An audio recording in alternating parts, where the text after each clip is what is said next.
如果说成功，你工签能再延长点，你工签能再延长点。对，其实我觉得就是折腾嘛，就是打游戏嘛。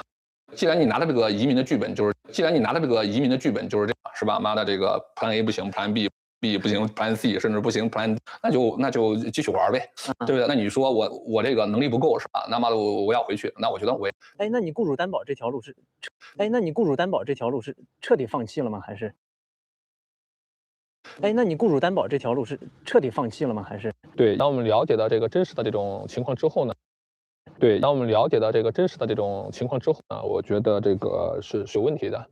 那我们更愿意的说来去踏实的，它能够这个经得起查验的一种东西。踏实的，它能够这个经得起查验的一种东西，是吧？对，比如说我们要做这个 SUV，那我们的公司就要正儿八经的经营，是吧？那我们的公司就要正儿八经的经营，是吧？那我觉得这样的时候，你自己才会觉得你也比较安心嘛。出来了，我觉得2年呢。对加拿大其实也会祛魅。你刚开始来的时候，我觉得你会有一个游客的这个视角，不食人间烟火呀，不食人间烟火呀，不食人间烟火呀，不知道这个社会的它的压力是什么的。同时呢，对这个国家的认知是说，它是一个更文明的这个国家，它是一个更文明的这个国家，更法治的这个国家。那你会带着一个滤镜，当你来这边的时候，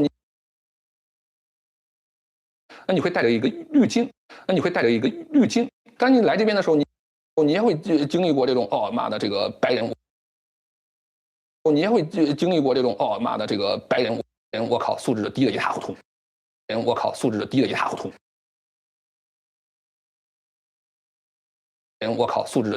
涂，知道吧？对不对？也有这样的，是吧？对，你也会接触到很多你也来的一些移民，他们的这个生活是这种非常的艰辛，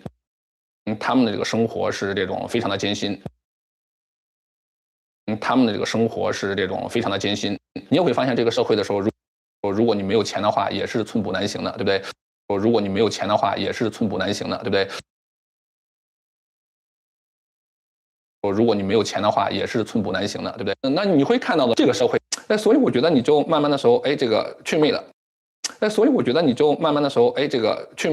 那为啥不回去呢？现在回国不就完了吗？从个人的角度来讲，自己的心里面能够接受再回去的时候这种，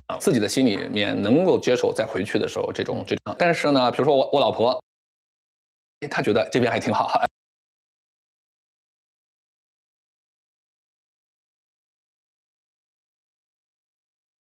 他很喜欢这边的安宁，比如说我们家这个孩子，我们家老大，他就超级喜欢这边，他就是打死不回去。是我们家现在最坚决的时候要待在这个地方的这种人，是我们家现在最坚决的时候要待在这个地方的这个人。你拿的剧本嘛，你出来的游戏是这样的，我还没觉得这个游戏是吧？妈的，好，这个移民这么难，那我要把这个身份搞定吧。不甘心，不甘心啊，是吧？不甘心啊，是吧？不甘心。在你自己呢 ，Fred 看来，就是加拿大或者北美对你来说有没有比较吸引的点？我觉得是你会享受的，比如说法治跟文明社会的时候，你能感受到它那种平和，它的这个社会的这个价值观它是比较多元的，也就是说，它对一个人的它是有很多的标准，能容下那些成功的一些人，也能够容下那些失败的一些人我觉得这是这个社会比较好的这个点。那国内可能会说，你有没有这个权利？你有没有更多的这个财富？你有没有更大的名气？标准可能相对来说更单一一些。自己另外一个层面的是，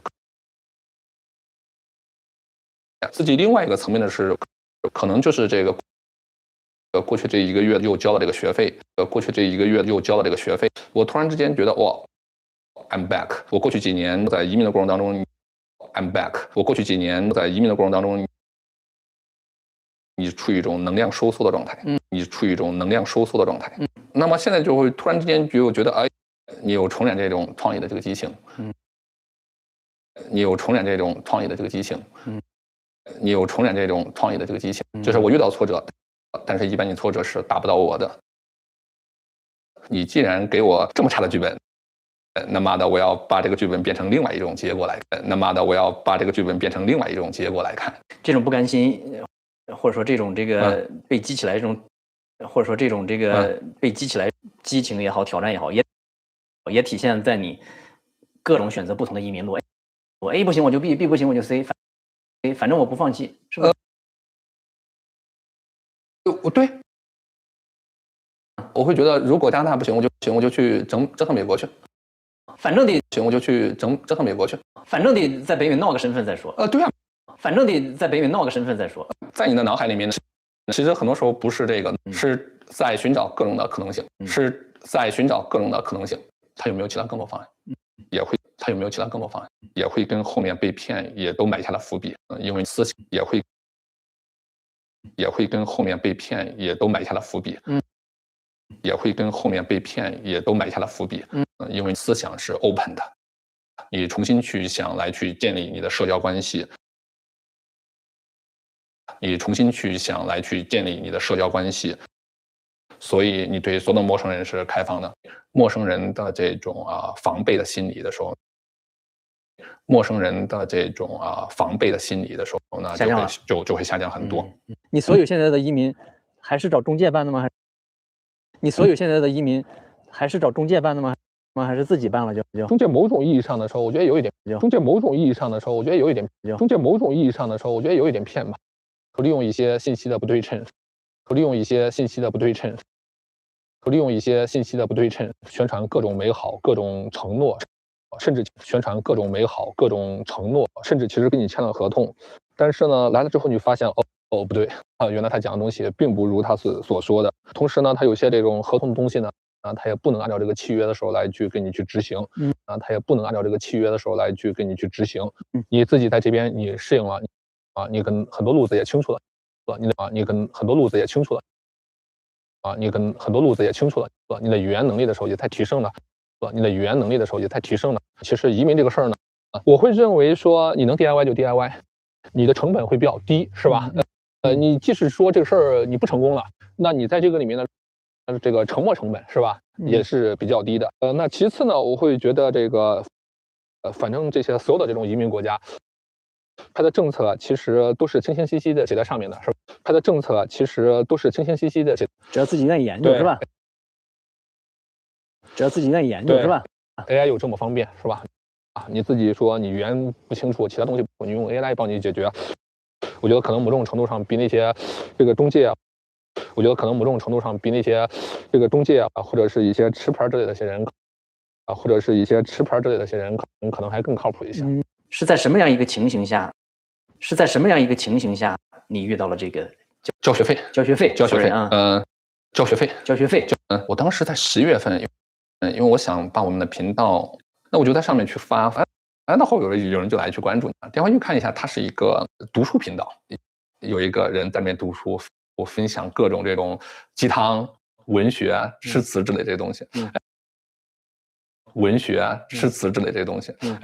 我觉得这个 TikTok 上面都很多那种擦，这个还比，我觉得这个 TikTok 上面都很多那种擦边的，这个还比较，我觉得这个 TikTok 上面都很多那种擦边，这个还比较这种清流，对。因为我个人对这个诗词什么时候还都比较感兴趣，点了一下这个关注，这个事儿都是倒霉的开始。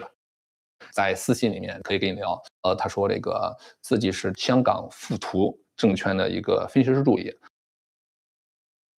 他说这个自己是香港富途证券的一个分析师助理，他到这个旧金山做一个市场调研，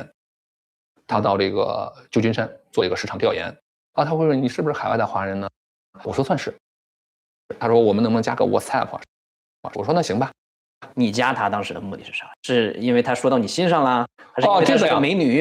他是这样的，我知道这个公司嘛，他们有一个那个炒股软件，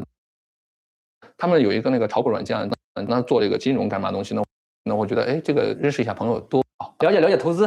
哎，对，就是这样。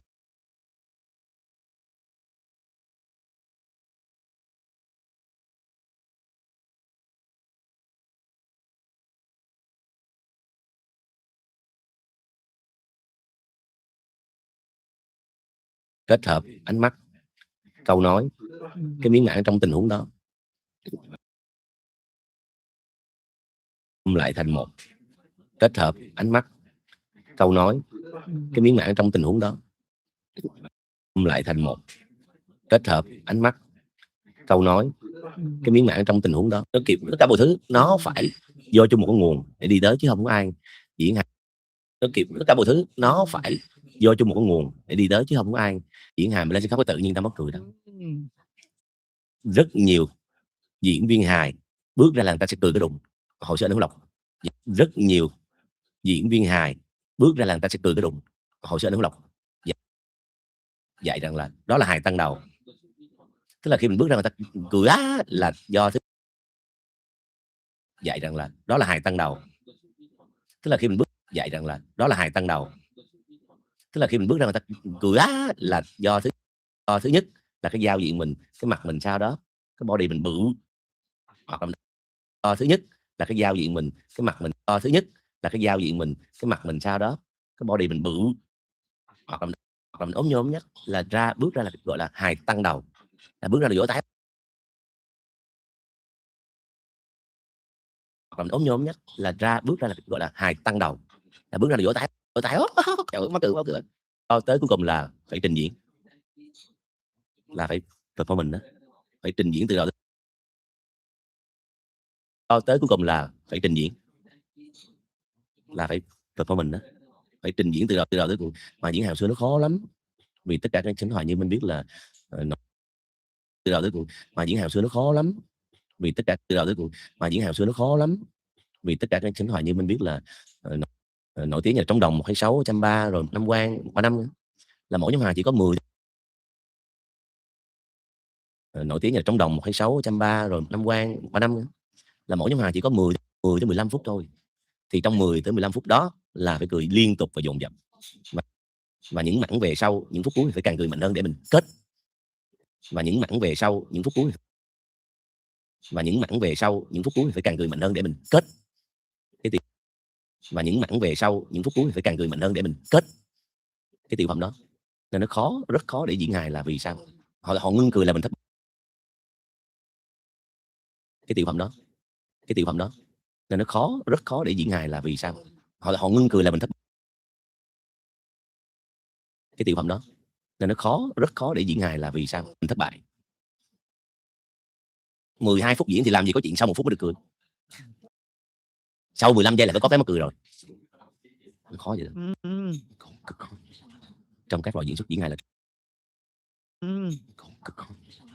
Trong các loại diễn xuất diễn hài là cực khó. Diễn hài nếu mà mình không có cười trong vòng 15 phút đó, cười một lần thì ở trên này trường đơ diễn không được, tại vì biết không ai cười cái mình làm xong đi ra, tại vì không được, tại vì biết không ai cười cái mình làm xong đi ra, tại vì không cười diễn được. Còn diễn bi không khóc thì người ta vẫn mũi lòng.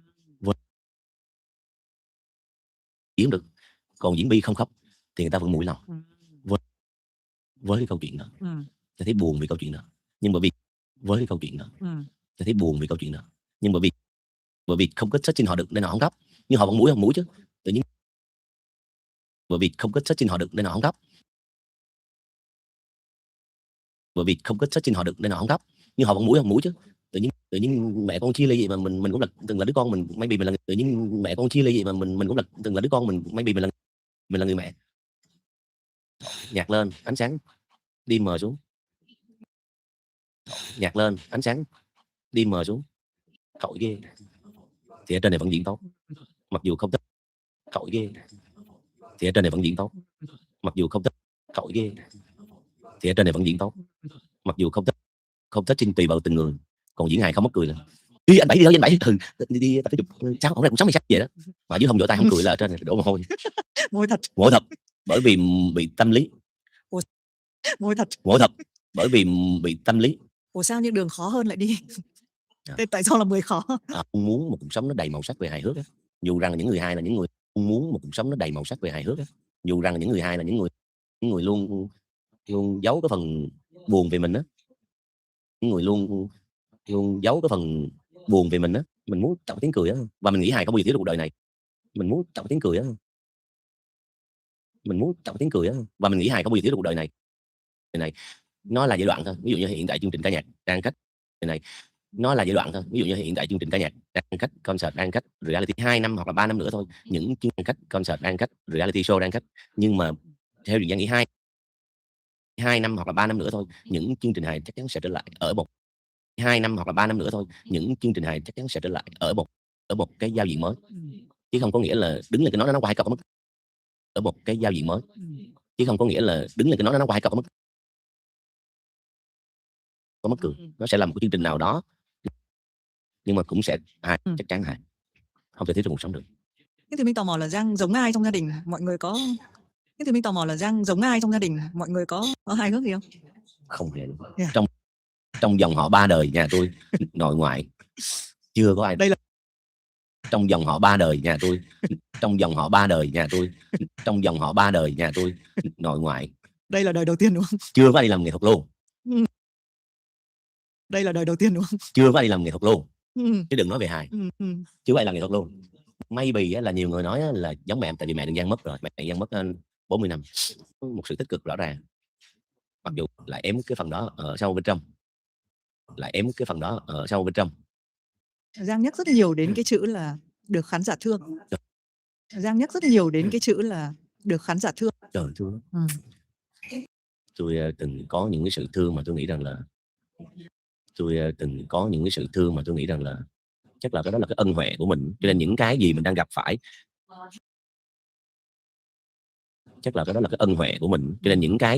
phải, và nó không được trọn vẹn là một sự công bằng của tạo hóa đó. Mày được chừng đó rồi, và nó không được trọn vẹn là một sự công bằng của tạo hóa đó. Mày được chừng đó rồi thì mày phải nhận cái này đi con. Bù lại. Đó rồi thì mày phải nhận cái này đi con. Bù lại. Đó rồi thì mày phải nhận cái này đi con. Bù lại đó. Có những khán giả mà ngày xưa mà lúc mà còn live show Trường Giang nhiều, bù lại đó.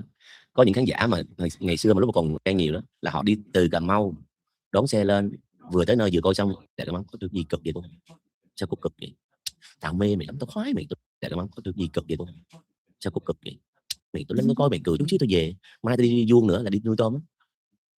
Mày tôi lên nó coi mày cười chút xíu tôi về, mai tao đi vuông nữa là đi nuôi tôm. Mày tôi lên nó coi mày cười chút xíu tôi về, mai tao đi vuông nữa là đi nuôi tôm á. Mày tôi lên nó coi mày cười chút xíu tôi về, mai tao đi vuông nữa là đi nuôi tôm á. Coi chân biển trả vô bóp cái mặt đó rồi đi thương bỏ con ơi. Mày coi chân biển trả vô bóp cái mặt đó rồi đi thương bỏ con ơi.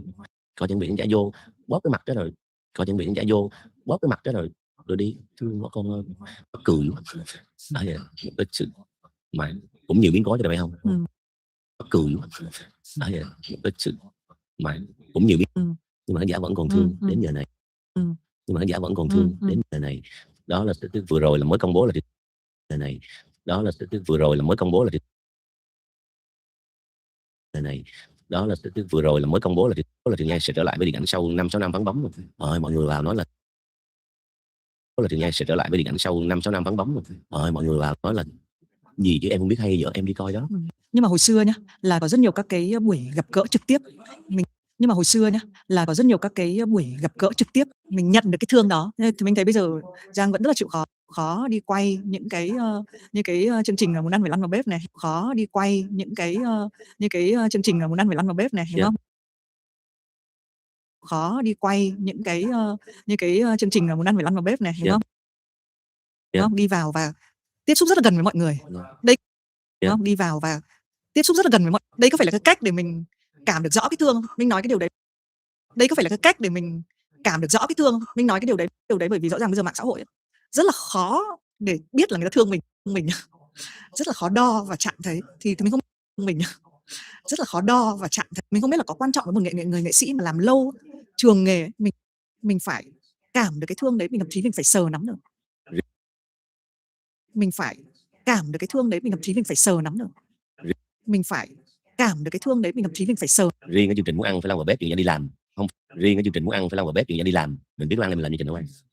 Có hai nghĩ rằng là và tới bây giờ Giang vẫn thấy đúng, tức là Trường Giang muốn có một cái ngày nghĩ rằng là và tới bây giờ Giang vẫn thấy đúng, tức là Trường Giang muốn có một cái ngày nghĩ rằng là và tới bây giờ Giang vẫn thấy đúng, tức là Trường Giang muốn có một cái ngày nào đó, có một cái buổi nào đó với một vài anh chị em nghệ sĩ nào đó. Chỉ cái ngày nào đó, có một cái buổi nào đó với một vài anh chị em nghệ sĩ nào đó, đơn giản là vào bếp rồi chơi một vài cái trò chơi nhỏ nhỏ, đơn giản là vào bếp rồi chơi một vài cái trò chơi nhỏ nhỏ, rồi cùng nói chuyện cùng nhau. Và lý do thứ hai nữa là bước về phía người thương mình nhiều hơn, bước về phía khán giả mình nhiều hơn. Cái người thương mình nhiều hơn, bước về phía khán giả mình nhiều hơn. Cái người thương mình nhiều hơn, bước về phía khán giả mình nhiều hơn.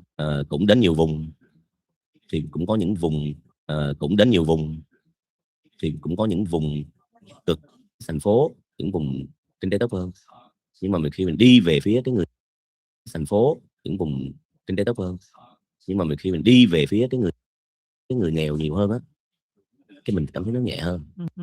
Thậm chí mình cũng có giúp gì nhiều đâu, mua củ khoai, mua trái bắp cho họ thôi. Thậm chí mình cũng có giúp gì nhiều đâu, mua củ khoai, mua trái bắp cho họ thôi chứ. Thậm chí mình cũng có giúp gì nhiều đâu, mua củ khoai, mua trái bắp cho họ thôi chứ có gì đâu. Nhưng mà họ ấm lòng hơn, cho nên Trường Giang hay đi làm mấy cái công thôi chứ có gì đâu. Nhưng mà họ ấm lòng hơn, cho nên Trường Giang hay đi làm mấy cái công tác đó, không phải là vì mình cho nhiều, nhưng mà cái sự xuất hiện của mình là làm cho họ ấm hơn, và điều đó là hiển nhiên, làm cho họ ấm hơn, và điều đó là hiển nhiên, chứ không phải chỗ nào người ta cũng cần mình đến và cho tiền đâu. Không phải chỗ nào cũng cần đi, dĩ nhiên người ta cũng cần mình đến và cho tiền đâu. Không phải chỗ nào cũng cần đi, dĩ nhiên tiền là cần, chắc chắn điều đó. Nhưng cái người ta cần hơn là cái nắm tay, bởi vì người ta biết người ta không bị bỏ. Cần hơn là cái nắm tay, bởi vì người ta biết người ta không bị bỏ. Hồi xưa mình đã từng bị người thân đi làm từ sáng tới tối mà chỉ chờ về thôi. Hồi xưa mình đã từng bị người thân đi làm từ sáng tới tối mà chỉ chờ về thôi. Và cái bị bỏ sợ nhất của những đứa nít về thôi. Và cái bị bỏ sợ nhất của những đứa nít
estamos juntos 24 horas, él hace.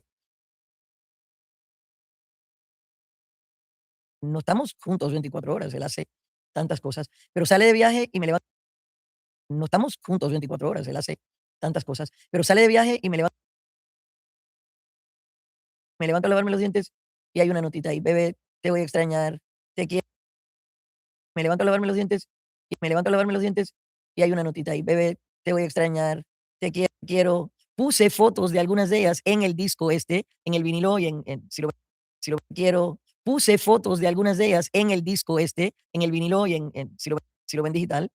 Fotos de esto, porque yo cada vez que lo veo, si lo ven digital, fotos de esto, porque yo cada vez que lo veo los retratos las guardo todas. ¿Pero qué te dice eso? Que en el momento veo los retratos las guardo todas. ¿Pero qué te dice eso? Que en el momento ajetreado que él estaba yéndose, que estaba pensando en mí. Ajetreado que él estaba yéndose, que estaba pensando en mí. Se estaba acordando Y de eso ti. es lo único que necesita. Se estaba acordando Y de eso ti. es lo único que necesita. Tiene ser humano. presente, estar presente. Exactamente. Estar presente y tener a los que tú quieres presente. Sí, señor. Y siempre cuida. Gloria, no tarde, estamos Quiero escasa. volver porque no visité Asturias. Ay, estamos Quiero volver escasa. porque no visité Asturias. Ay, pues la próxima Asturias, Tengo pero no que ir a- tarde. y se vive muy rico aquí, me Se ha vive gustado rico, muchísimo. pues aquí te esperamos. Que Aquí esta es tu disfruten. casa. Tan bello. Yo estaba preguntándole al guardaespaldas que me ha estado cuidando esta vez, que si aquí, al guardaespaldas que me ha estado cuidando esta vez, que si aquí habían naturales. Porque en todo lugar hay algo. Yo vi en otras partes de Estados Unidos hay tornados. Te vas al oeste y están los temblores. Y en otras partes de Estados Unidos hay tornados, temblores. Y aparentemente aquí no hay Bueno, ha habido, sí, no, pero no. temblores. Y aparentemente temblores. Y aparentemente aquí no hay. Bueno, ha habido, sí, no, pero no eso. No, nada que ver con aquí se vive muy bien. Pero no eso. No, nada que ver con aquí se vive muy bien. Se vive muy Se bien. vive muy bien. Veo a la bueno, gente disfrutando, no sé sí, cómo aguantan sí. de comer, de cenar tan tarde. No. Veo a la bueno, gente disfrutando, no sé sí, cómo aguantan sí. de comer, de cenar tan. Veo a la bueno, gente disfrutando, no sé sí, cómo aguantan sí. de comer, de cenar tan tarde. No. España, No sé la verdad es cómo. que es un país de No. España, No la sé verdad es cómo. que es un país de disfrutones, somos muy disfrutones, Sí. vivimos muy el día, y eso yo creo que es lo que cuando la gente viene, ¿no? Y nos viene a ver. Y eso yo creo que es lo que cuando la gente viene, ¿no? Y nos viene a ver, por aquí se da una vuelta y dice, bueno, ¿y esto qué fantasía es? O sea, por aquí se da una vuelta y dice, bueno, ¿y esto qué fantasía es? O sea, aquí no se trabaja, y sí se trabaja. Y por eso tanta gente quiere venir. Pero claro, aprendes a disfrutar de Venir. pero aprendes a disfrutar desde Sí. que eres muy chico, ¿no? Sí, Y señor. entonces eso lo tienes muy presente. Y- Desde sí. que eres muy chico, ¿no? Sí, Y señor. entonces eso lo tienes muy presente. Y le digo a los españoles porque yo sé que como todo siempre hay polémica con y le digo a los españoles porque yo sé que como todo siempre hay polémica con alrededor de inmigración y todo. Digo, no hay que tenerle miedo a una persona alrededor de inmigración y todo. Digo, no hay que tenerle miedo a una persona que es distinta a ti. Es tu responsabilidad mantener vivo quién tú eres.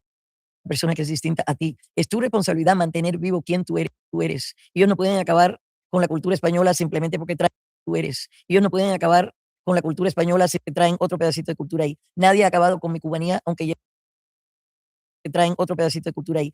Te traen otro pedacito de cultura ahí. Nadie ha acabado con mi cubanía, aunque llevo 66 años en Estados Fuera. Unidos. No hay forma que me pueden apagar eso, por mucho que llevo 66 años en Estados Fuera. Unidos. No hay forma que me pueden apagar eso, por mucho que quieran que uno se asimile o que haga lo que sea. Uno es quien es, mucho que quieran que uno se asimile o que haga lo que sea. Uno es quien Y uno se viene lo de pasa a donde los viene. hijos, ya que quiénes somos de quiénes hemos sido, pero en este mundo, quiénes somos de quiénes hemos sido, pero en este mundo todos somos inmigrantes. En algún momento no estabas ahí. Todo surgió de atrás. Y esos primeros humanos que para ellos explorar el mundo, encontrar nuevos lugares, fuimos cambiando físicamente dependiendo de dónde terminábamos viviendo. Somos igual, no tenemos que tener miedo. Todos somos. Morimos, padecemos, tenemos. Es que al final. Queremos amor, ¿sabes? queremos Sí. respeto, queremos poder mantener a nuestra familia con dignidad. Y sí, hay alguno que otro que jode por 10, pero hay más que son buenos y que aman. Que no nos quedemos con eso, ¿no? Que hemos dicho de no quedar. Y que aman. Que no nos quedemos con eso, ¿no? Que hemos dicho quedarte con. Hay mucho más. Muchos más. Del otro, ¿no? Todos Entonces, compartimos ese amor. Hay muchas más personas que son seres de luz que aquellos que quizás están pasando por un aprendizaje y tienen que aprender y han escogido hacer otra cosa, pero ya todos terminamos en el mismo lugar. gracias. Gracias a ti. Gloria. Muchas Me gracias a quedaría ti. tiempo hablando contigo. Muchas gracias por esta oportunidad. No, a ti por regalarme este momento.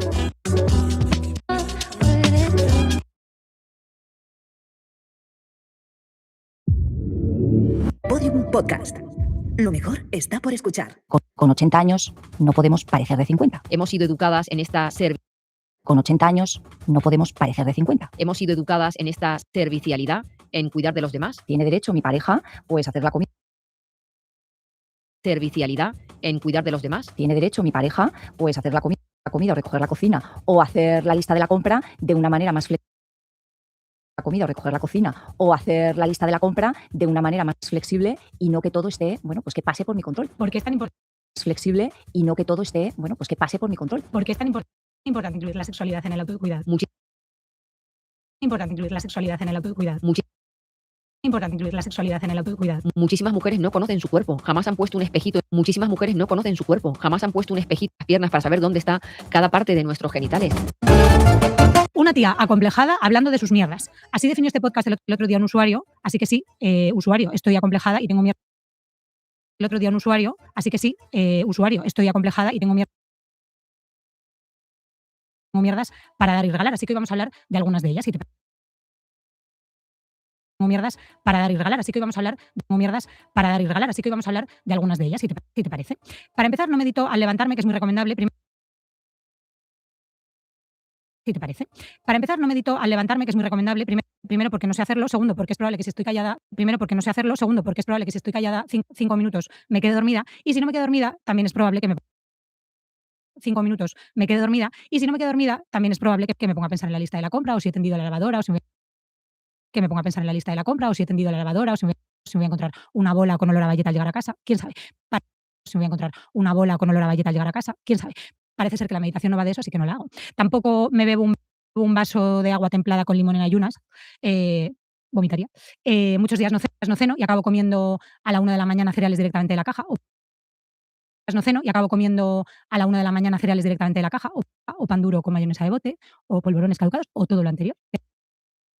O pan duro con mayonesa de bote, o pan duro con mayonesa de bote, o polvorones caducados, o todo lo que también ha ocurrido. Hay días que intento imitar looks de Instagram para ver que también ha ocurrido. Hay días que intento imitar looks de Instagram para verme así mejor y entonces mezclo estampados y me veo como Barragán. Entonces, para verme así mejor y entonces mezclo estampados y me veo como Barragán. Entonces, para verme así mejor y entonces mezclo estampados y me veo como Barragán.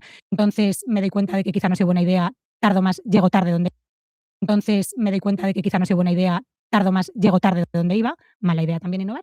Y me encantaría leer más, pero muchas veces de donde iba, mala idea también innovar. Y me encantaría leer más, pero muchas veces no puedo porque tengo que perder muchísimo tiempo en Instagram viendo recetas. Muchas veces no puedo porque tengo que perder muchísimo tiempo en Instagram viendo recetas de bizcochos de avena y plátano y tal, y tengo que ver gatos con problemas, recetas de bizcochos de avena y plátano y tal, y tengo que ver gatos con problemas de socialización, que también hay muchos, o gente envidiosa como yo, con problemas de socialización, que también hay muchos, o gente envidiosa como yo, acomplejada. Entonces, claro, eso me alivia y me gusta muchísimo y me quita mucho. Acomplejada. Entonces, claro, eso me alivia y me gusta muchísimo y me quita muchísimo tiempo usuario. Entonces, no puedo estar a todo, entiéndeme. ¿Cómo no me voy a acomplejar con todo esto que te estoy contando? También hay quien ha dicho. ¿Cómo no me voy a acomplejar con todo esto que te estoy contando? También hay quien ha dicho que lo mío no son problemas de verdad y que abre un periódico que es tener problemas, así que yo no puedo estar más de acuerdo. Cada palabra de esa afirmación entenderá su usuario que el título de cada palabra de esa afirmación entenderá su usuario que el título de este podcast no es casualidad. Se llama así porque me he pasado la vida diciendo este podcast no es casualidad. Se llama así porque me he pasado la vida diciendo mañana empiezo a hacer dieta, a leer más, a beber agua, a dormirme pronto. Diciendo mañana empiezo a hacer dieta, a leer más, a beber agua, a dormirme pronto, a dejar de ver redes sociales, etcétera. Si repasas los pronto, a dejar de ver redes sociales, etcétera. Si repasas los episodios que hemos publicado, que son unos cuantos, he intentado casi todo y perduran algunos. Que hemos publicado, que son unos cuantos, he intentado casi todo y perduran algunos, no te voy a engañar. Y tú dirás, ¿qué te pasa? Algunos, no te voy a engañar. Y tú dirás, ¿qué te pasa? Pues mira, algunos, no te voy a engañar. Y tú dirás, ¿qué te pasa? Pues mira, usuario, pasa que a veces pues no sé por dónde empezar, a veces no quiero. Usuario, pasa que a veces pues no sé por dónde empezar, a veces no quiero, a veces no me apetece, a veces no sé, a veces no tengo fuerza de voluntad, qué sé yo. A veces no me apetece, a veces no sé, a veces no tengo fuerza de voluntad, qué sé yo.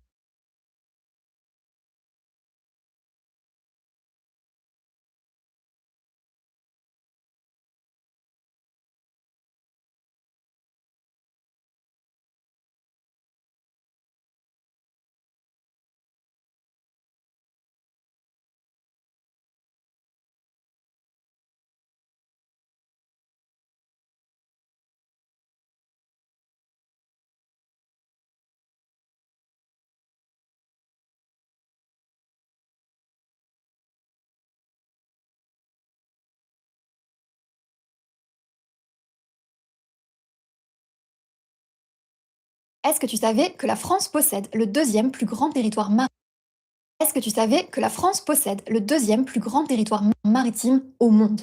Quand on pense à la France, on pense souvent d'abord à la France maritime au monde. Quand on pense à la France, on pense souvent d'abord à la France métropolitaine. Mais on oublie aussi que la France, c'est un immense territoire marin, avec ses côtes atlantiques et méditerranéennes, bien sûr, mais aussi avec ses départements et régions d'outre-mer, et méditerranéenne, bien sûr, mais aussi avec ses départements et régions d'outre-mer, comme les Antilles ou la Polynésie, héritées en partie de son histoire comme les Antilles ou la Polynésie, héritées en partie de son histoire coloniale. Et ce territoire pose une grande question. Comment protéger les océans coloniales? Et ce territoire pose une grande question. Comment protéger les océans tout en continuant à consommer les produits de la mer de manière responsable?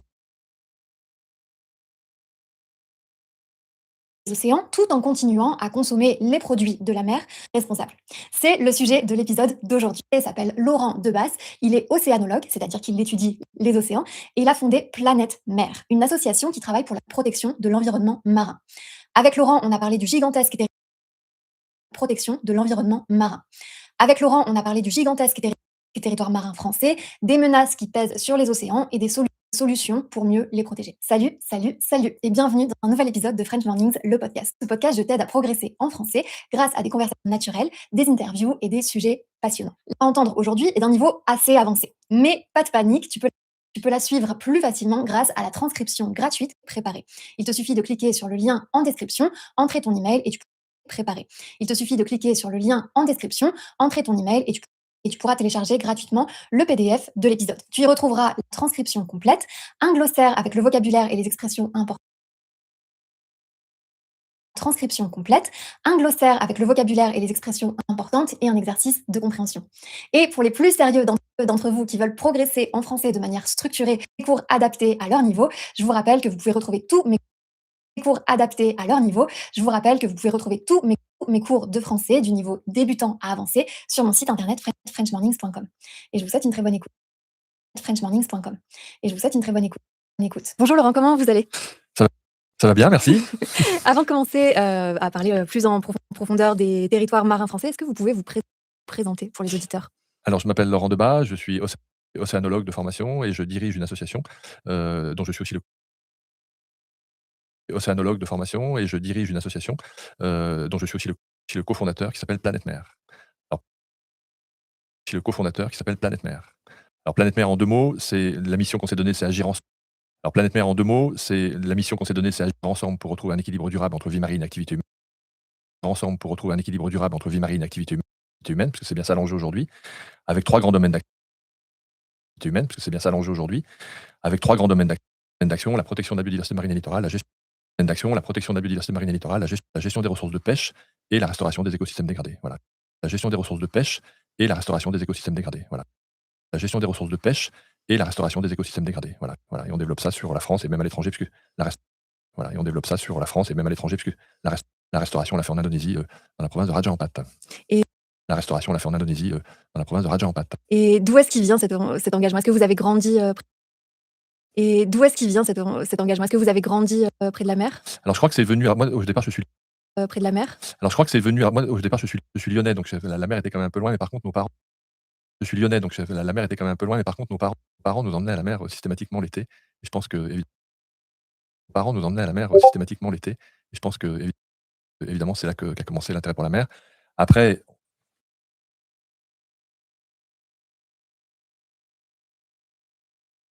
Évidemment, c'est là qu'a commencé l'intérêt pour la mer.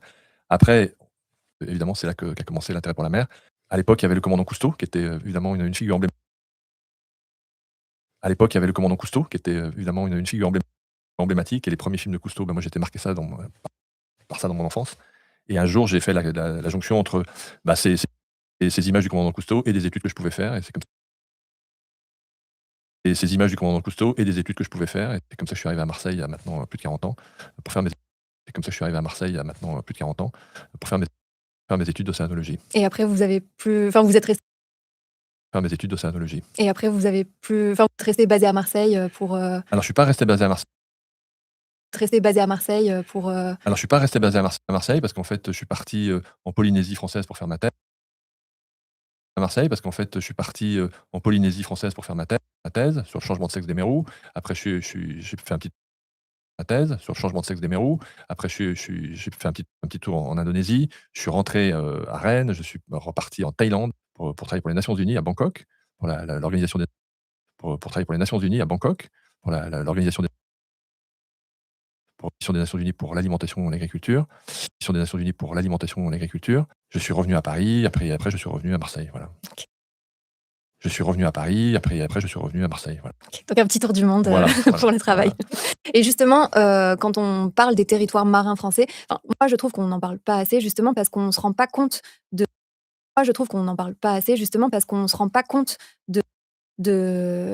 la surface géographique que ça couvre. De la surface géographique que ça couvre, c'est quand même assez énorme. On parle de quelle zone exactement? En fait C'est quand même assez énorme. On parle de quelle zone exactement? En fait, le territoire maritime marin français, il couvre à peu près 11 millions. En fait, le territoire maritime marin français, il couvre à peu près 11 millions de kilomètres carrés. C'est le deuxième territoire maritime au monde, 11 millions de kilomètres carrés. 11 millions de kilomètres carrés. C'est le deuxième territoire maritime au monde. Mais il a une particularité, c'est qu'il est réparti dans tous les il a une particularité, c'est qu'il est réparti dans tous les océans du monde. C'est-à-dire qu'on a à la fois un territoire marin en tous les océans du monde. C'est-à-dire qu'on a à la fois un territoire marin en métropole avec les façades Atlantique, Méditerranée, Manche, mer du Nord, mais aussi en métropole avec les façades Atlantique, Méditerranée, Manche, mais aussi en Atlantique Nord du côté de Saint-Pierre et Miquelon, les Antilles, mais aussi en Atlantique Nord du côté de Saint-Pierre et Miquelon. Après, on passe dans le Pacifique avec l'atoll de Clipperton, mais surtout après, on passe dans le Pacifique avec l'atoll de Clipperton, mais surtout toute la Polynésie et la Nouvelle-Calédonie, et l'autre avec l'île de la Réunion, Mayotte, et les terres australes et antarctiques françaises. Avec l'île de la Réunion, Mayotte, et les terres australes et antarctiques françaises, donc Kerguelen, Crozet et la bas du Mont d'Urville française, donc Kerguelen, Crozet et la bas du Mont d'Urville. Et donc on a cette particularité qui fait que on a tous les écosystèmes aussi différents dans ce milieu marin, et donc ça nous donne une responsabilité différente dans ce milieu marin, et donc ça nous donne une responsabilité particulière effectivement dans la protection et la gestion de ces milieux-là. Et d'après vous, est-ce que ces zones, elles La gestion de ces milieux-là. Et d'après vous, est-ce que ces zones, elles sont en bon état aujourd'hui? Ça dépend desquelles. Elles sont en bon état aujourd'hui? Ça dépend desquelles. Plus elles sont éloignées, mieux elles sont. En général, elles sont quand même un peu. Plus elles sont éloignées, mieux elles sont. En général, elles sont quand même un peu en meilleur état quand elles sont éloignées des grandes zones d'activité humaine. Mais globalement, on peut dire que le constat aujourd'hui, les zones d'activité humaine. Mais globalement, on peut dire que le constat aujourd'hui, il est quand même assez préoccupant, même très préoccupant dans certaines zones. Il est quand même assez préoccupant, même très préoccupant dans certaines zones. Et c'est là qu'effectivement, il faut porter des efforts, mais il ne faut pas les zones. Et c'est là qu'effectivement, il faut porter des efforts, mais il ne faut pas porter des efforts que sur ces zones-là, parce qu'on sait aujourd'hui qu'un une des grandes causes de changement de tous ces écosystèmes, une des grandes causes de changement de tous ces écosystèmes, une des grandes causes de changement, c'est le changement climatique. Et donc, si on ne change pas un certain nombre, c'est le changement climatique. Et donc, si on ne change pas un certain nombre de modes de fonctionnement de l'activité humaine, et notamment l'émission de gaz à effet de serre, la destruction des écosystèmes, etc. L'émission de gaz à effet de serre, la destruction des écosystèmes, etc. On n'y arrivera pas. Donc, il ne s'agit pas simplement d'agir localement, mais aussi de penser globalement et d'attaquer le problème à la racine, ce qui aujourd'hui est compliqué. Et vous avez travaillé justement beaucoup à l'étranger. Est-ce que vous avez observé dans certains pays un rapport différent que celui qu'on peut avoir nous en France au territoire marin, qui serait peut-être plus intéressant? Alors, oui, moi en Polynésie par Plus intéressant? Alors, oui, moi en Polynésie par exemple, le rapport à la mer, il est très particulier parce que c'est un peuple qui vit évidemment. La Polynésie, c'est grand comme l'Europe. Le territoire maritime le territoire de la Polynésie, c'est grand comme Le territoire maritime le territoire de la Polynésie, c'est grand comme l'Europe, avec évidemment des petites îles, plus de 150 îles, entre les différents archipels. Et donc il y a un rapport à la mer qui est très entre les différents archipels. Et donc il y a un rapport à la mer qui est très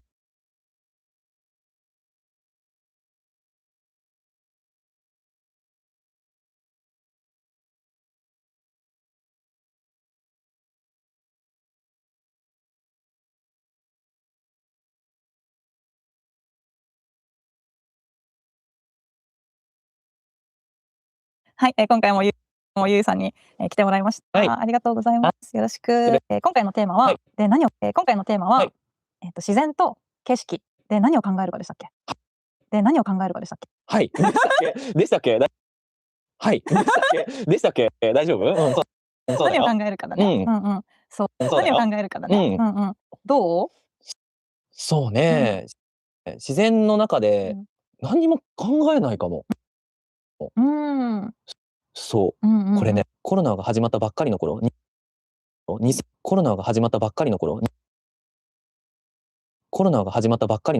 2020年ぐらいの時に、2020年ぐらい、めちゃくちゃ心病んでて。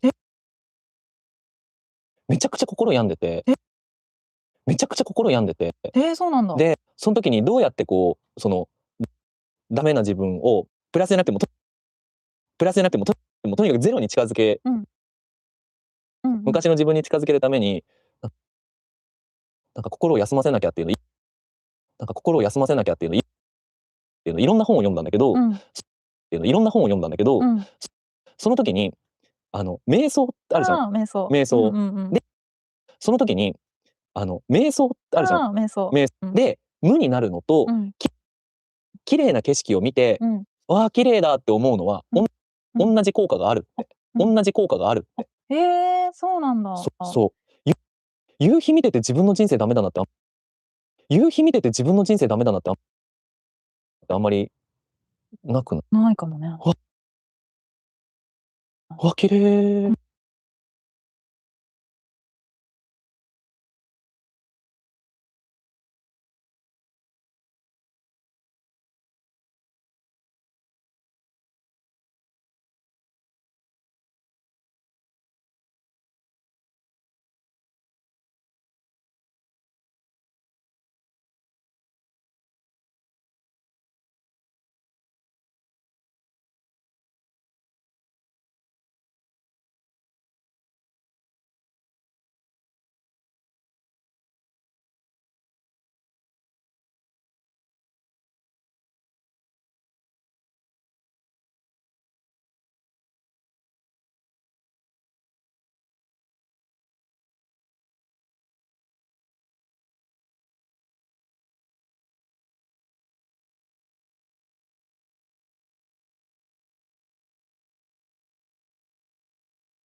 All right, in this video, we're going to be talking about how to completely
transform your language ability in just 1 week. You guys know me, you guys know I don't BS. So this is like super exciting for me to go over because I genuinely think you guys are going to have such a huge impact from this video, from this one video alone. So the first thing that you're going to want to do is the one letter focus. So for this, I think the best thing you can really do to kind of start this step one here is to record a quick 1 or 2 minute video of yourself. Because number one, you're going to be able to compare it between like 1 week from now and see how much progress you've made. And then number two, it'll really help you identify which letter to focus on. So just record a 1 or 2 minute video of you just yapping in the target language. Now that you've done that, watch the video back.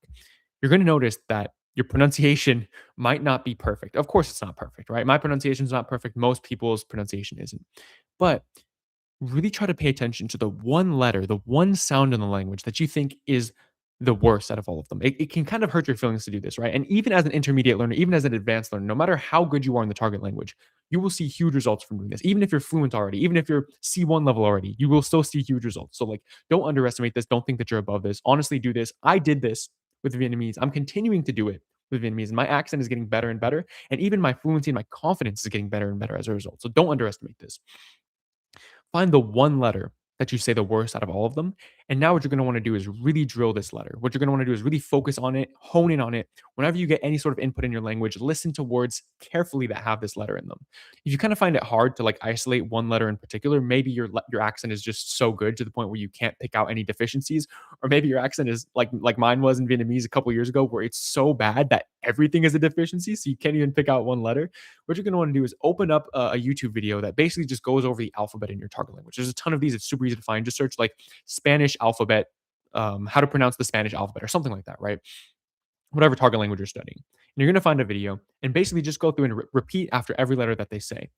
Eventually, you're going to find one. Even if you can say it correctly, you might still feel slightly uncomfortable. Like, you're going to know what I'm talking about. You're going to have this like slight feeling in your chest, and you're going to know. You'll just know, like, this is the one. This is the one I need to practice and drill just so I feel more comfortable.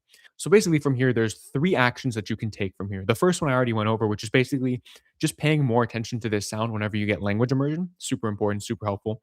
The second thing that you can do is minimal pairs training. So most likely, especially if you're more intermediate level, one of the biggest reasons why you're uncomfortable with this sound is because it sounds very similar to another sound in your target language. So what I do is I alternate between saying the 2 things that sound very similar, and I make sure that I pronounce the differences very clearly. That just has a huge carryover to overall your understandability and just generally your accent in general. And if you do this for literally just a week, you'll be able to all of a sudden be able to hear the difference between these sounds so much clearer. You'll be able to speak them so much clearer, and people will really tell a huge difference. Because when you think about it, sounds repeat so frequently. Like, if you get one sound from mediocre pronunciation to good pronunciation, that literally affects your ability to speak like thousands of words, literally. So that's huge return on investment that can be achieved in just a week. Besides the minimal pairs training, maybe your problem is not that you mix this sound with other sounds, which is very common in like Asian languages specifically.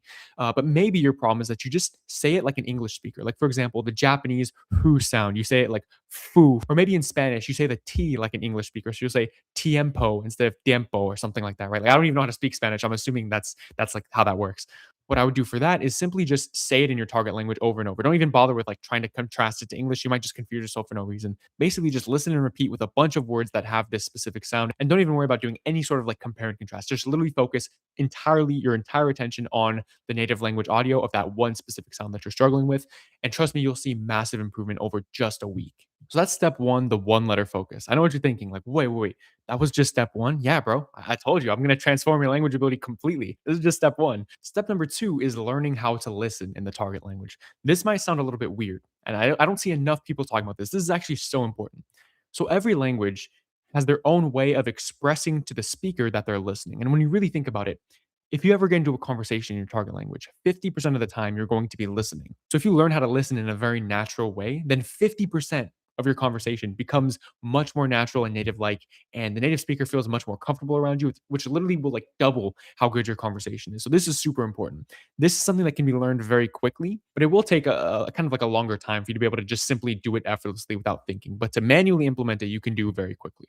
So basically, the action item for this step of the video is to watch some content and pay attention to when a character is listening to another character. You're going to notice that they do things that you don't do in English. Like, for example, in Japanese, when somebody is listening to somebody else, they'll often do things like so. Like, they basically, like, every time the person that's talking says a sentence, the listener basically nods their head and says or something like that to basically confirm that they've heard it. And this, of course, like will change depending on the type of person that you're listening to. If you're listening to your boss, or if you're listening to just like your friend on the streets, right? And the same thing with Vietnamese, the same thing. The kind of sounds that you make to confirm your understanding with somebody who's in a higher societal position is different from when you're just like, chilling with your friends. So like if your parents were to talk to you and you wanted to like respectfully show that you were listening to them, whenever they make a point, you would just say yeah to basically confirm that you heard the point and you're listening and you're acknowledging it. And with these languages, it can even get to the point where if you don't do this, it sounds kind of weird or maybe even like sometimes borderline disrespectful in certain contexts. And so that's why it's really important to be able to learn this stuff. And nobody will tell you to learn this stuff. Everybody will just tell you like the basic advice of like just learning the language, but I'm telling you to learn how to listen. So if you can get good at listening, people will feel so much more comfortable when they're talking to you because they'll feel like they're actually listened to. And I bet like if you ask somebody to rate out of 10 the conversation with somebody who doesn't know how to listen to in the target language and somebody who does know how to actively listen in their target language, the rating would probably go up by like 3 or 4 points. But just take my word for this and start implementing it just for a week. Just for a week, implement this and see if you can kind of feel the difference whenever you have your next conversation. I bet you it'll be a huge night and day difference. And you don't even have to like spend extra time with the language to do this. Really just like whenever you're getting input and there's a character actively listening, just kind of like take a mental note of like how they're doing it. And the final step in this 3-step transformation process is actually kind of building off of the second step, which is go have conversations in real life. Not just to practice your active listening, because that's super important. That's like basically the only way you're going to be able to practice this stuff. But what's even more important than that is, especially if you're like me and you get nervous when you speak the target language. This is super important because every conversation that you have in your target language reduces your nervousness for your next conversation. And nervousness is really like a debuff, right? Like in gamer terms, right? Like if you don't know what I'm talking about, basically when you're nervous, you speak worse, right? And so the less nervous you are, the better you speak. And I had this like whole journey of like going from debilitating anxiety whenever I tried to speak Vietnamese to being able to speak it fluently in restaurants and not even be that nervous at all, really. So if you want all my advice on how to like have conversations in real life, get over nervousness and all that stuff, that video is going to be linked right here. And one last thing, if you found this video helpful and you genuinely think that your language learning journey is going to change and become better as a result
わ、綺麗。うわ、みたいな。そう、あれがめっちゃ心にいいって。そう、あれがめっちゃ心にいいって。そうなんだ。なので、うんうん。なんかいい景色に出会えたら、何も考えずに、なんかあそこの山のあそこの、あそこら辺綺麗だなとかって、うんうん。何が綺麗かなって見るようにする。でもそこ考えてるじゃん。結構何が綺麗かっていうのを。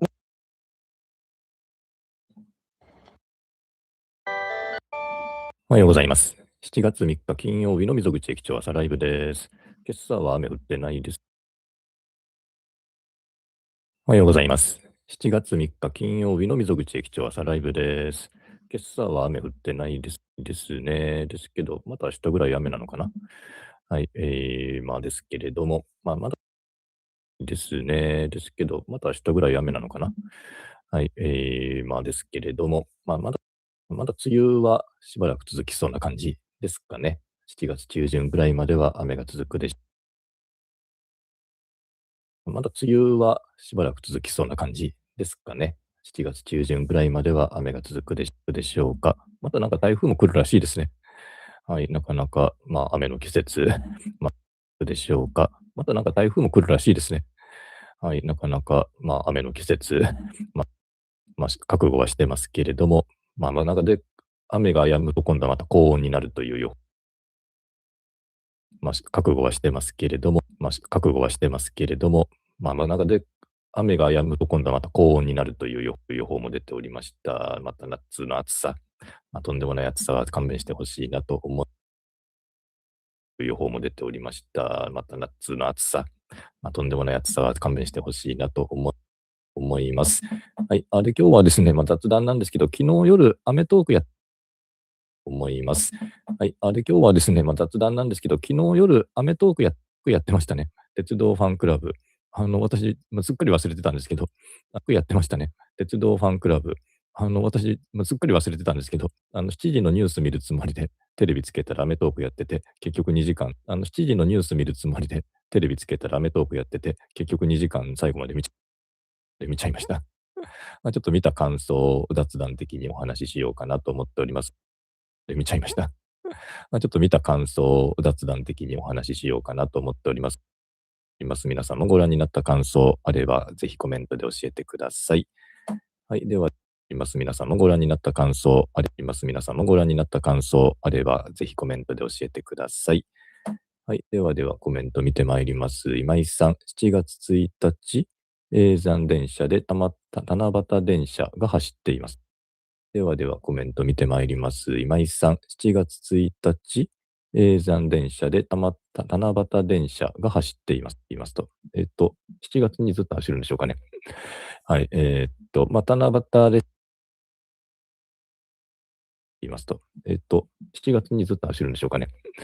はい。七夕列車みたいなのをね、地方施設とかよくやってますけれども、とか、駅にね、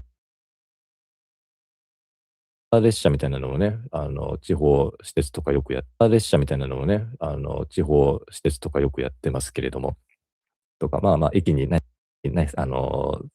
笹を飾って皆さんで短冊をつけるとか、そういうことをやってたり、笹を飾って皆さんで短冊をつけるとか、そういうことをやってたり、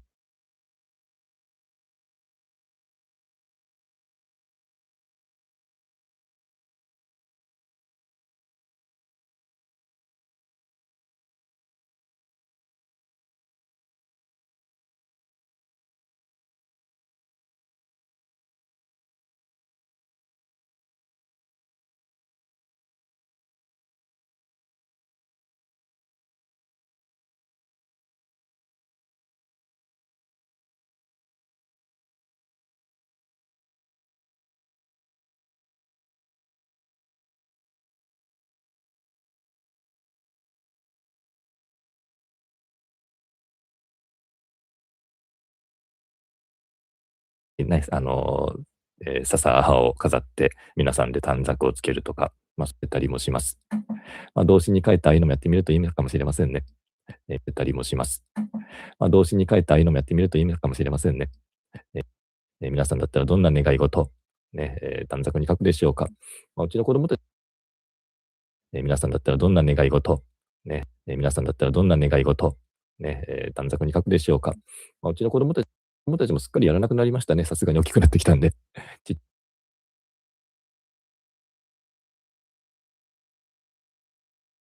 子供たちもすっかりやらなくなりましたね。さすがに大きくなってきたんで。子供たちもすっかりやらなくなりましたね。さすがに大きくなってきたんで。ちっちゃな頃はね、七夕様だよとか言って、笹も、用意したこと、ちっちゃな頃はね、七夕様だよとか言って、笹も、用意したことあったかな。はい、そういう風習もね、続けた方がいいなと思います。はい、そういう風習もね、続けた方がいいなと思います。伊藤さん、今朝の盛岡、曇り空ながら、熊尾の切れ間から青空も覗いてますと。今朝は、伊藤さん、今朝の盛岡、曇り空ながら、熊尾の切れ間から青空も覗いてますと。今朝は、盛岡と岩手県ですね。はい、どちらの方へ今日は行かれるでしょうか。森さんは盛岡と岩手県ですね。はい、どちらの方へ今日は行かれるでしょうか。見は晴れそうと。ね、今日は晴れか曇りかでしょうか。見は晴れそうと。ね、今日は晴れか曇りかでしょうか。山本美春さん、おはようございます。小畑さん、週末も雨模様と。そうなんです。明日は昼ぐらいからかな。おはようございます。小畑さん、週末も雨模様。おはようございます。小畑さん、週末も雨模様と。そうなんです。明日は昼ぐらいからかな。傘マークついてまして。我々鉄道模型で遊ぼう会は京都市の嵯峨野児童館さんかな。傘マークついてまして。我々鉄道模型で遊ぼう会は京都市の嵯峨野児童館さんに行って、鉄道模型会をやるので、朝の段階では大丈夫そうですけどね、さんに行って、鉄道模型会をやるので、朝の段階では大丈夫そうですけどね、夜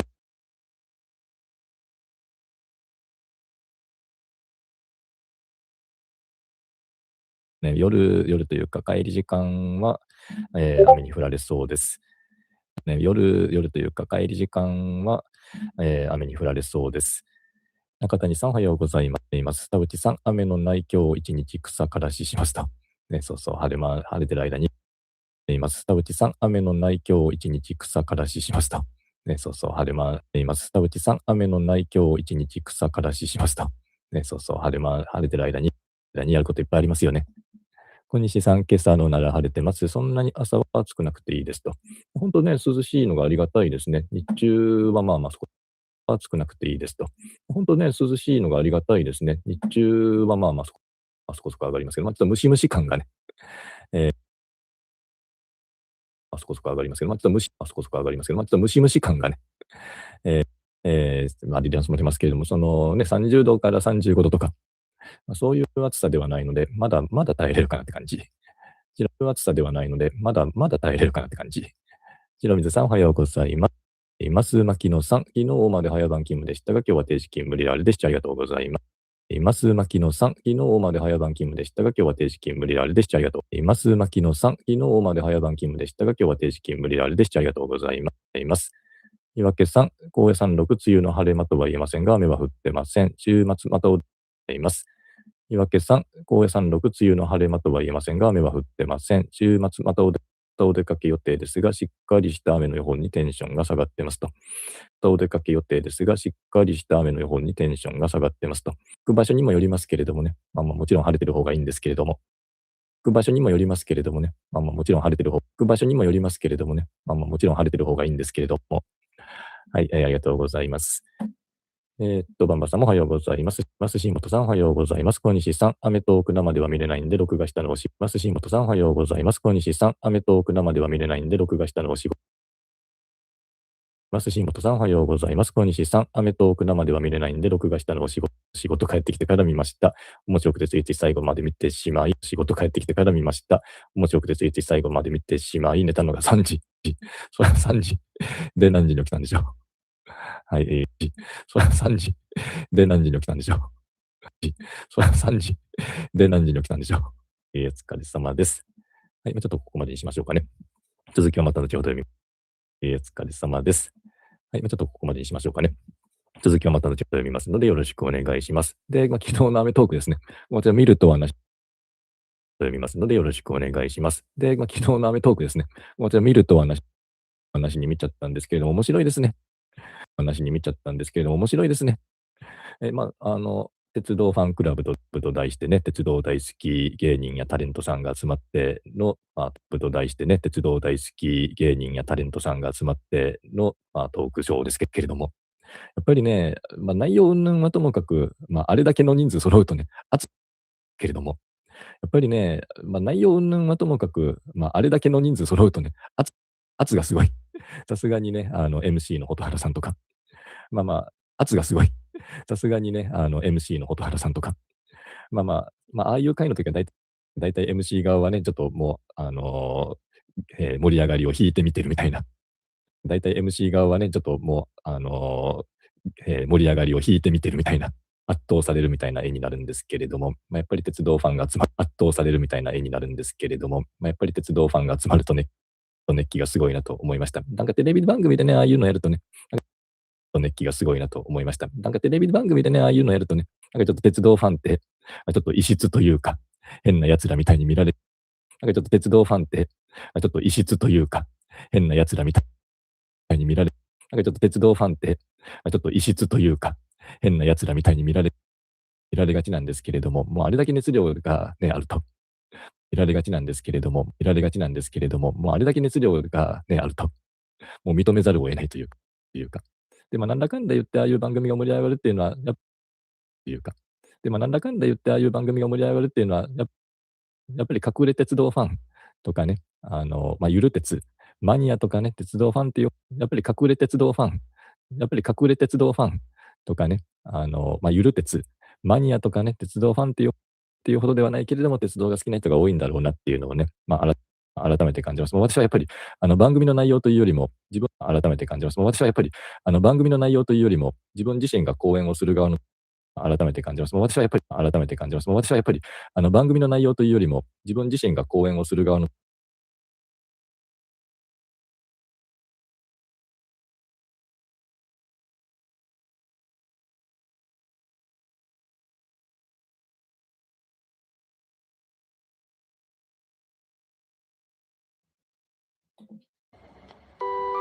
おはようございます。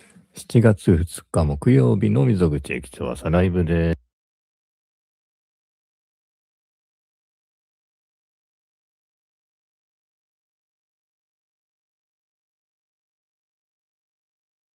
現在、外資系の製薬企業におきまして、お話を伺わせていただきたいと思います。どうぞよろしくお願いいたします。よろしくお願いします。それでは、お名前やご職業など自己紹介をお願いいたします。はい。酒井お名前やご職業など自己紹介をお願いいたします。真由と申します。現在、外資系の製薬企業におきまして、臨床開発の仕事をしております。真由と申します。現在、外資系の製薬企業におきまして、臨床開発の仕事をしております。臨床開発のお仕事って英語とか普段使われるんですか？はい。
Учить русский язык. Давно? А Да. сколько?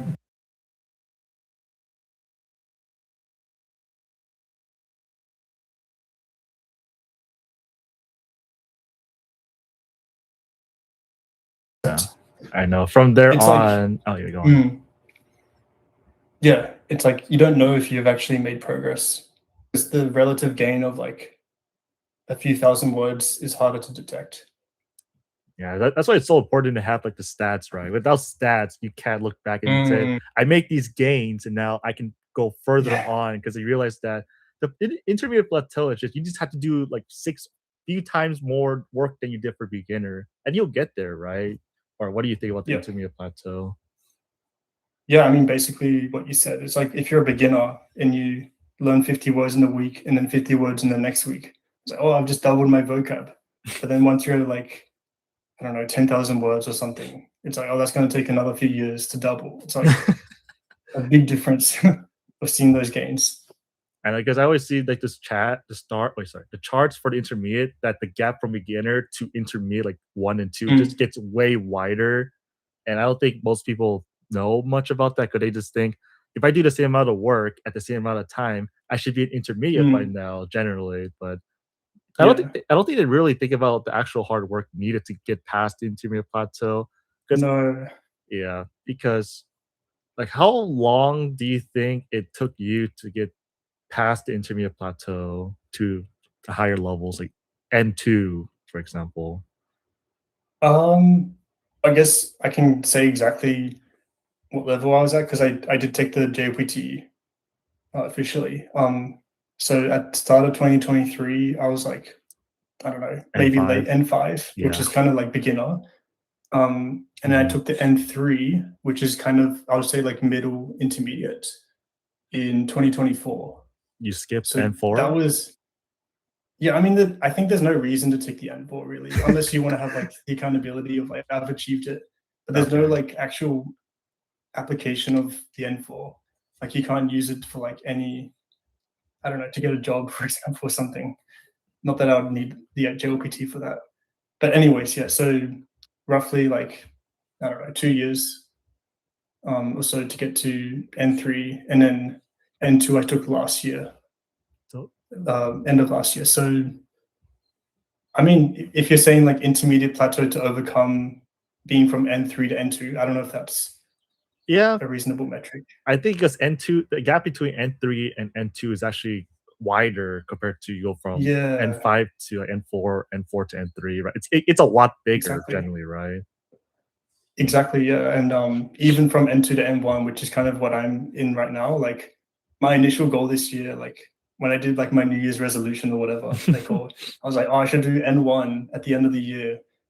And then I'll study like 3 hours a day or something, just in a kind of idealistic mindset. But it's like, no, I'll probably have to do it next year, because I don't have the time at the moment to get to that. Because it's like 6,000 words extra or something. Like basically you have to like, you're not relearning N2 amount of vocabulary, but N2 is 6,000, right? And then N1 is like 10 to 12. So you kind of like virtually doubled. Okay.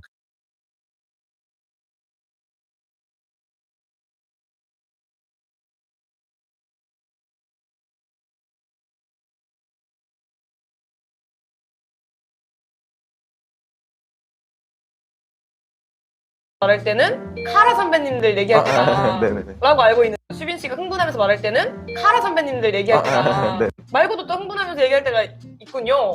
말고도 또 흥분하면서 얘기할 때가 있군요. 저 약간 게임이랑 제 취미 건드는 거에 약간 딱 눌려요. 발작 버튼. 딱 눌려요. 발작 버튼. 딱 눌려요. 발작 버튼.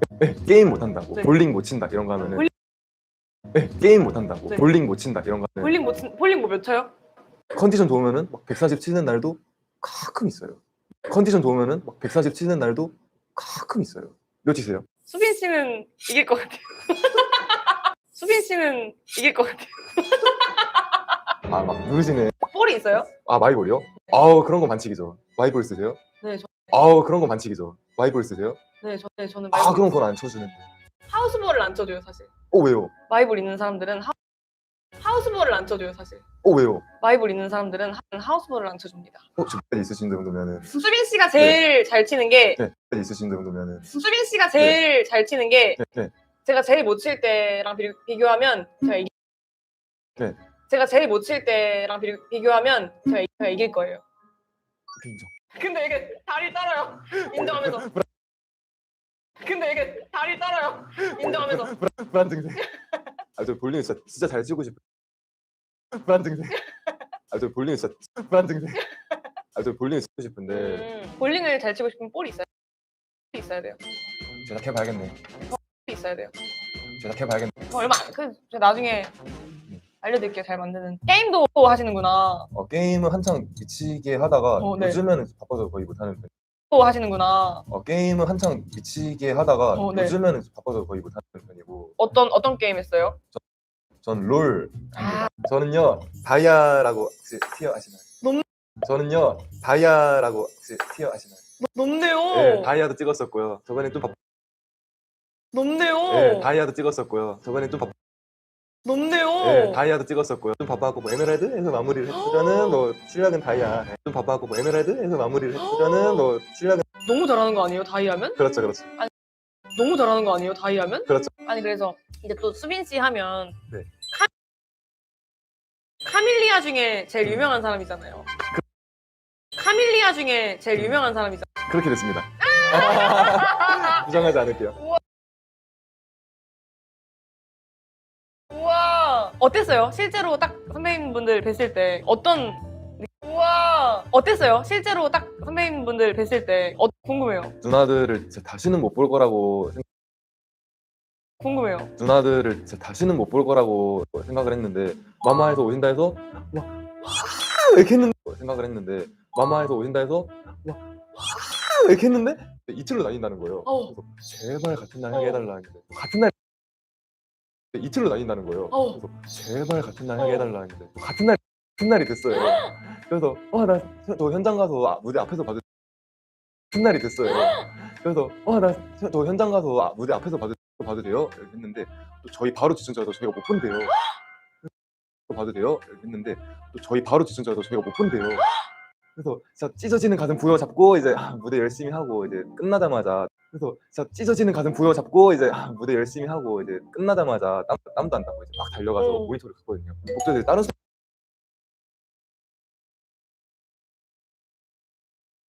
땀도 안 나고 이제 막 달려가서 모니터를 갔거든요. 목소리 다른 스태프분들도 같이 보고 있었는데 죄송합니다 이러면서 계속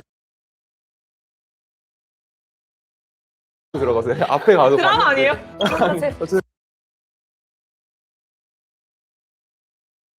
들어가서 앞에 가서 드라마 아니에요? 제가 카밀리아예요. 누나들 무대 봐야 돼요. 제가 카밀리아예요. 누나들 무대 봐야 돼요. 막 눈물 흘리고 있으니까 스태프분들이 막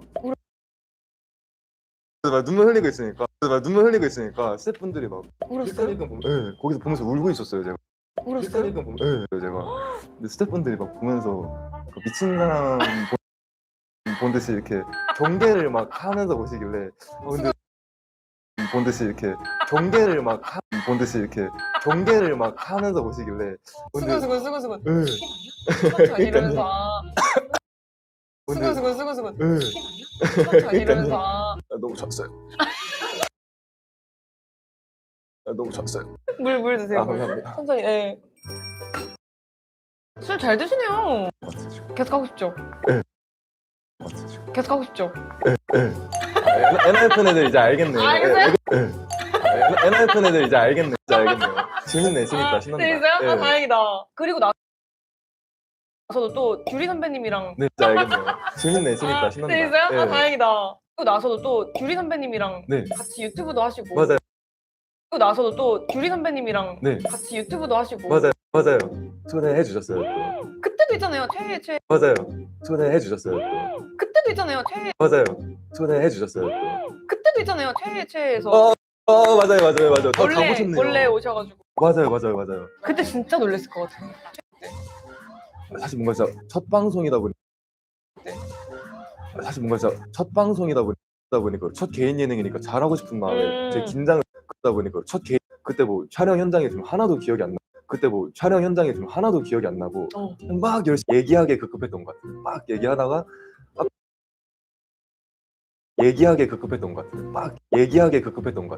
얘기하다가 하필 막 엉덩이 춤 이런 거 추고 있는데 나오시니까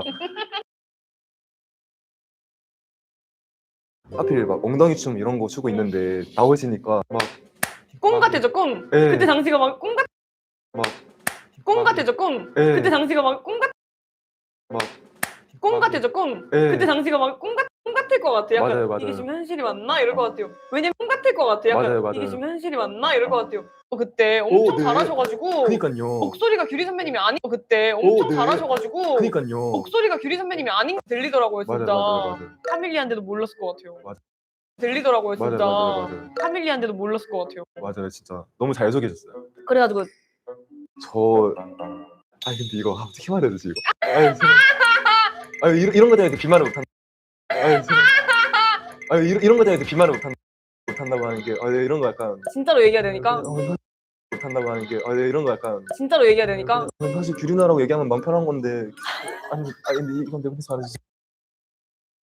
사실 규리나라고 얘기하면 마음 편한 건데 아니 근데 이건 내가 해서 안 해주지. 진짜 규리는 상처받았어.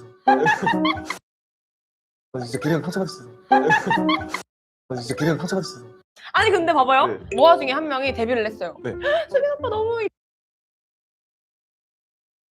아니 근데 봐봐요. 네. 모아 중에 한 명이 데뷔를 했어요. 네. 수빈 오빠 너무 입당 멤버예요 했는데 근데 오빠 지금은 저 새해는 범규예요 이랬어요. 입당 멤버예요 했는데 근데 오빠 지금은 저 새해는 범규예요. 그럼 상처받을 것 같아요? 아니 상처는 안 받죠. 너무 이쁘죠. 그럼 상처받을 것 같아요? 그럼 상처받을 것 같아요? 아니 상처는 안 받죠. 너무 이쁘죠. 너무 예쁘죠. 그래 봐봐. 규리 선배님도 그럴 거예요. 얘기를 못 하겠어요. 사실 생각나긴 해요. 얘기를 못 하겠어요. 사실 생각나긴 해요. 이거까지. 오케이. 그러면 저희가 방송은 안 내보내고 규리 선배님은 따로. 오케이. 그러면 저희가 방송은 안 내보내고 규리 선배님은 따로 보내드릴게요. 그러면 안 되죠. 아니, 방송으로 내는 게 낫죠. 방송 내는 건 괜찮은데 규리 누나 채널만 뭐 블락을 시킨다던가 뭐 이렇게 못 보게 막아주면 그게 더 이상하지 않아? 뭐 이렇게 못 보게 막아주면 그게 더 이상하지 않아? 내보내도 되는 걸로 하고 차에까지 얘기를 할게요. 덜 속상하시고. 네. 사실 이제 승현 누나가 이제 최애로 이제 땅땅 되었지만은 저는 맏언니 조합을 너무 좋아했거든요. 네. 최애로 이제 땅땅 되었지만은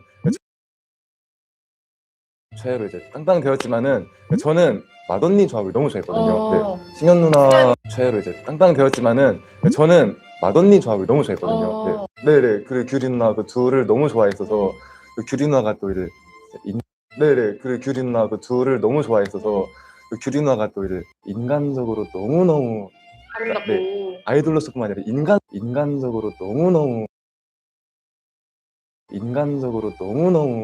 아름답고 아이돌로서뿐만 아니라 인간성이 진짜 너무 아름다운 분이셔서 규리 누나가 이게 더 싫을 것 같아. 진짜 너무 아름다운 분이셔서 규리 누나가 이게 더 싫을 것 같아. 그런가? 이게 되게 딱 정해져 있구나. 그런가? 이게 되게 딱 정해져 있구나. 정말 딱 입덕 멤버. 최애. 그죠. 차에 이게 정해져 있는 게 되게 신기해. 정말 딱 입덕 멤버. 최애. 그죠. 차에 이게 정해져 있는 게 되게 신기해요. 모두를 다 사랑하지만은 조금 더 사랑해야 돼 멤버가 그쵸. 인간이다 보니까 생길 수. 모두를 다 사랑하지만은 조금 더 사랑해야 돼 멤버가 그쵸. 인간이다 보니까 생길 수. 모두를 다 사랑하지만은 조금 더 사랑해야 돼 멤버가 그쵸. 인간이다 보니까 생길 수밖에 없는. 근데 그 팬분들의 정말 실제 마음을 정말 듣는 것 같아서 너무 재밌다. 실제 마음을 정말 듣는 것 같아서 너무 재밌다. 저도 좀 팬 덕질을 되게 가볍게 해본 게 아니고 좀 저도 깊게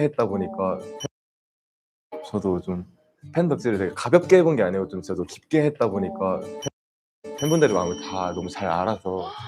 근데 모아 분들도 그래서 더 뭔가 수빈 씨 팬분들의 마음을 다 너무 잘 알아서. 근데 모아 분들도 그래서 더 뭔가 수빈 씨가 내 마음을 알아주는 것 같아 라고 느끼실 것 같아요. 뭔가 아이돌도 씨가 내 마음을 알아주는 것 같아 라고 느끼실 것 같아요. 해보고 팬도 해보고 하니까 이 관계가 너무 사랑스러운 거예요. 도 해보고 팬도 해보고 하니까 이 관계가 너무 사랑스러운 거예요. 서로에게 좀 좋은 영향을 줄 수 있는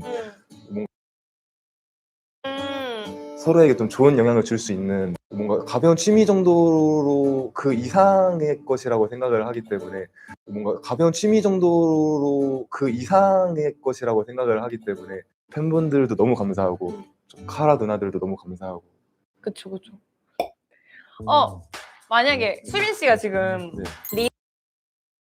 리더잖아요. 네. 만약에 리더가 아니었으면 나는 이런 리더잖아요. 네. 만약에 리더가 아니었으면 나는 포지션이었겠다 하는 거 있어요? 저는 사실 이것도 좀 팬분들은 아시는데 저는 리더도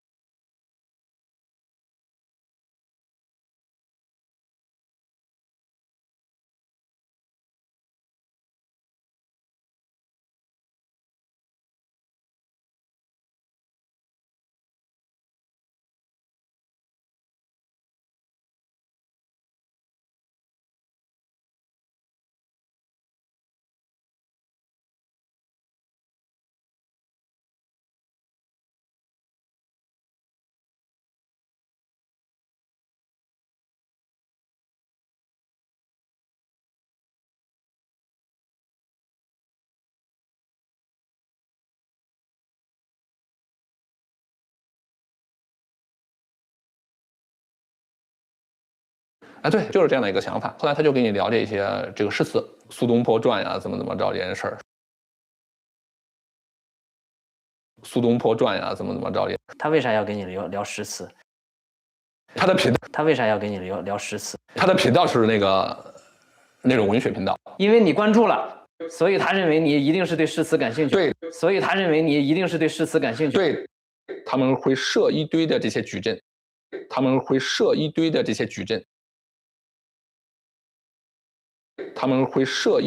些矩阵。这些矩阵会就是不同的标签。你对这个感兴趣了，你就它是代表你对文学是感兴趣。比如说骗我的，有可能是他是个健身号，有可能是他是个健身号，对，是不是？我点进去了，对，这是怎么建的？是的，它吸引的是对不同类目，的这种标签，而这些标签的时候，在最后它会对应不同的剧本。所以他给你发什么苏东坡的诗词啥的，你就感兴趣了。哎，对，他就开始顺着这个点。哎，对，他就开始顺着这个点。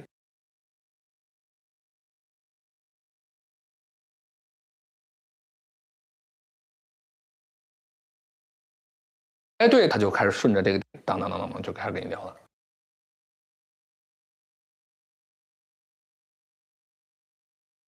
当就开始，就开始跟你从诗词聊文学，聊历史，聊政治，他妈聊这，跟你从诗词聊文学，聊历史。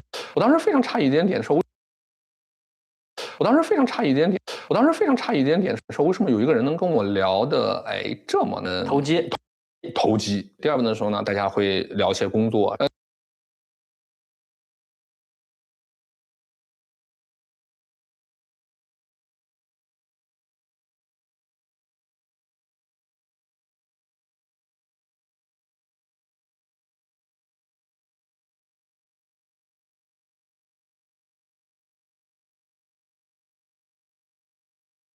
那他会有他自己的一些这种见解。那他会有他自己的一些这种见解。那你会觉得，他对一些东西的认知还是很不错的。那其次的时候呢，我觉得他会在不断的介绍他个人的一些经历。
他个人的一些经历。我家是这个四川的、成都的，在哪个区？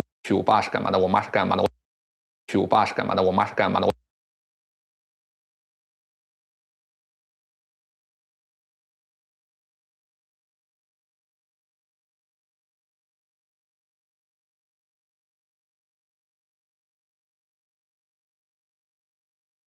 我爸是干嘛的？我妈是干嘛的？我姥姥是干嘛的？我舅舅是干嘛的？立体了这个人，对，立体的，立体了这个人，对，立体了，所有的细节清晰了，给你铺的非常的满。他舅舅是属于非常调皮但非常聪明，他舅舅是属于非常调皮但非常聪明，是吧？他外婆不舍得打他，后来他给你引出了时候，他舅舅后来去读了哈佛。后来他给你引出来，他舅舅后来去读了哈佛，再给你引出来，他舅舅是在香港的证监会，就是往这条，他舅舅是在香港的证监会，他舅舅是在香港的证监会，就是往这条线铺，就是往这条线铺，而他自己的时候就是在这个成都，初中读什么，高中读什么，到大学比如说去了这个香港中文，读了金融，舅舅的关系的时候。又给他介绍去了这个富途的这个证券，来做分析师助理，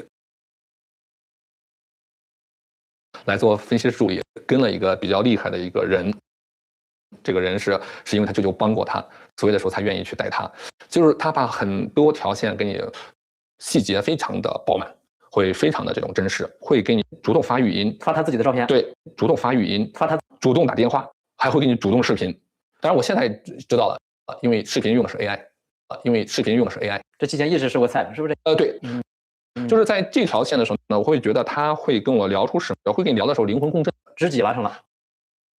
对，你讲的非常对，你的潜意识里面会感觉的时候，这个人他的素质还是不低的，你会觉得说，如果是具备这样能力的人，他不会是骗子，就是你会产生这种信任的感觉。那你现在回头来看。因为我最近还做一些这个，它的目的就是来给你构建信任。在这个心理学上叫心理信息，人天生会对跟自己性格极度相似的人产生，他其实是不断的时候再去迎合你，他其实是不断的时候再去迎合你，他塑造出来的另外一个人的这个其实是跟你更相似的你，或者是更完美的你，你会认为自己的时候是不完美的。70-80分，那边会给你造出来100分。比如说像我这种人，我是缺乏自律的，我是这种散养惯了的时候这种人，我是散养惯了的时候这种人，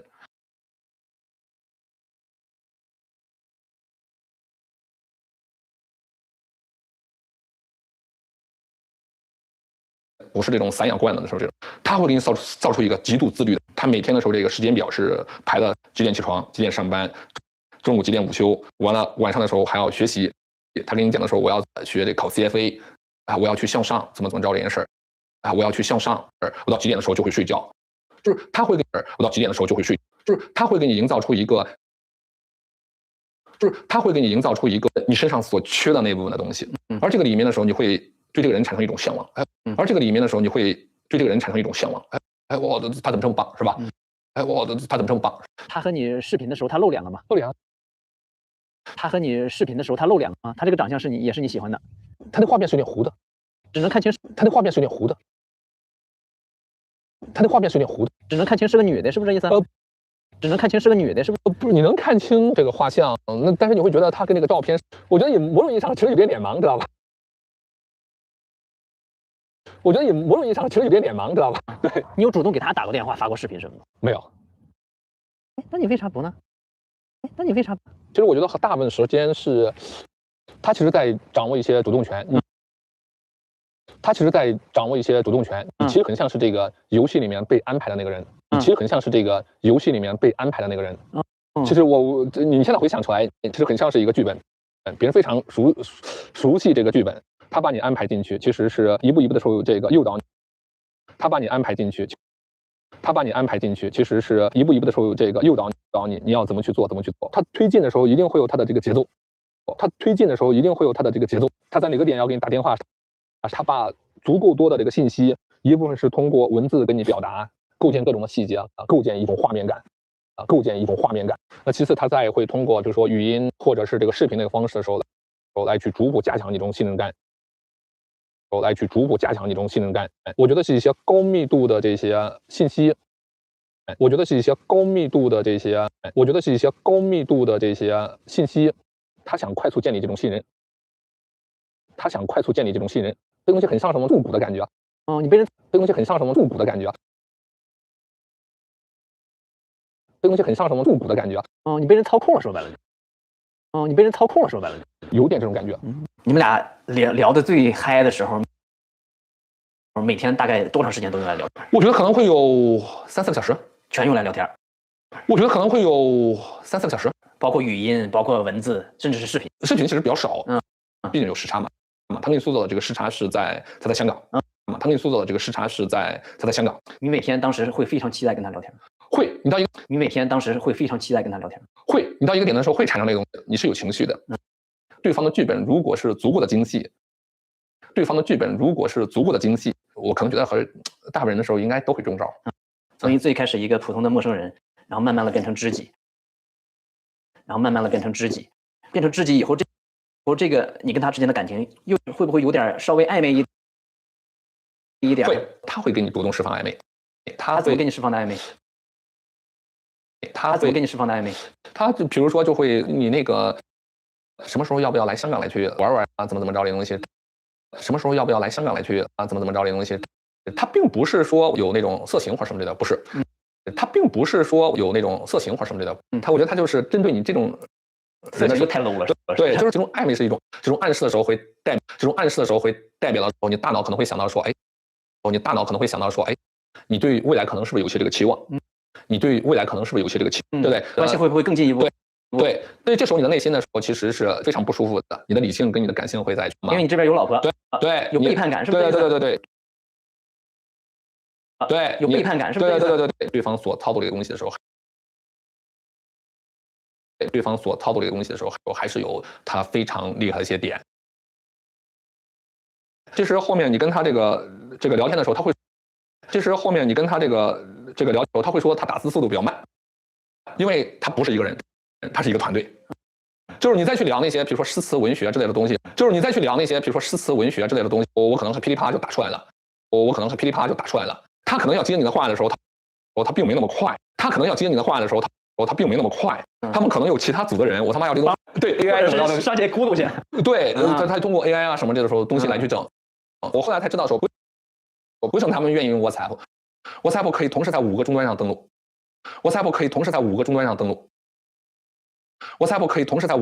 登录，可以在手机、Pad， 有可能是好几个人跟你聊。所以我后来才搞明白说，为什么说他说他打字是一堆人在跟你聊天？因为在那研究呢。对，你一个人对应的是他们整个系统。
大家好，又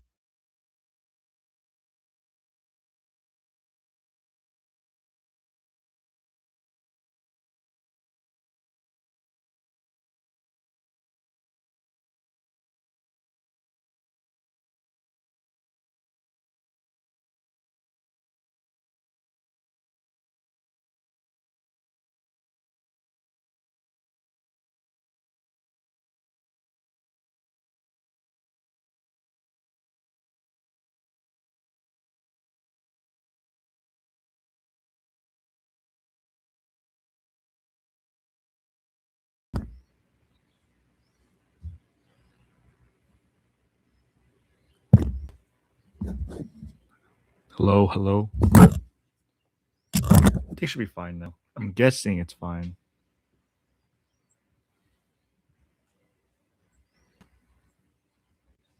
Okay.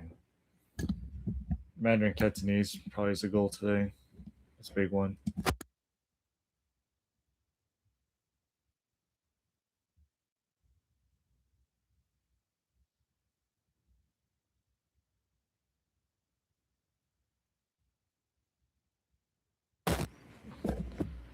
What's your plan today? Wait, what time did you sleep and wake up? Holy moly. What? Well, you've been out for 5 hours. You didn't sleep?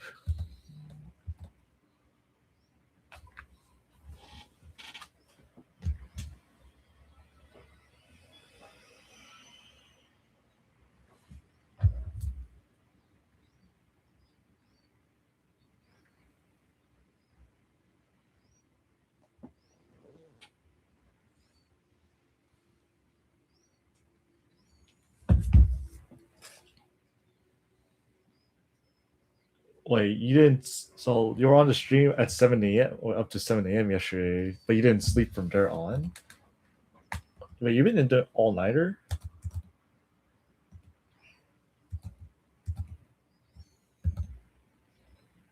Wow. Are you doing it 24 hours? Like stay out for 24 hours, I mean.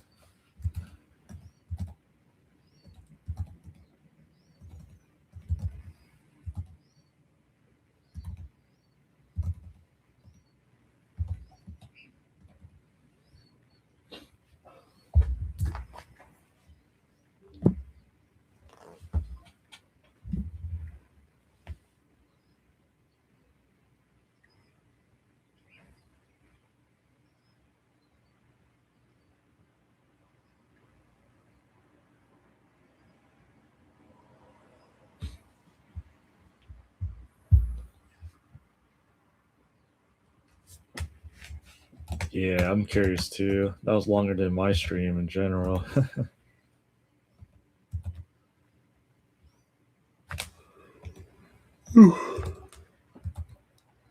Hope you enjoyed the talk yesterday. That guy was actually pretty interesting. Mike certainly liked it.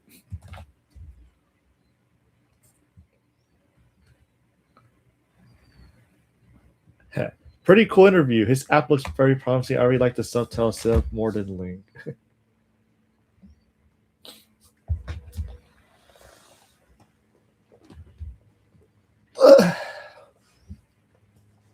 Well, if you ever want, you can always try his app. It's free for 7 days. It's $5 a month. Like that's pretty good, despite what it has. If I were to start over, I would pretty much use what he has, because it tackles the dilemma, whatever the base form from the beginning, instead of just every single what's the lame.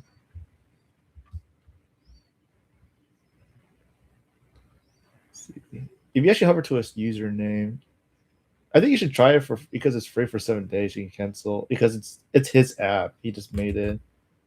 I don't think I can post this, can I? No. Reader Bear.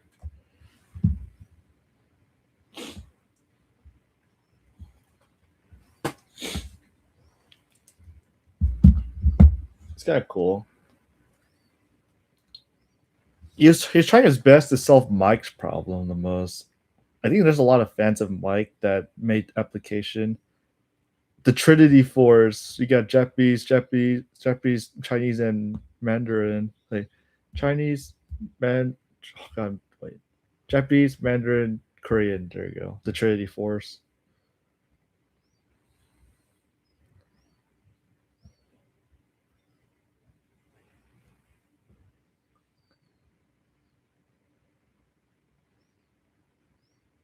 Okay, I see this guy from the stream. That's funny. Of course he's here.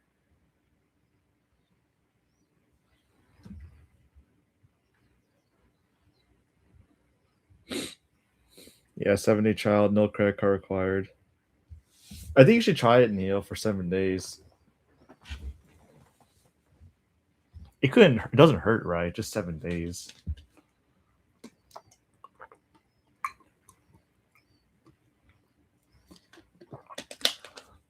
Honestly, I would have done this guy's app compared to Link if I were to start over. Because, have you tried it? No. I watched this demo in the stream and that's enough for me. It's literally Link and Language Reactor combined. So because that's everything in one. Because I do Link and Language Reactor as 2 separate, but he has it all in one. That's the thing. It would be everything that's versatile. You just go to one place and that's it. Call it a day. But for me, I have to do 2 places. But that's like not much of a difference. I don't have to do much work.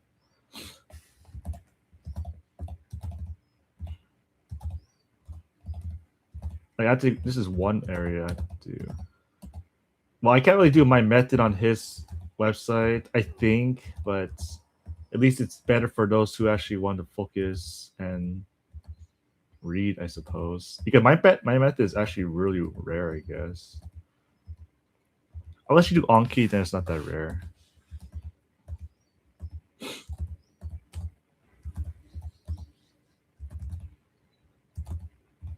So far, he only has 20 to 30 members. I said, okay, that's pretty good. Like, are they paid or I didn't ask that question. I don't know how many are paid, how many are used. I'm just guessing like maybe 2 out of 20. You haven't reacted to my yesterday's stats.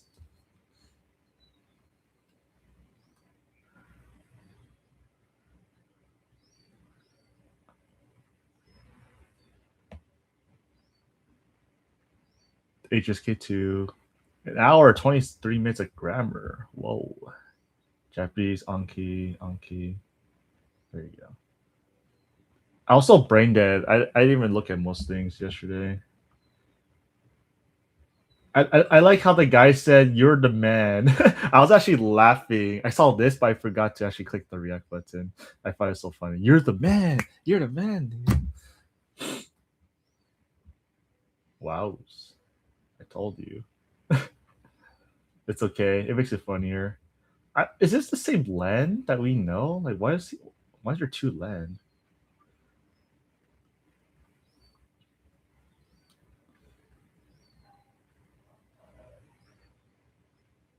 Oh, the whole different Len? Okay.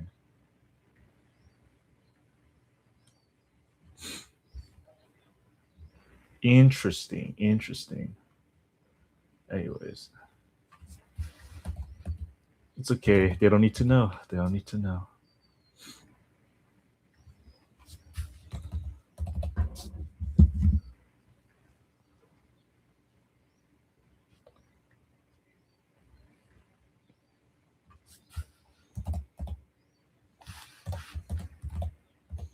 Weirdly enough, the pink doesn't give it away. I thought the pink would give it away, honestly. Or they just probably think you're gay. No idea. I wouldn't know. I thought it's obvious that you're a girl. Just based on the profile picture itself. They gave it away for me. Like the Gigia one, that she has like the fancy nitro. The fancy nitro, like holy moly.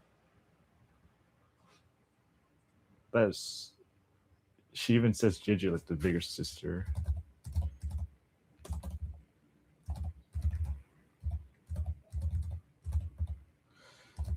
Do.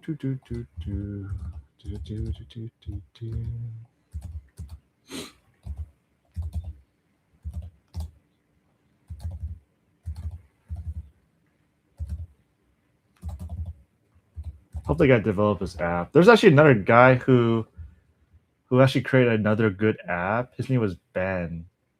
This guy, Ben WD. I should record our conversation with this guy. This was the first guy I ever talked to. He made like the system that he has. I don't know how would you describe it. It's like Duolingo. They help you learn all the most common words from the beginning. You don't create sentences, but you get the input, and then as time go by, based on the number of words closest to what you have, they recommend video and audio to match it so you can do your listening practice as you go along. I thought, wait, that's smart. Like if it actually can track you in lifetime. No. But I think because you're under their system because they want you to learn like the most common words first. So you have to follow what they think is the most common. I think it's cool though. I didn't get to really think much about or try it. I just saw his demo as well. Sounds promising. Maybe I should ask him if he wants a depth, like if he could do a demo. I don't know if I had building verbal.app. Oh, there you go. Verbal.app.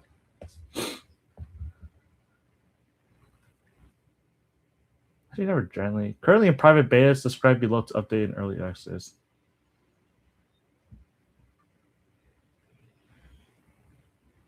Understanding messages versus noticing forms. How language works and that.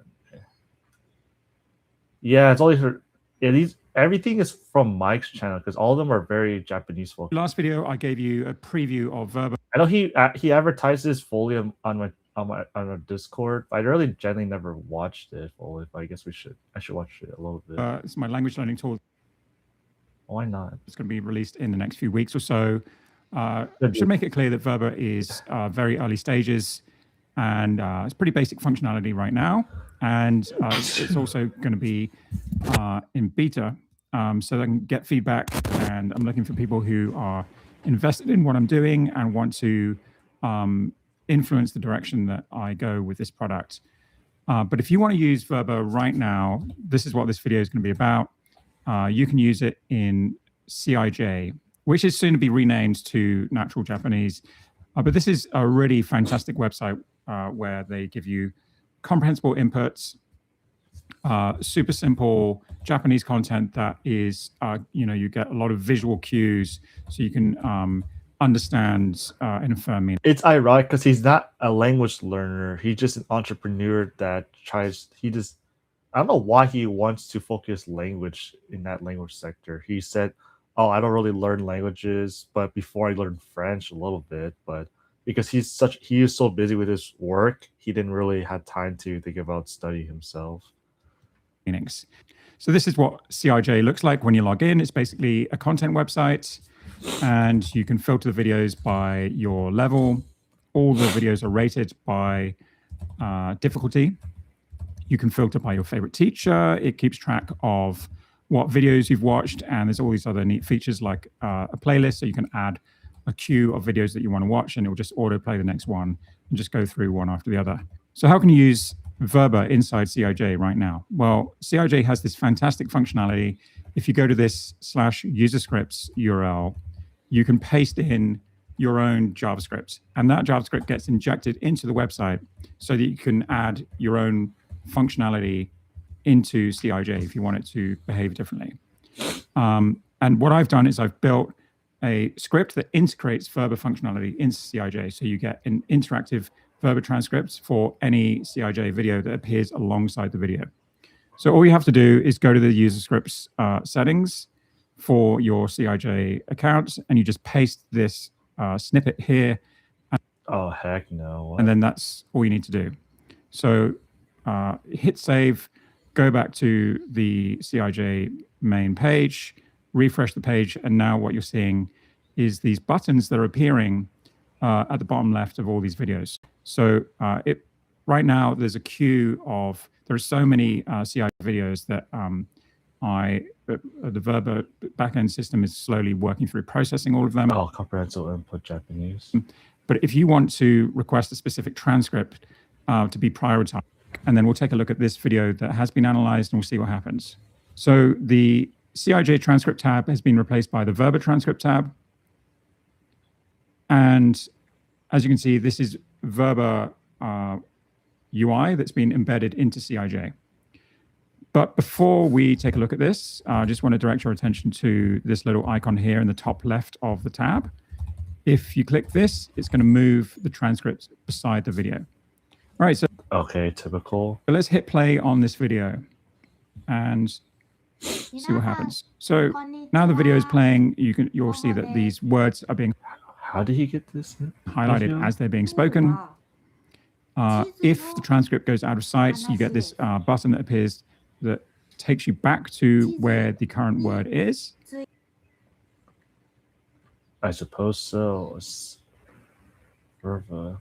CI Japanese. Oh, this is the actual. Wait, what? He integrated by his tool. Oh, it's tool, but it's not. Okay, wait, where's Verva? Verva.app. Wait. And you can click on any word and it's going to show you some information about that word. It's going to give you crisp, slowed down audio so you can really hear how that word is pronounced. At the bottom right of the screen, it's probably not easy to see, but once you're logged in, you'll see this little avatar. If you click on that and then select help, you get all these shortcuts. Oh my God, dark mode. So if we hit P, that's going to toggle the playback for the video. And Verba UI will react to that. And also, it's hard to see because it's right in the corner, but when you're logged in, you've got that menu. When you click on your avatar, if you just hit that feedback option, that will say, I really want to... No, it's not a website, it's more of an extension. Is that how it works? I don't know how it works. Though it's just an extension, but Straya's application is an entire separate application, which makes it so much more easier because it's actually a place to go to. You know, why not? Why not? I'll do my dumber email. Why not? Oops, I typed it wrong. No.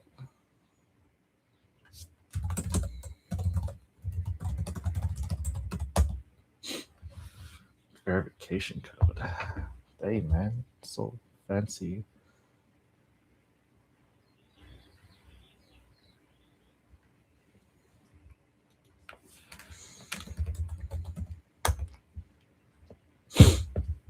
Why not? Japanese.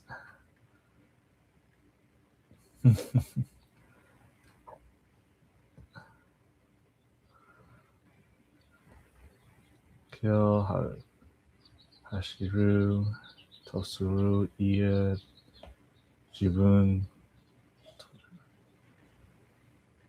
Okay, buddy. Just give me my...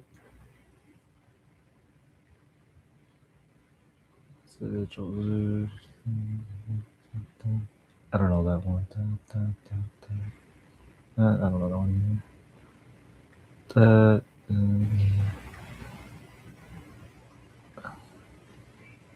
Wait, I should just start from zero. What am I doing? Whatever. Log in through email.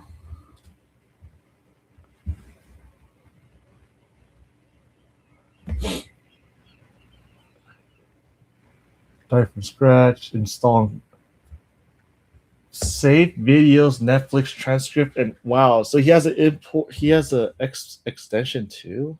Dang, man. Wow, he got it on the Chrome store.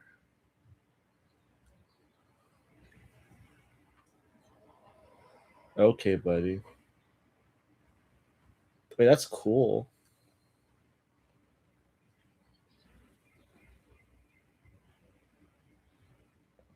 How do I log in though?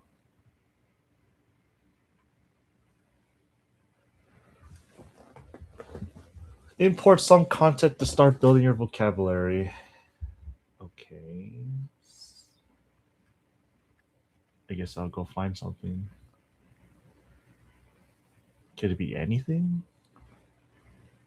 I wonder if it's a... I know he's trying to work on auto-generated text videos. Okay, I got one. I felt like this is the most consistent channel with podcasts. I think I should tell him about this. They're so...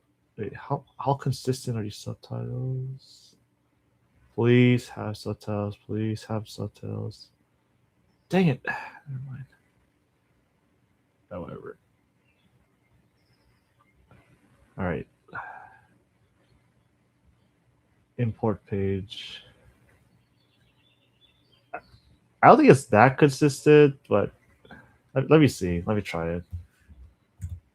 How much does it cut off? いつも使ってるフレーズ。ばっかり使っちゃうなっていうのはあります。面白いですね。自分が選んだ選択肢のユーモアのスパイスレベルとか何が良かったかっていうところを解説してくれてます。理解もできるし、返事をすることもできるんです。ですけど、ここぞっていうふとした瞬間に引き出しが絡んで。Wait, this is actually pretty good. It doesn't cut off. Oh, it's glitched. I think it's an internet problem.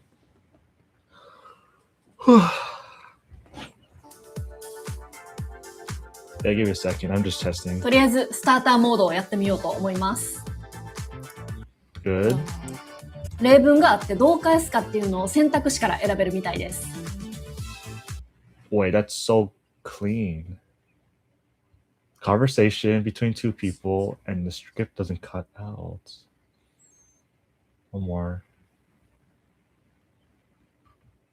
恐れずに、恥とかをあんま感じずに、そんな人じゃないわけですよ。話せそうな気がするんですけど。いつもテレビ出るたび恥ずかしい。これ私のことだと思うんですけど。Dang it, everyone, this one sucks. Only certain ones. It's very dependent. 日本人は国民性としてはすごい世界で好かれてると思うんですよ。いろんな調査によると、みんな正しく話そうとしてるその態度はすごいね。It's always like every time this girl pops up, the subtitle works.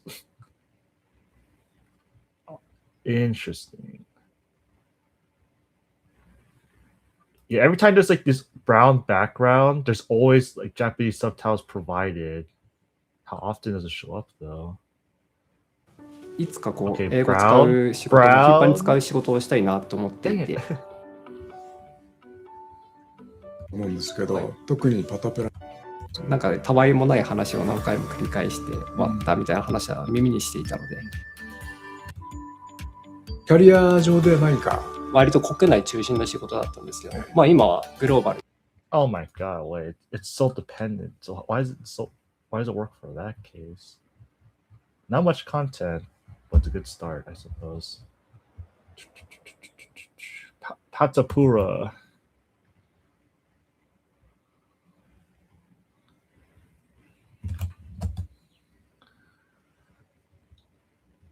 Okay. Anyways, I was testing. Dang, I made progress by doing nothing. 0 known words. Yep, that's right. いつも使ってるフレーズばっかり使っちゃうなっていうのはあります。面白いですね。自分が選んだ選択肢のユーモアのスパイスレベルとか何が良かったかっていうところを解説してくれてます。理解も。Okay. Do you have to know katakana from the start?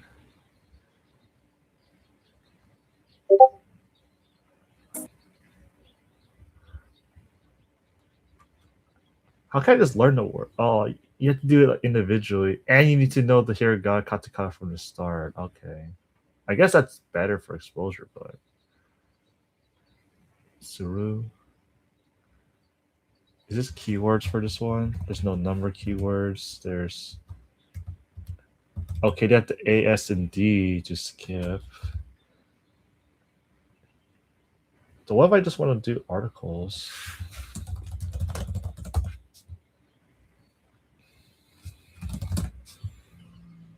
I don't know. Health benefits of eating strawberries or something. I was gonna try importing that.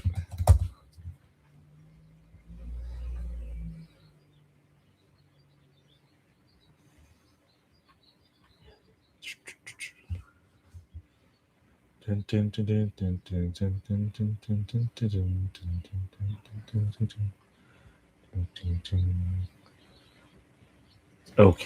imports.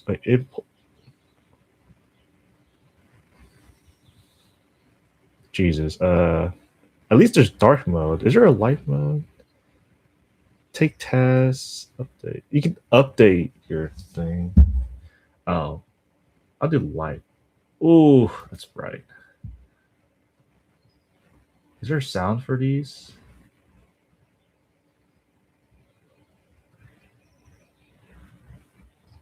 S? I'm gonna ask him. Shoot.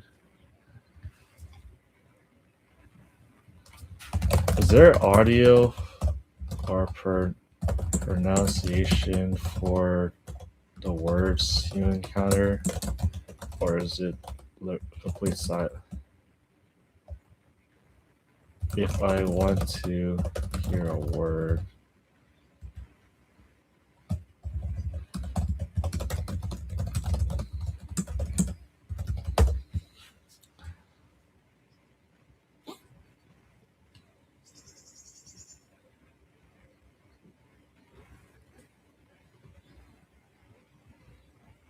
I like how they have the radicals. They can actually focus on each individual piece.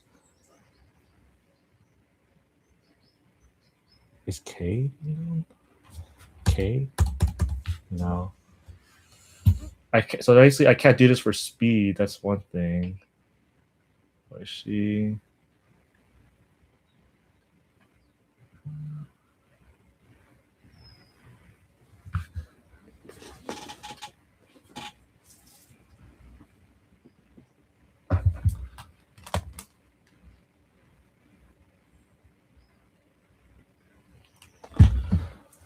Not curly buttons, my to-do list. Can you add shortcuts for each?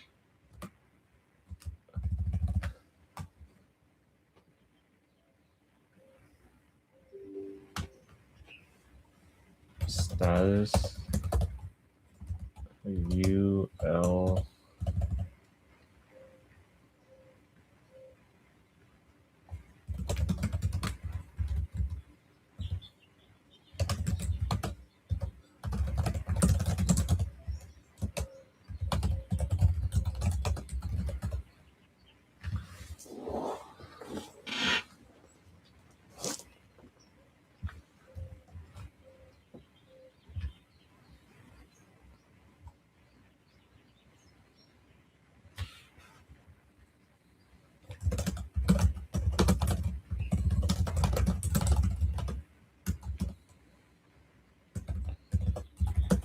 I think users would like key bindings instead of manual clicking.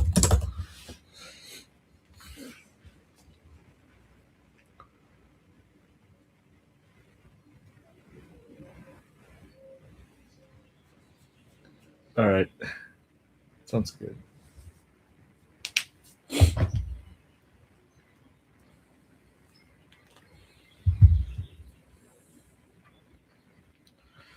You mean for word status, you go to settings, you can check out the available key bindings.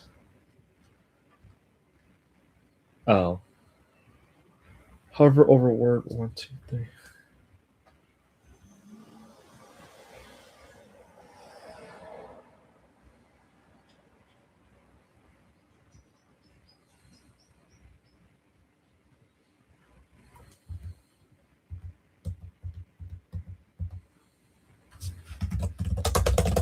Got it.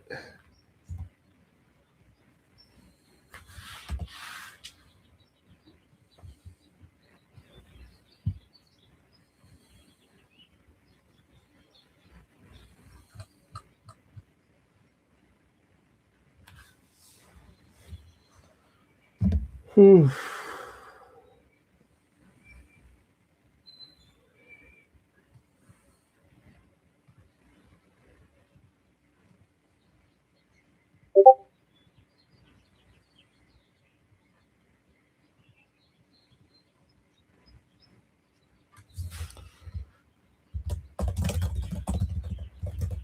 Really straightforward, and it imports quickly.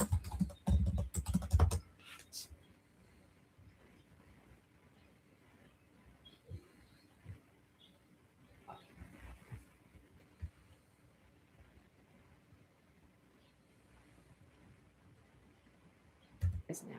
ある日突然ってことはやっぱ残念ながらなくて、そうですねあとこれさえやればっていうのも残念ながら、ちょっと他の方はわかんない。少なくとも私にはなくて、はい、小学校の時の漢字ドリルとか計算ドリルのように毎日毎日繰り返しやる。はい、小学校の時の漢字ドリルとか計算ドリルのように毎日毎日繰り返しやることで、だんだん自分の中でこう腹落ちするというか、こういう時に使えばいいのかなっていうのが分かってきて。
Give me a minute, I'm trying to solve something real quick. I'll be right back. The red test order brings content straight away. Sure, why not? I'll be right back.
Okay.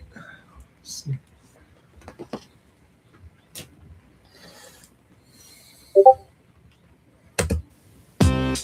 Nihongo Contest 日本語学習者の皆さんを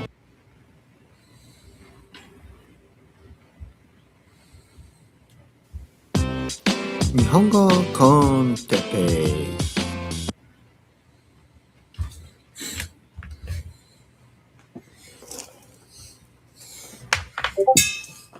日本語コンテペイ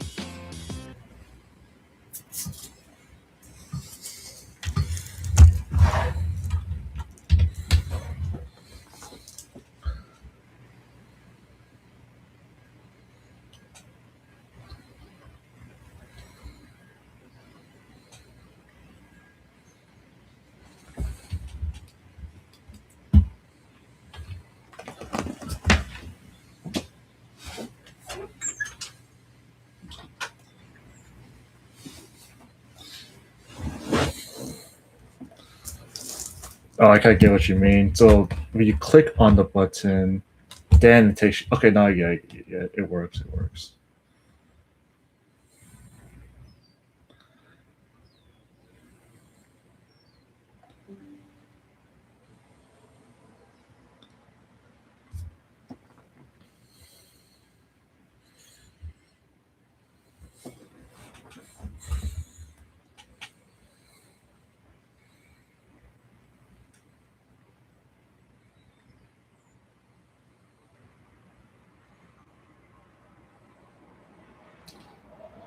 Yeah, because for example, I'll show you what Link does. If you were to click on Link and you press, actually when you press it, it's like an option that it opens automatically. You are doing it exactly correct. Never mind. Yours is right. Yours is right. You're good, Stryle. You're good. I was thinking something else. I just think that when you click if I were to click on it automatically, like if I click on this, it would do import automatically and go straight to the page. But I know there's like a second step, so I get it now. You're fine. I just realized that Link does the 2-step process like yours does.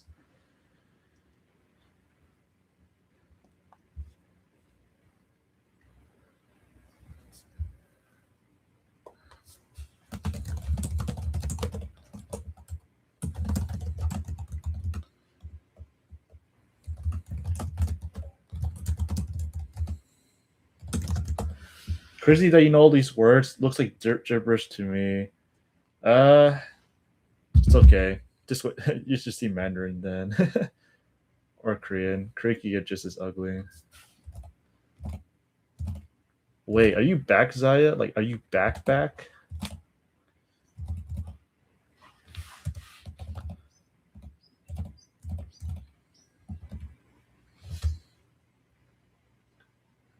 I'm not doing this. It ain't over till it's over.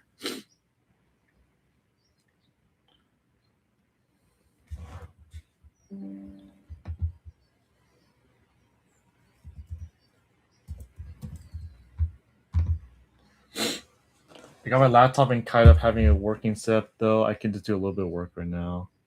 Sounds good, man. Man, I haven't seen you in here, Zaya. Oh, I gotta give you mod, Zaya. You've been here the longest, so I should give you mod. You've been missing else. I just learned how to mod people.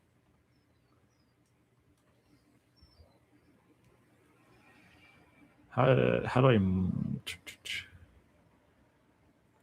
permissions, community moderation? Zaya F the world. There's only one Zaya F the world, surprisingly. All right, type again. All right, good night, Straya. Good interview, man. Until part 2.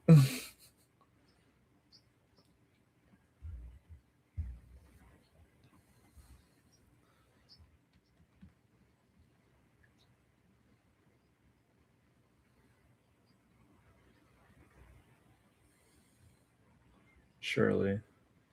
Hey, Zaya, try typing it again.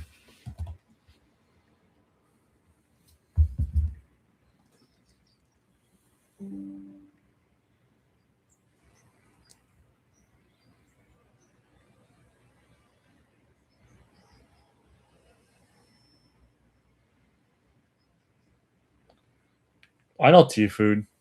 I know Tifu. You mean Twitch? Okay. It's okay. You're really not going to use any mod powers in here, to be honest. There's not really a reason to most of the time.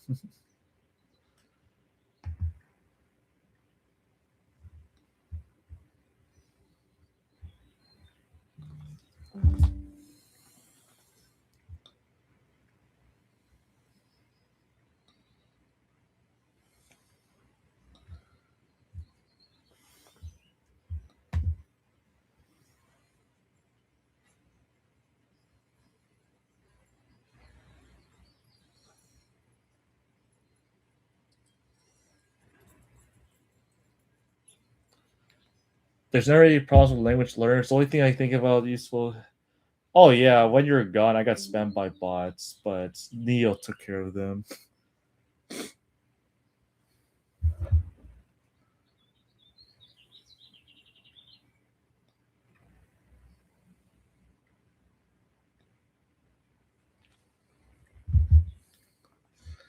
Any problems with language learners? That's funny.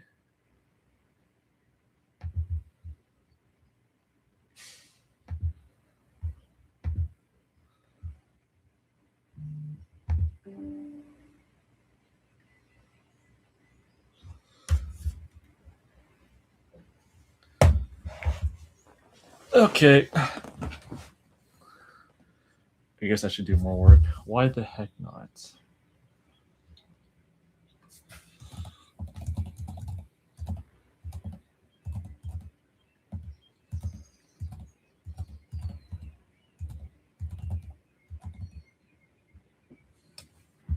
Because I know you put me in as mute, so do you prefer if my audio is muted, or do you prefer hearing sound to blast your ears? I think I did the poll already, but I want to know what you think. Because you're usually in here the whole time, just putting me in the background.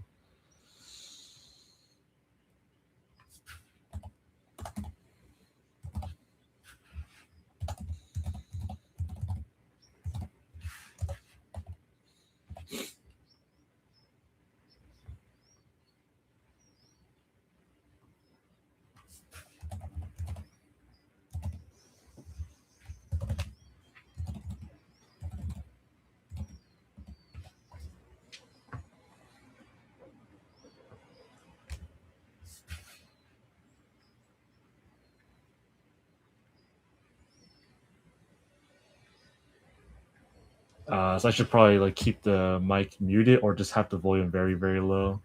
That's one thing for sure.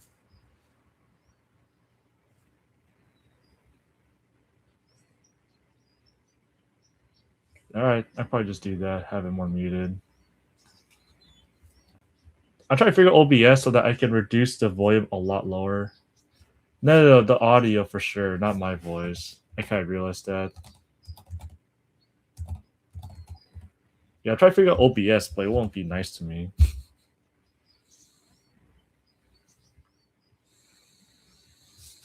I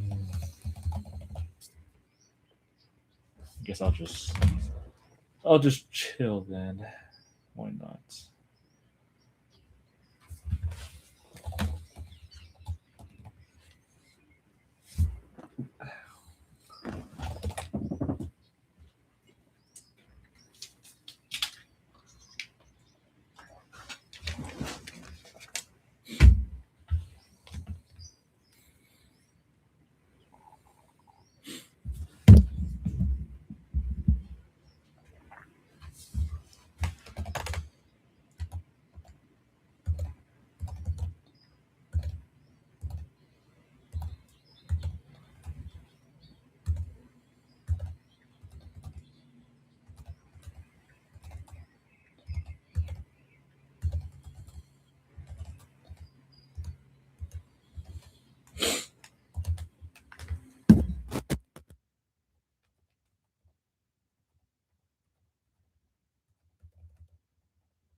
Pascal Zols.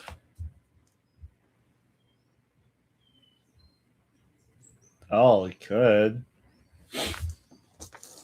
Damn, man. 8 hours of studying in Paris. That's a long time.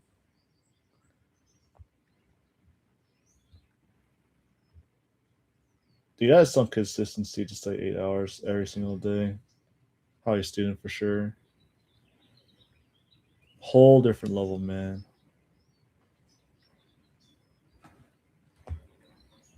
Is there any sound when he does this? Yeah, I did keep the audio really loud though.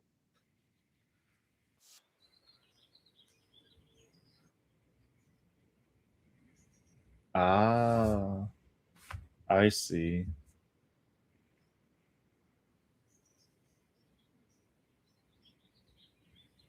He really just does this for 8 hours? For real?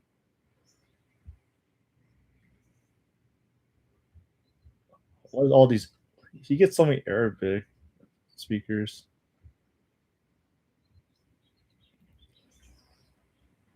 Okay. Noted.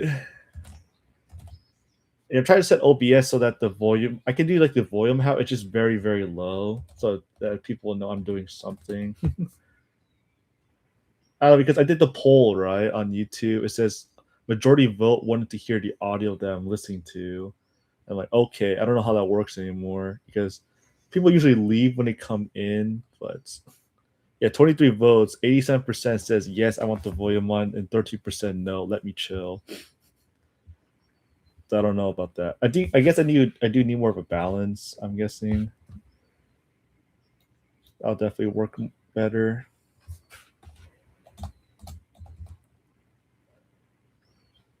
Do what the people want. I don't even know. That's what I'm trying to figure out.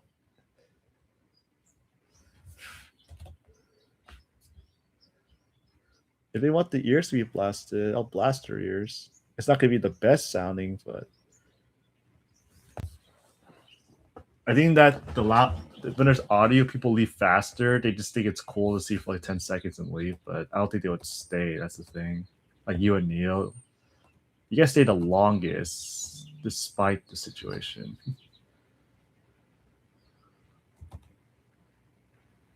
I'm trying to get the middle ground. I'm trying to get it in there somewhere. Oh, that's it.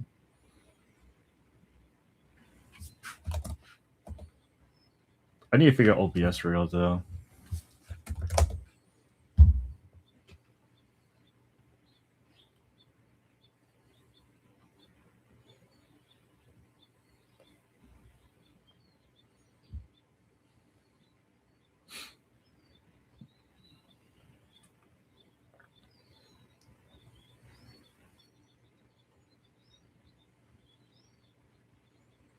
Do you use link with audio on the word so it sounds words out when you hover over it? No, I don't. I think it's kind of a distraction. That's just me though. I forgot, what was I doing again? Oh, I should be studying. I do want to take a break though. My ears, my brain's on fire. 穿越當自己係王。今集帶大家穿越當自己係皇帝啊！喺南山呢一間沉浸式劇場餐廳裏邊，喺南山呢一間沉浸式劇場餐廳裏邊。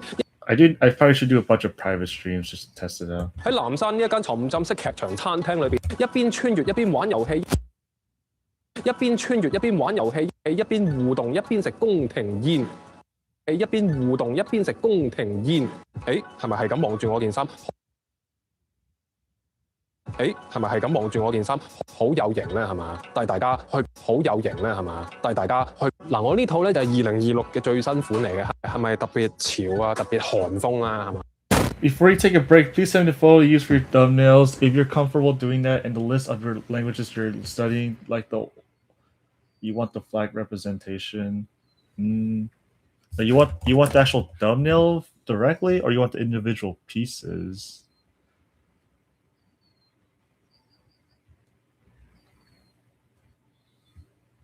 Because I honestly don't even know what would be a good thumbnail. I just put words together. Like, for example, I create this basic learn 10 languages to me every day, right?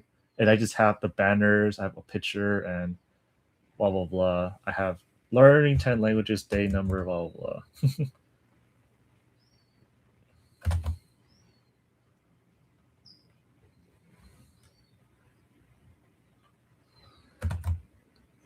The picture of you raw, preferably not the thumbnail, but you can't find the picture now, take the thumbnail and crop it out that way. I see. I can get it raw. I need to look through for a second. Any picture?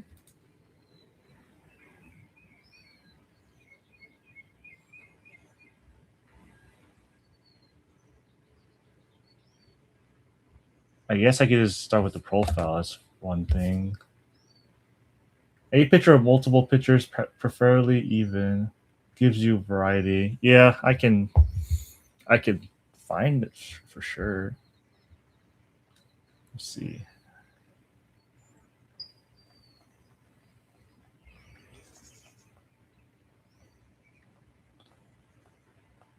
Variety. Hell, we have a phone full of the partner's pictures. It overwhelms your own pictures by a lot.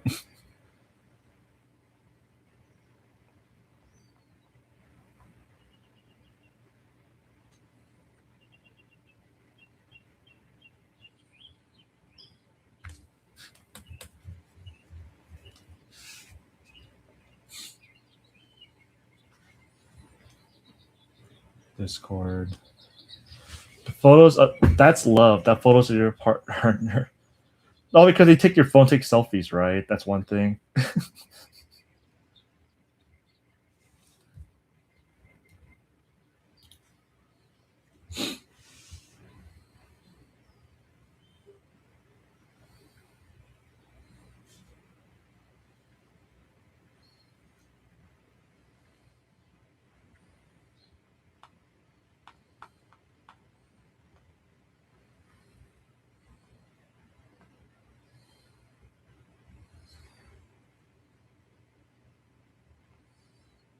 I'll just send you a bunch of pictures then. I just gonna have to look around. Wow, there's too many.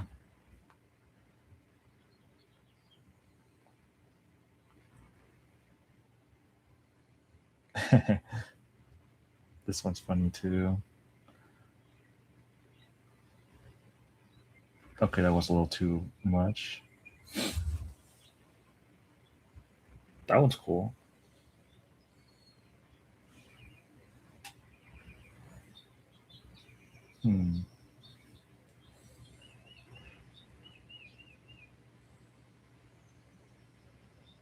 Are you gonna be my editor now?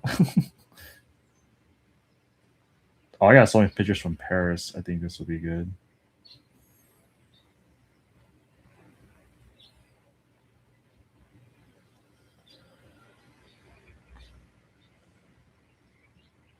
Jesus, man. Hope you're ready for a bunch of pictures. I don't know how many you need though. So I'm just giving you a picture. I'm just giving you my entire photo collection at this point.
Thanks, Zaya.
I could look into the bot thing.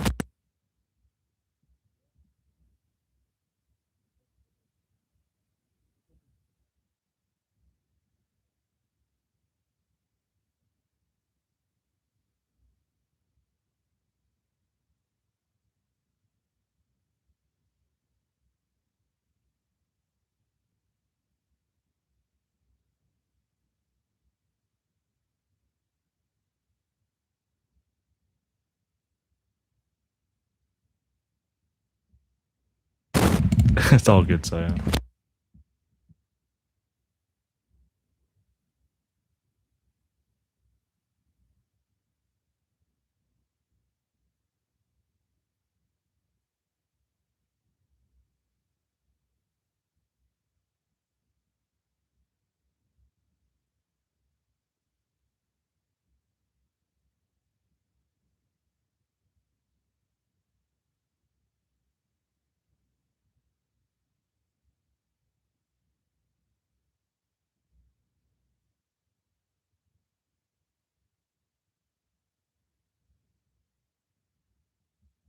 Alright, I'll be back. Good to see you again, Zaya.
Eu adoro essa música. Aqui, olha, o que ele fala.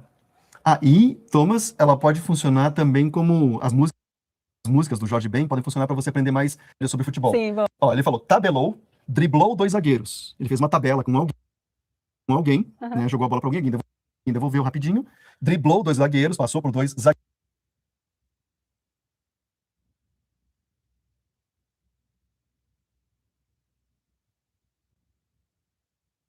Devolveu rapidinho, driblou 2 zagueiros, que são as pessoas da defesa, né? Deu um chutinho, só não entrou com bola e tudo. A gente fala entrar com bola e tudo, né? Entrar no gol correndo com a bola. Ele só não entrou com bola e tudo porque teve humildade em gol. E aí ele fala, foi um gol de anjo, um verdadeiro gol.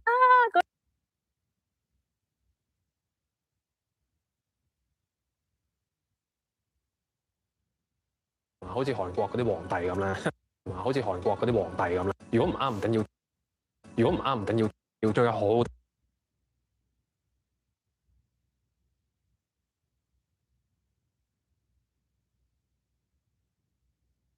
要仲有好多衫俾你揀嘅。咩話？你係短頭髮覺得冇 feel？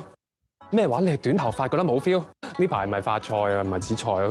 呢排唔係發菜啊，唔係紫菜。佢係咧假髮啊，大量咧款式任君選有。佢係咧假髮啊，大量咧款式任君選有長啦、攣啦，有牛屎型嘅啦嚇，有長啦、攣啦，有牛屎型嘅啦，同埋你嘅阿公類型都有。係仲有咧就係有埋專人幫你化妝添。係仲有咧就係有埋專人幫你掂，你想做咧唔同嘅朝代啊 style 啊，你想做咧唔同嘅朝代啊 style 啊，問你死未？本王換好衫啦，而家做啲咩好咧？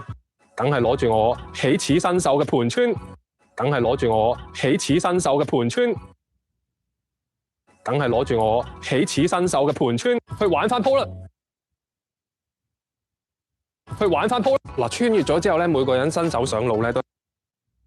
嗱，穿越咗之後咧，每個人新手上路咧都係有呢張咧印章卡嘅，都係有呢張咧印章卡嘅。你要去咧唔同嘅檔攤嗰度玩，你要去咧唔同嘅檔攤嗰度玩佢通咗關咧，吸咗印咧，先至可以咧通咗關咧，吸咗印咧，先至可以咧越儲越多定銀啦，或者通咗關咧，吸咗印咧，先至可以咧越儲越多定銀啦，或者越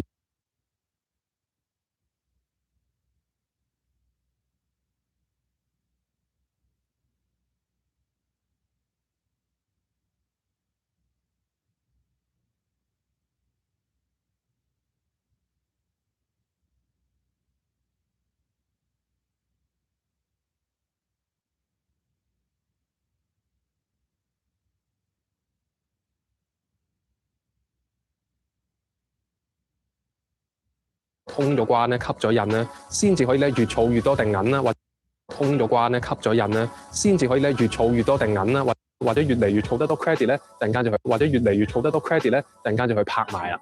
將啲6粒色咧，將啲6粒色咧擲出嚟咧，如果擲到3個點數一樣咧，擲出嚟咧，如果擲到3個點數一樣咧，就叫過關啦，係咪？好，呢個關咧就係考你嘅心思同埋手勢細密度啊。呢個關咧就係考你嘅心思同埋手勢啊，即係要將呢條線咧穿晒3支針啊，即係要將呢條線咧穿晒3支針，就嚟好似我阿婆咁揾口水舐下佢啦，就嚟好似我阿婆咁揾口水舐下佢啦。呢個攤位除咗穿針咧，呢個攤位除咗穿針咧，仲可以購買一啲咧股，不過咧係要用銀兩嚟買嘅，不過咧係要用銀兩嚟買嘅。啱啱呢個姑娘就話咧要，啱啱呢個姑娘就話咧要。但係咧，我啱啱賺到嘅工資咧，先係20兩啫。但係咧，我啱啱賺到嘅工資咧，先係20兩啫。佢唔知我有嘅冇咩多，就係錢。呢個非箭頭股，呢個非箭頭股，呢個非箭頭股，大家喺尋秦 X 嗰度都見唔少㗎啦，係咪？咁我而家就示範咩？大家喺尋秦 X 嗰度都見唔少㗎啦，係咪？咁我而家就示範咩？大家喺尋秦 X 嗰度都見唔少㗎啦，係咪？咁我而家就示範咩？中8支中2支就得，中8支中2支就得。好，我試下有幾難先。好，我試下有幾難先。雖然呢個每人咧啱啱起始嘅身家，雖然呢個每人咧啱啱起始嘅身家即係100兩，但係咧嗱呢個咁解壓嘅摔碗遊戲咧，但係咧嗱呢個咁解壓嘅摔碗遊戲就要100兩喎。好，我中意就要100兩喎。好，我中意貴並唔係佢問題，係我嗱屋企嘅家庭小朋友千祈唔好亂學。嗱，屋企嘅家庭小朋友千祈唔好亂學，屋企嘅家庭主婦更加唔好學。屋企嘅家庭主婦更加唔好學，屋企嘅家庭主婦更加唔好學，因為咧平時解壓咧掟爛，因為咧平時解壓咧掟爛屋企啲碗係解決唔到問題嘅。而家我哋玩遊戲啫 ，OK， 好嚟。而家我哋玩遊戲啫 ，OK， 好嚟。好似解咗啲壓嘅，好似解咗啲壓嘅，身心舒暢咗，身心舒暢咗，身心舒暢咗。啱啱公公話要俾啲神秘任務我，啱啱公公話要俾啲神秘任務我，但係同店長俾一鋪大細。但係同店長俾一鋪大細，我而家咧已經入咗嚟咧呢一個，我而家咧已經入咗嚟咧呢一個，我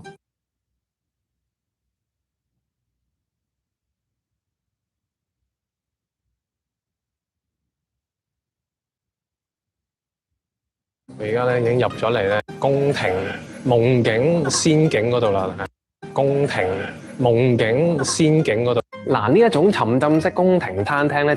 嗱，呢一種沉浸式宮廷餐廳咧，就係近年好流行嘅玩法。一邊食飯一邊享受住個宮廷嘅 vibe， 一邊食飯一邊享受住個宮廷嘅 vibe， 仲要一邊咧玩古裝體驗添，嗱，啲點心啦，佳偶天成啦，似似如意啦，龍鳳呈祥糕啦。似似如意啦，龍鳳呈祥糕啦，都係啲甜點為主，不過個樣咧都真係好像真，好似咧我哋睇嗰啲宮廷劇咧，皇上咧同埋皇后咧會喺嗰個御花園嗰度咧，皇上咧同埋皇后咧會喺嗰個御花園嗰度咧，跟住咧呢啲宮廷涼碟啦，有雲耳雁、太白醉魚、空谷素心。太白醉魚、空谷素心都係呢啲前菜類，酸酸味味啊，但係有啲辣嘅。仲有呢個熱湯金肚御膳雞咧，feel 到佢都唔馬虎嘅，真係老火湯嚟嘅，火候十足。牛青韻盤啊，雖然咧佢好似一口牛，但係食落去咧係牛腩嘅質地，肥瘦相連。真包雪餃膳，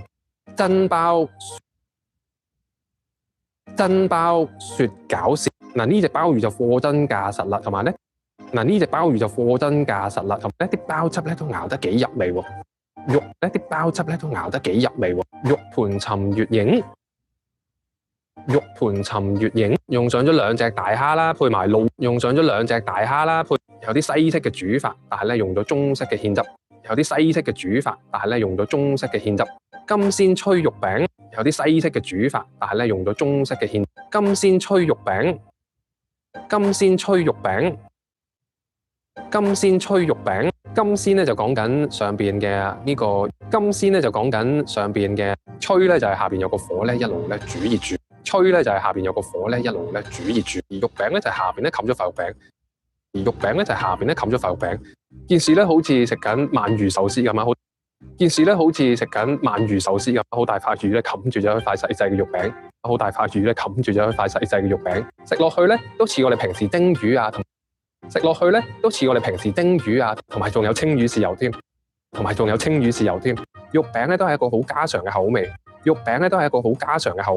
唔知咧以前皇宮係咪真係有呢一道菜嘅咧？喺御膳嘅清單上，純湯浮肉葉個名就非常之靚，食落咧就係一個上湯時蔬嚟嘅，不過咧佢都唔係咁意嘅，仲有埋咧蓮子入邊吊味，最後呢道甜品蜜乳雞相思，聽個名都甜絲絲。嗱，裏邊咧有啲芒果啦，有啲睇落咧係楊枝甘露嚟嘅，食完即刻成個都甜味味，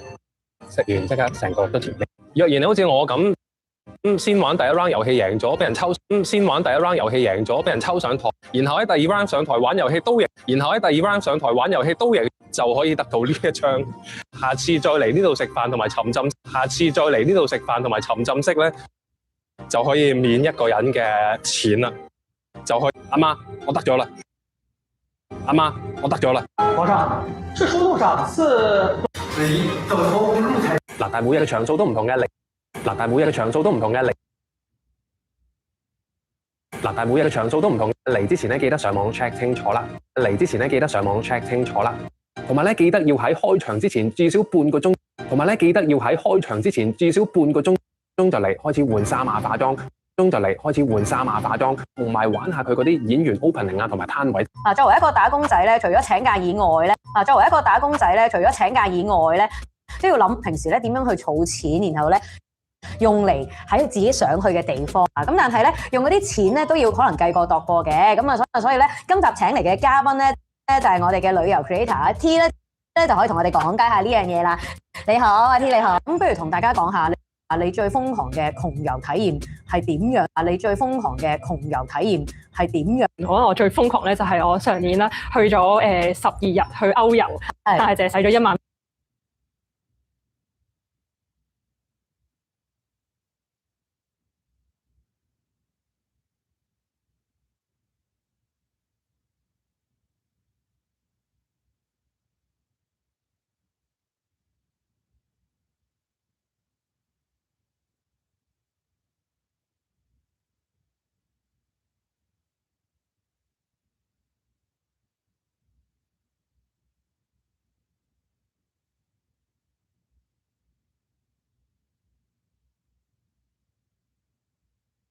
A Copa do Mundo do Futebol está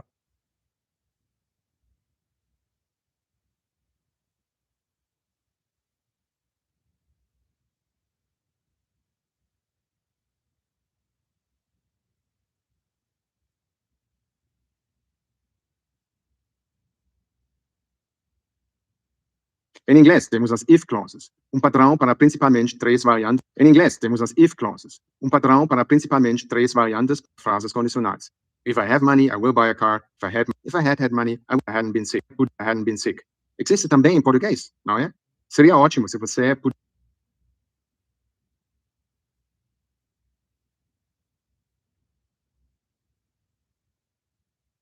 I hadn't been sick. Existe também em português, não é? Seria ótimo se você pudesse fazer programa sobre esse assunto. Pudesse fazer programa sobre esse assunto.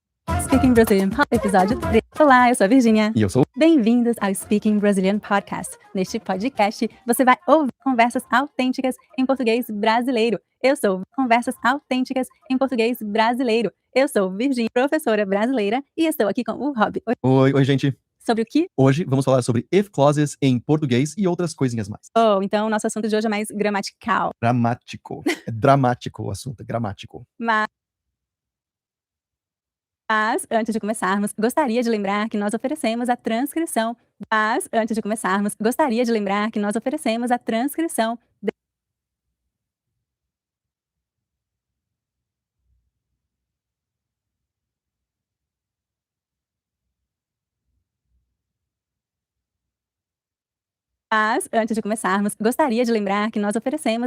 deste episódio para que você possa ouvir e ler ao mesmo tempo. Esse exercício vai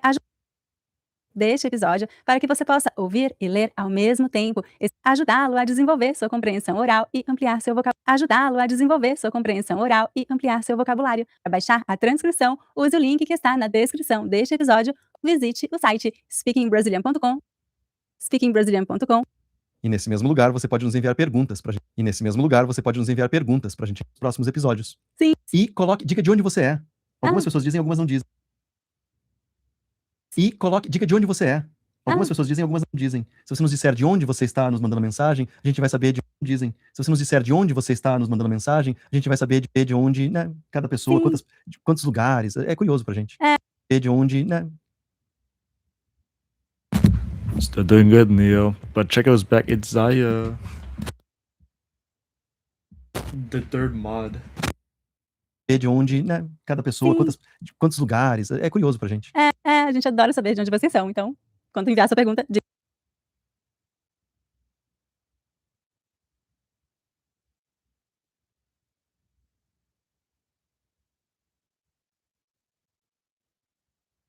a gente adora saber de onde vocês são. Então, quando enviar sua pergunta, diga de onde você é. E falando em perguntas, vamos passar para a nossa primeira pergunta. Vamos lá, Rob? Vamos.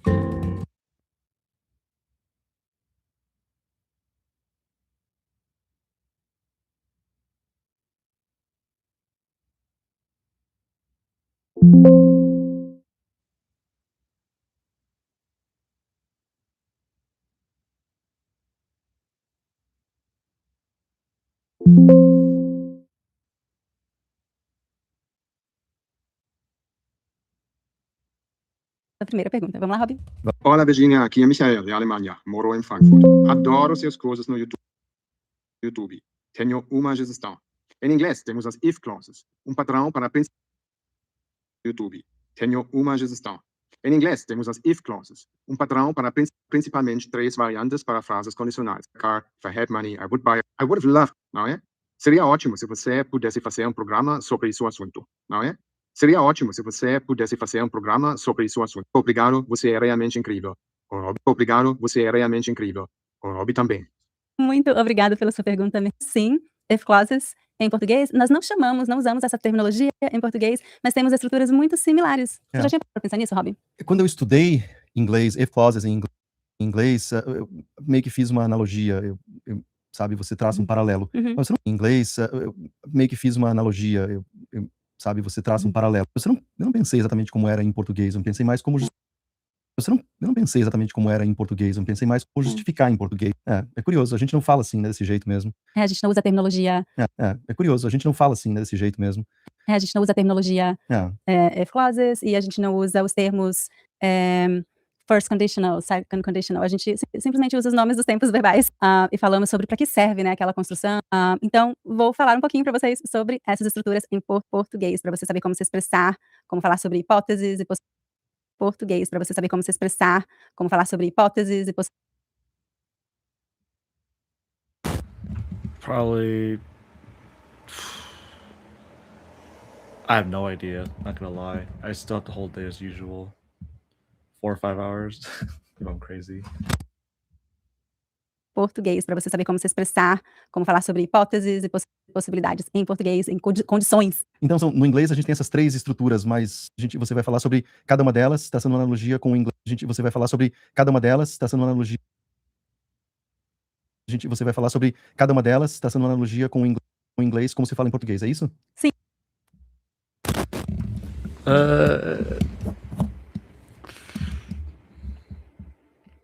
Maybe not. I think that might be too much for me.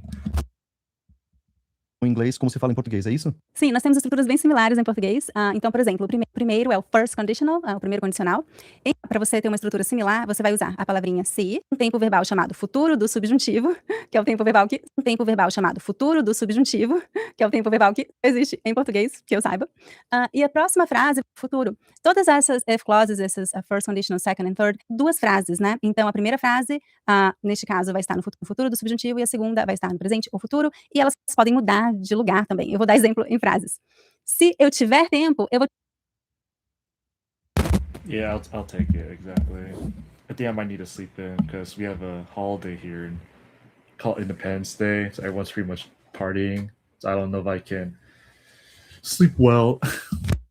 Podem mudar de lugar também. Eu vou dar exemplo em frases. Eu vou te ligar, Rob. Ok, me liga. Se chover amanhã, nós vamos ficar em casa, né? Exato. Se chover amanhã, nós vamos ficar em casa, né? Exatamente. Mas se fizer sol... Vamos sair. Happy early birthday, Miguel. Exatamente. Mas se fizer sol... Vamos sair. Nós vamos sair. Se você estudar, você prova. É verdade. Quer dizer, é bem possível. Então, esses tempos, essa estrutura, essa combinação de tempos verbais, essa combinação de tempos verbais é usada para falar sobre uma possibilidade para o futuro, né? Uma condição, se isso acontecer, essa outra coisa vai acontecer. Condição, se isso acontecer, essa outra coisa vai acontecer. Futuro possível. A ideia é, se você fizer alguma coisa agora, no final... Assim, a realidade é, se você fizer algo agora... Uma coisa agora, no final... Assim, a realidade é, se você fizer algo agora... No futuro você vai ter um resultado, né? Se você prestar atenção a esse episódio. Exato. Ou você pode também falar sobre o ano que vem. O futuro do subjuntivo, ele pode ser falado sobre hoje ou o que vem. Okay. Ele sempre projeta o futuro, mas pode ser um futuro bem próximo, um futuro mais distante. Faz sentido. E falando do second conditional, em português, nós usamos a estrutura se, mais o imperfeito do subjuntivo, de novo, subjuntivo aqui, gente. A próxima frase vai estar no futuro do pretérito. Não se preocupe, você não precisa memorizar esses termos gramaticais. É importante você entender como usar, né? Entender o significado, sim. Uso. Então, exemplos em frases. Se eu tivesse mais tempo, uso. Então, exemplos em frases.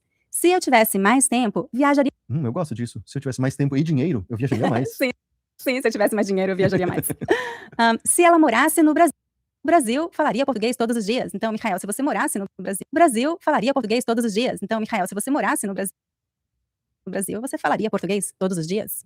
Compraríamos uma casa na praia, né, Robin? Se nós jogássemos... Compraríamos uma casa na praia, né, Robin? Se nós... Talvez nós ganhássemos. Então, esse second... Talvez nós ganhássemos. Então, esse second interessante que ele é usado para falar sobre sonhos, né, sobre hipóteses. Interessante que ele é usado para falar sobre sonhos, né, sobre hipóteses. Isso, se acontecesse isso, essa outra coisa aconteceria, né? Tem uma condição. Isso, se acontecesse isso, essa outra coisa aconteceria, né? Tem uma condição para que outra coisa aconteça. Uhum. Né? E o terceiro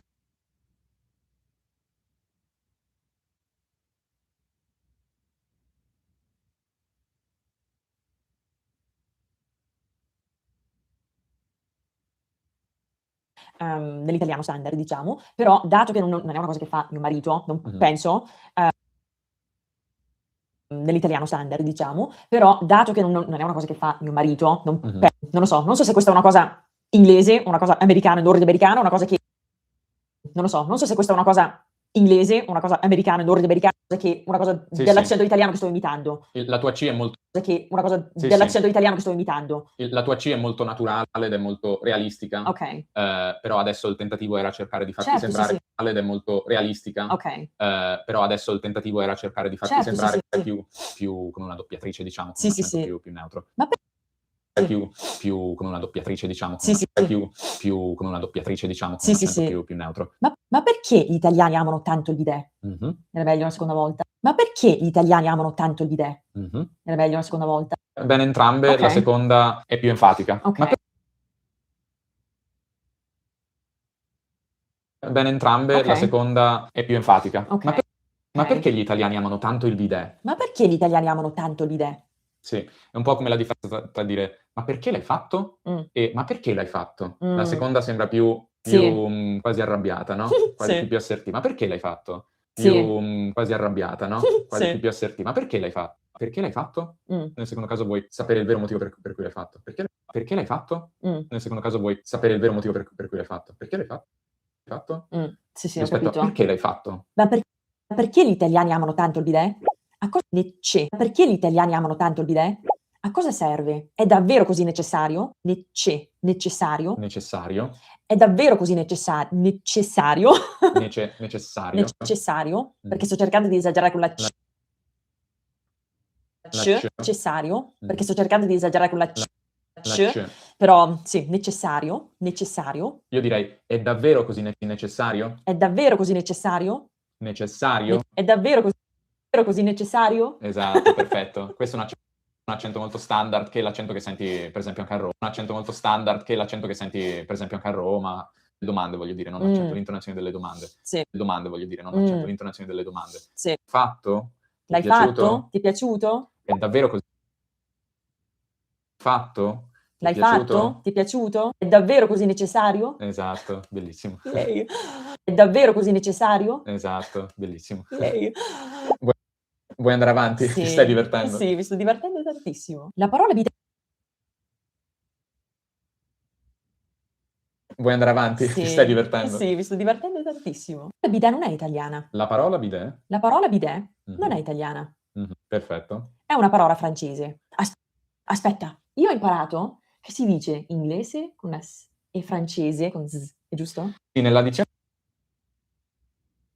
dizione più tradizionale c'è questa differenza. Sì. Non c'è quasi più la S tra vocali sorda. Tipo casa Quindi invece di casa. Quindi oggi la tendenza è non c'è quasi più la S tra vocali sorda. Tipo casa Quindi invece di casa. Quindi oggi la tendenza è se la S tra due vocali pronunciarla sempre Z. Quindi inglese, francese, casa, scusa. Meglio. E io consiglio di dire sempre Z tra Sì. due vocali, francese. Scusa. Meglio. E io consiglio di dire sempre Z tra Sì. due vocali, francese. A parte casi particolari. Sì. Ok. Ok. È una parola francese. È una parola francese. A parte casi particolari. Sì. Ok. Ok. È una parola francese. In francese bidet significa pony, cioè piccolo cavallo. Ok.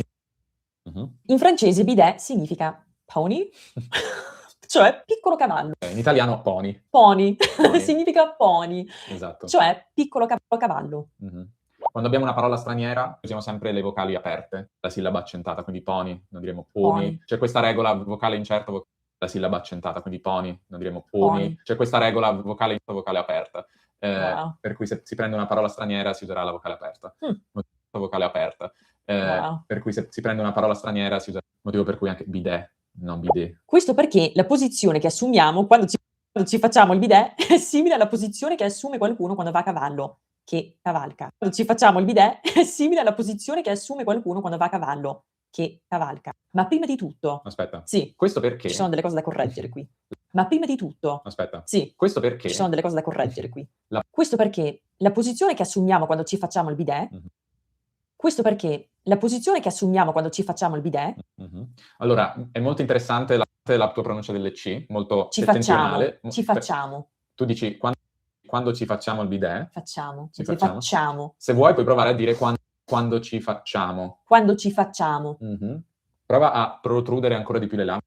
Quando ci facciamo. Quando ci facciamo. Prova a protrudere ancora di più le labbra.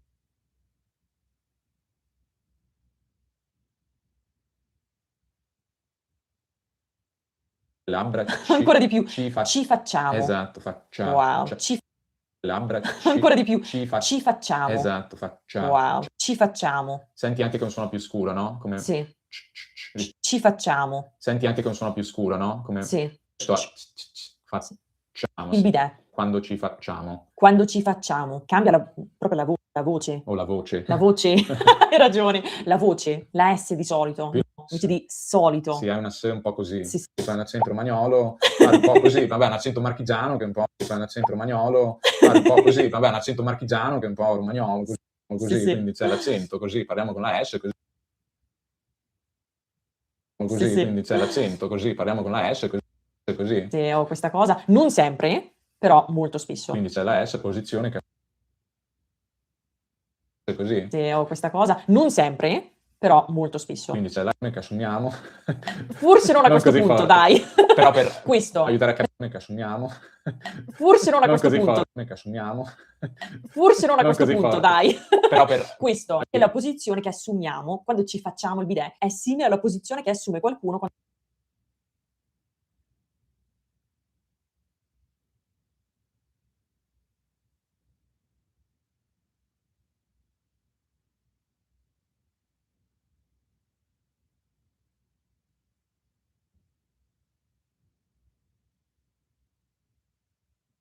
E la posizione che assumiamo quando ci facciamo il bidet è simile alla posizione che assume qualcuno quando...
la posizione che assumiamo quando ci facciamo il bidet è simile alla posizione che assumiamo quando ci facciamo il bidet è simile alla posizione che assume uno quando va a cavallo, che cavalca. Proviamo a ridire tutto. Allora, questo uno quando va a cavallo, che cavalca. Uno quando va a cavallo, che cavalca. Proviamo a ridire tutto. Allora, questo perché la posizione che assumiamo quando ci facciamo il bidet è simile alla posizione che Questo perché la posizione che assumiamo quando ci facciamo il bidet è simile alla posizione che assume qualcuno quando va a cavallo, che cavalca. Ma prima di tutto, assume qualcuno quando va a cavallo, che cavalca. Ma prima di tutto, Mhm. va bene? Va Sì, bene? va bene. Come si usa il bidet? Come si usa il bidet? Tutto. Mhm. Va bene? Va Sì, bene? va bene. Come si usa il bidet? Come si usa il bidet? Va bene? Mhm. Come si usa il bidet? Va bene? Mhm. Come si usa il bidet? Beh, per usare il bidet dobbiamo sederci sopra al Per usare il bidet dobbiamo sederci sopra al bidet. Sopra il bidet. Sopra il bidet. Sì, qui Sopra al bidet. sopra il bidet. Sopra il bidet. Sì, quindi qui non facciamo una pausa, non sopra al bidet. Sì. Ma sopra, quindi qui non facciamo una pausa, non sopra al bidet. Sì. Ma sopra al Sopra bidet. Esatto. Sopra il bidet. Mhm. Con una gamba a destra e una a sinistra. Con una gamba a destra. Con una gamba Esatto. sopra il bidet. Mhm. Con una gamba a destra e una a sinistra. Con una gamba a destra. Una gamba Quindi non ci sono pause. gamba a destra e una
Quindi non ci sono gamba a pause. destra e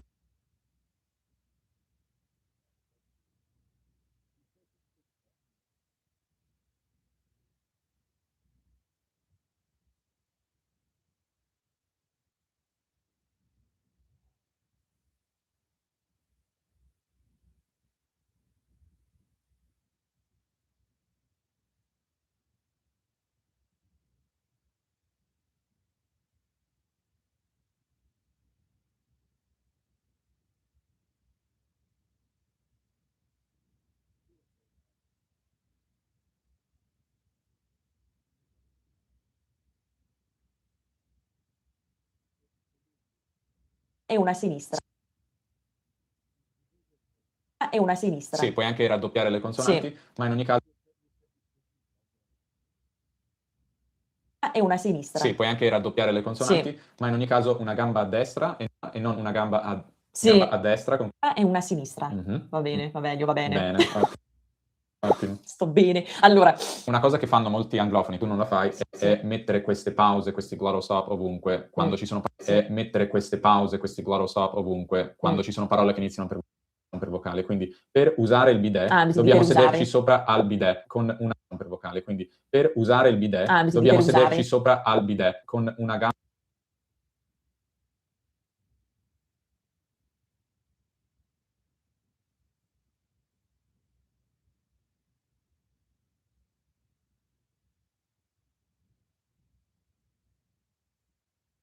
Ci sono due caratteristiche che hanno in comune le persone di successo.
Damn, boy. This is a good one.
他们会有这种流量组，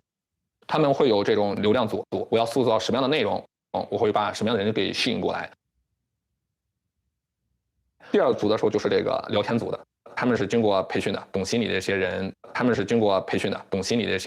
他们把自己的剧本全部去梳理好，他们来负责跟你去这个，他也会推进你，你就把自己当成那头猪是吧？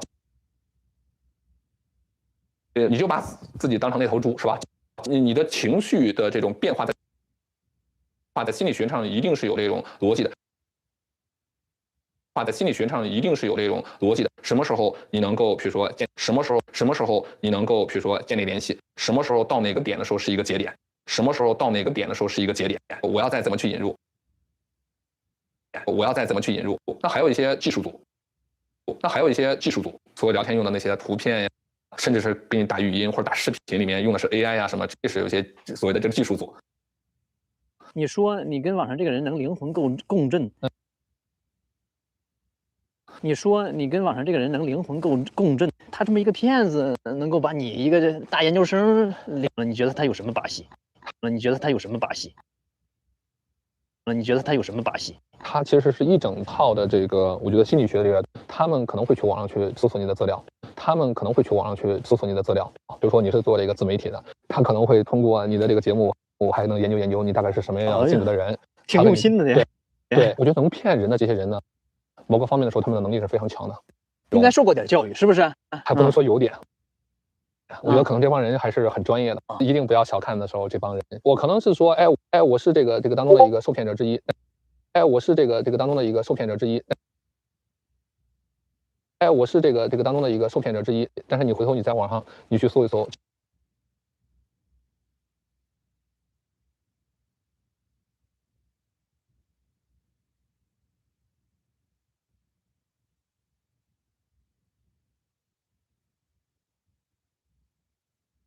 但是你回头你在网上，其实有大把的人在，并且有更多的这个金额的，甚至是几千万这个时候这个金额的，你说这个智商有问题，我觉得不是，很多时候就是因为这个人，我觉得你是一个情感动物，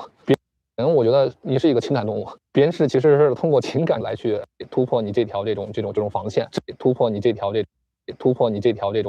防线，只是我们大部分人突破你这条这种防线，只是我们大部分人是因为你没有接触到这种骗局，你可能会有幸存者从我自己的时候这个体验来看呢，对手还是很厉害的。你每天跟他聊3、4个小时，有时候语音，有的时候视频，然后你的这个情感也产生了变化，对吧？有一点点暧昧。对，你做这些个事情的时候是背着你老婆做的吗？是的，对。但是即使是你背着她，我在想，她每天在你身边，她能查？这是当中的问题，因为我老婆呢，这个在过去的那种时间的时候呢，她一直比较忙，她要忙着去这个折腾孩子啊，怎么着的时候呢，那这个2个人也，所以你老婆也学习，然后。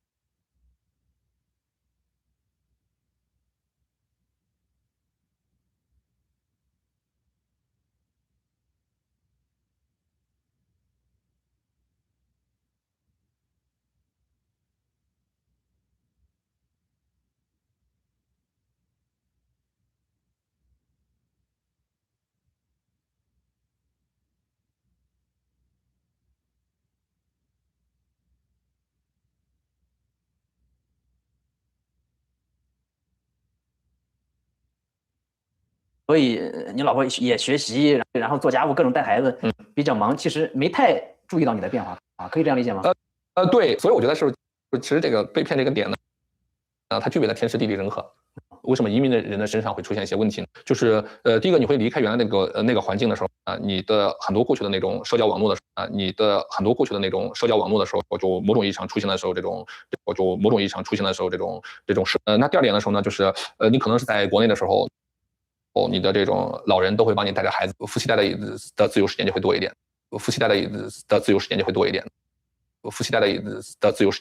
那你这边的时候，你要承担照顾孩子、做家务呀，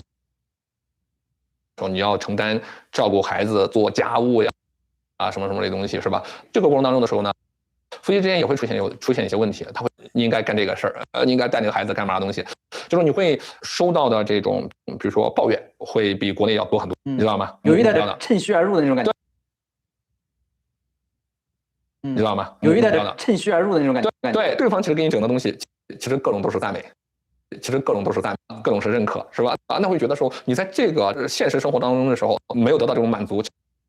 其实别人给你的这种满足，我觉得这也是当中的一个点。在什么时候他露出了这个狐狸的这个尾巴、马脚，狐狸的尾巴，马脚，狐狸的尾巴，马脚，狐狸的尾巴。其实他全程都没露，在所有的杀猪盘里面，他们都是放长线钓大鱼的，他们有足够的耐心，他很有耐心，不着急骗你，所有的骗的前提都是要把这个情感给你经营好之后的时候建立这种信任，足够的信任才行。对，从你开始跟他聊，到他觉得他获得足够的信任，这期间大概多长时间？我觉得有2、3周吧。2、3周，对，那其实也不长。对，他会跟你聊天的过程中，等一下，我要去做个交易，今天小赚了1、2万美金，他给你阐述他工作当中的事情，他给你分享说，我自己的一些投资啊。但是我在想可能是我是一个怀疑度比较高的人，在网络上只要有陌生人跟我谈一丁点关于钱的东西，我就不往下聊了。是因为你本身就不是这样性格的人，还是你跟他已经建立了足够的本身就不是这样，这是天生比较谨慎，或者他情绪非常稳定的一些人，或者他情绪非常稳定的一些人，我觉得他可能并不容易被骗。但是呢，就是我不是这种人。对，你没有这个任何的这个疑点什么？对，你没有这个任何的这个疑点什么，就觉得人家跟你分享了，是不是？对，你会觉得听一听呗。他是这个行业的人，他是做这个东西，那你分享呗。你的心态是这种。在什么情况下、什么时间节点，他让你入套了？其实，在前面这些点的时候，我觉得都是他在可能展示自己的时候投资方面的能力。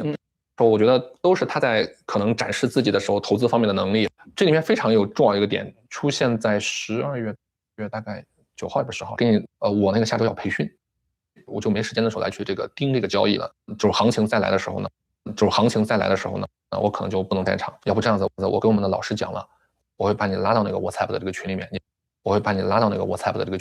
你帮我去盯一下这个交易。他会有消息，他老师会告诉你说这个有行情了，他会有消息，他老师会告诉你说这个有行情了，怎么着这件事儿，知道吧？怎么着这件事儿，知道吧？告诉你能干啥，买还是卖？买入买，那让你给他做这些买入和卖出。对，他就会把账号啊什么的时候说，哎，我告诉你，你当时也没多想，他不告诉自己身边的姐妹、这朋友，告诉你一个从没见过面的陌生人。你讲的逻辑是对，但前面他会给你设置他的圈，在前面都给你铺垫过的，在前面都给你铺垫过的。那你说得了，那就帮你来去看一下吧。他其实会在1周左右的时间让你参与进去，他其实会在1周左右的时间让你参与进去。那里面有一些这个人，首先他会讲他那个老师，前面他给你铺垫过的啊，前面他给你铺垫过的啊，前面他给你铺垫过的啊，香港谁，他知道你会一定会去验证的，他知道你会一定会去验证，知道吧？你在网上一搜这个人的时候，知道吧？你在网上一搜这个人的时候，真有这么个人，哎，真的有这么个人。真有这么个人，哎，真的有这个人主要研究的东西就是黄金跟这个人主要研究的东西就是黄金跟原油，头像就是那个人。后来里面还有大概比如说10来个人，他说这都是老师的说这种，我这个老师呢帮这个香港好多这个家族的帮他们来去做资金管理，那帮他们来去做资金管理，这里人都有来路是吧？这些人就是还跟你说啊，这个是这个陈奕迅他老婆怎么，陈奕迅他老婆都在那个群里。对，陈奕迅老婆，好，叫你在网上去搜，还真的是。你在里面去，其实待了1周之后呢，你有什么感觉呢？你会觉得妈的很梦幻，知道吧？你会觉得妈的很梦幻，知道吧？哪有他妈赚钱这么容易的这件事儿？不知道吧？哪有他妈赚钱这么容易的这件事儿？不知啊，你也有过怀疑，就是有点像梦游。那我们赚钱做个生意赚钱他妈太难了。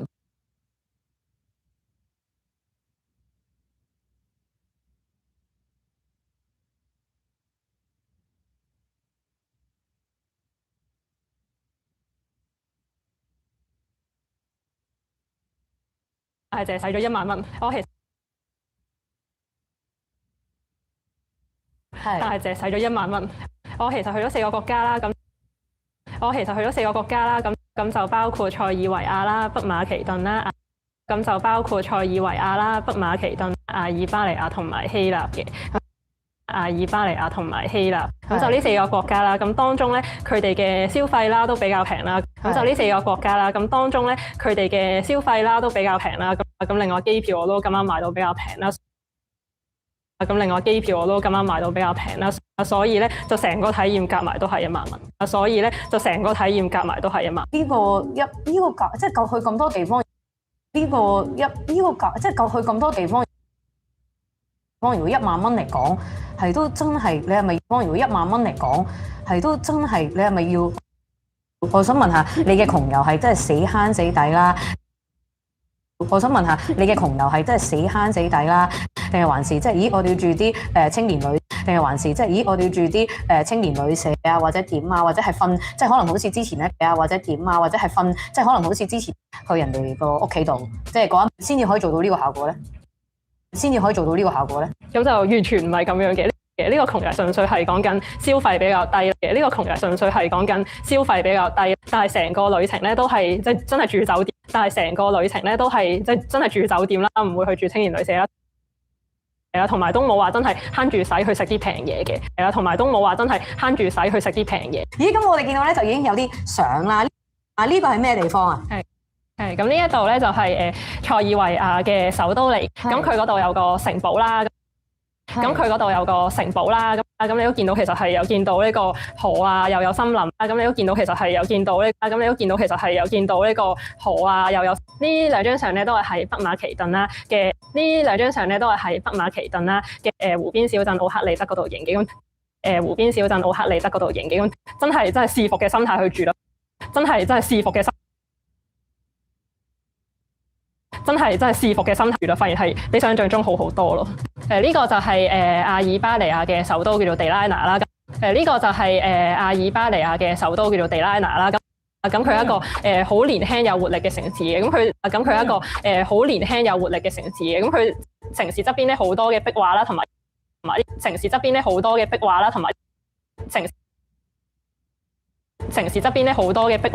埋啲大廈都會有咗唔同嘅顏色咯。咁呢個咧就係最後一個 destination 啦，就係咁咧佢左邊嗰個咧就係一個小島叫 Agistri 啦，另外右手邊咧就係喺雅典衛城嗰度咧，另外右手邊咧就係喺雅典衛城嗰度咧望落去嘅景色啦。咁另外右手邊咧就係喺雅典衛城嗰度咧，咁因為雅典衛城其實大家都知道咩樣啦，好啦，所以因為雅典衛城其實大家都知，所以我就用呢張相介紹。咁其實除咗衛城之外咧，嗰度咧嘅一個小山坡望落去啦，都可以望到成個雅典，都係非常之靚嘅地方嚟。都係非常之靚嘅地方。咁但係好啦，去到即係講到窮遊，咁你都冇乜錢可以去旅行啦，或者以你去嗰個密度，前面啲 trip 都使晒啦，咁或者啲價錢晒啦，咁樣應該究竟係咪即係好似係講唔好搭飛機周圍去啦，唔好搭飛機周圍去啦，嚟香港玩翻算啦咁樣咧？嚟香港玩翻算啦。咁其實我自己都好中意本地人，咁事緣係我中學嗰時已經好中意喺香港周圍去啦。咁嗰時又冇翻工啦，冇賺錢啦。咁嗰時又冇翻工啦，冇賺錢啦。咁啊，當然就係喺香港周圍去啦。咁當然就係喺香港周圍去啦。咁嗰時已經開始發掘香港嘅一啲郊外嘅地方啦。咁就會嗰陣時已經開始發掘香港嘅一啲郊外嘅地方啦，咁就有呢個嘅過去，咁就造就咗我而家咧，有呢個嘅過去，咁就造就咗我而家咧，都係中意去本地遊啦，咁亦都係中意去本地遊啦，咁亦都喺大學嗰陣時有去寫一啲本地遊嘅稿，亦都喺大學嗰陣時有去寫一啲本地遊嘅稿啦，去公告俾 media 咁樣嘅，啦去公告俾 media。係咯，咁我哋打陣間可以繼續問佢。係咯，咁我哋打陣間可以繼續問佢關於我哋香港本地嘅嘢啦。佢好似有啲問題都問我哋嘅。佢好似有啲問題都問我哋嘅。咁講開本地遊啦，其實我覺得我自己都唔屬於係非常熟悉香港。其實我覺得我自己都唔屬於係非常熟悉香港，因為我都比較少周圍去揾啲唔同嘅景點喺香港。因為我都比較少周圍去揾啲唔同嘅景點喺香港。你覺得你哋算唔算好熟悉香港啊？你覺得你哋算唔算好熟悉香港啊？我會成日都搭嗰啲鐵路周圍去咯，我會成日都搭嗰啲鐵路周圍去咯。咁就睇下你係咪真係有發掘過咯。咁就睇下你係咪真係有發掘過咯。好，我哋嚟睇下先。咁我哋咧就有一個小遊戲，同大家即係玩下估下嘅。好。咁我哋咧就有一個小遊戲，同大家即係玩下估下嘅。好，我哋睇下第一張相先。好，我哋睇下第一張相先。估下呢一度係邊個地方 ？A 烏溪沙站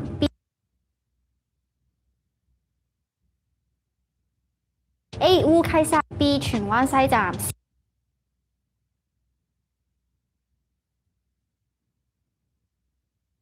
，C 太和站。3、2、1，我哋一樣嘅，係咯。正確答案係。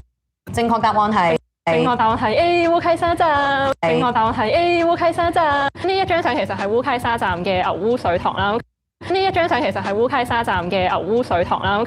咁距離烏溪沙站行大概20分鐘就到。咁會要行少少山嘅，但係都唔難嘅，都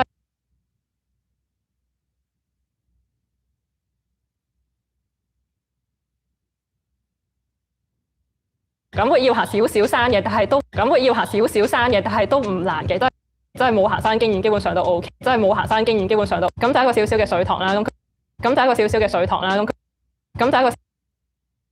係一個少少嘅水塘啦。咁佢算係當地一啲街坊嘅晨運路線。咁佢算係當地一啲街坊嘅晨運路線咁樣。好啦，咁即係答案係烏溪沙啦。我哋要揾機會去睇下。你要信自己㗎。我唔會再望出邊鏡頭外出邊嘅人去。我唔會再望出邊鏡頭外出邊嘅人去。好，第二題。就係都係估下呢個地方喺邊度啊？都係估下呢個地方喺邊度啊 ？A 係西營盤站 ，B 係中環站 ，C 係天水圍站。哇！之前係住天水圍嘅中學嘅時候，都從來都唔知呢度係有個咁嘅地方喎。你咁樣講嘅一陣，如果係天水圍點算啊？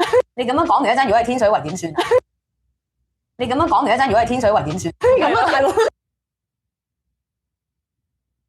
大佬。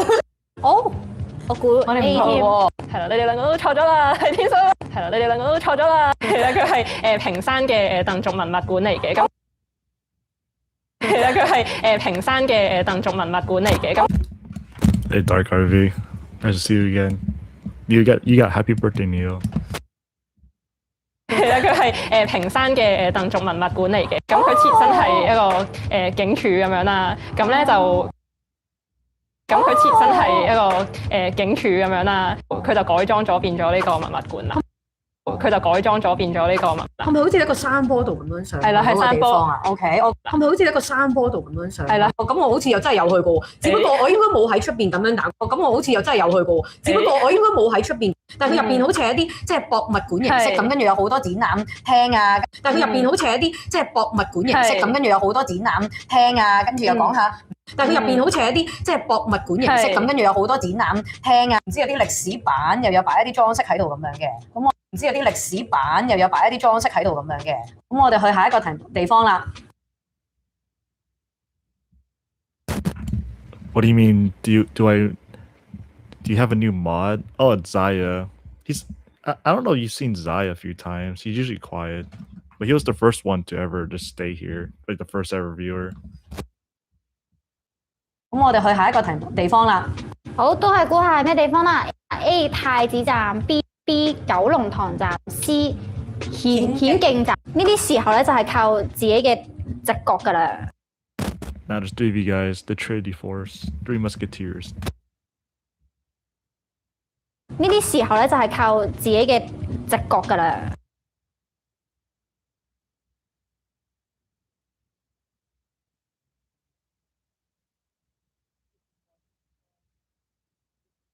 呢啲時候咧就係靠自己嘅直覺㗎啦。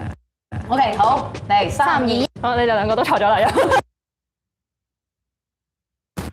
I am first. I was not the first. I am sad I was not the first. It's okay. In my heart, I am. Definitely.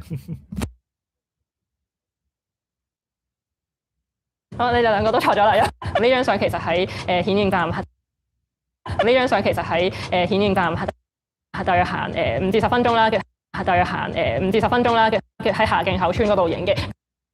咁其實喺下徑口村嗰度影嘅。喺下徑口村嗰度影嘅，咁其實都係啲普通村屋嚟嘅啫，但係咁其實都係啲普通村屋嚟嘅，但係就咁啱見到呢棵樹都幾靚喎，但係就咁啱見到呢棵樹都幾靚喎，個門口又幾靚。點解我去顯徑就冇見到咁樣嘅咧？點解我去顯徑就冇見到咁樣嘅咧？咁其實我覺得好特別咧，就係無啦發現佢。咁其實我覺得好特別咧，就係無啦發現佢出面有一個蘑菇屋仔。佢出面有一個蘑菇屋仔，即係普遍你喺啲遊樂場都好少會見到，即係普遍你喺啲遊樂場都好少會見到呢一種嘅裝飾啦。咁入邊咧仲有啲小矮人喺度啦。呢一種嘅裝飾啦。咁入邊咧仲有啲小矮人喺度啦。呢一種嘅裝飾啦。咁入邊咧仲有啲小矮人啦。咁佢好突然咁出現喎，即係側邊冇其他真係童話系列嘅東西出現。咁我真係側邊冇其他真係童話系列嘅東西出現。咁所以我就覺得其實即係可能唔係一啲景點嚟嘅，但係。即係可能唔係一啲景點嚟嘅，但係你會發現原來都有啲好得意嘅即係地方。你會發現原來都有啲好得意嘅即係地方。我哋係真係成日為去旅行，跟住但係就忽略咗其實我哋真係好少去探過香港，同埋就係好搞笑，即係佢嗰啲蘑菇屋啊，同埋就係好搞笑，即係佢嗰啲蘑菇屋啊，嗰啲都係因為佢行，跟住無意中發現咁樣。嗰啲都係因為佢行，跟住無意中發現嘅。多啲散步咁就會揾得到啲新嘅地方。多啲散步咁就會揾得到啲新嘅地方啦。咁多謝晒阿 T 今日嘅分享，多謝你。咁多謝晒阿 T 今日嘅分享，多謝你。Thank you 晒。大家好，我係積奇，歡迎翻到嚟我哋薄荷海陸空嘅第2集。歡迎翻到嚟我哋薄荷海陸空嘅第2集。上集我哋潛入咗薄荷嘅海底世界睇。上集我哋潛入咗薄荷嘅海底世界睇咗好多唔同嘅海洋生物，同埋睇咗好多唔同嘅海洋生物。同埋追埋沙甸魚風暴，今集我會帶大家探索埋薄荷島嘅。陸地同埋高空。咁喺我身後咧就已經係我哋第一個景點，就係睇眼鏡猴啦。咁呢度嘅收費咧就係150 peso 一個人嘅。咁呢度嘅收費咧就係150 peso。首先要行咗一個5分鐘嘅 tour 先啦，佢又要睇一條片先嘅。首先睇咗一條大約1分鐘嘅介紹影片。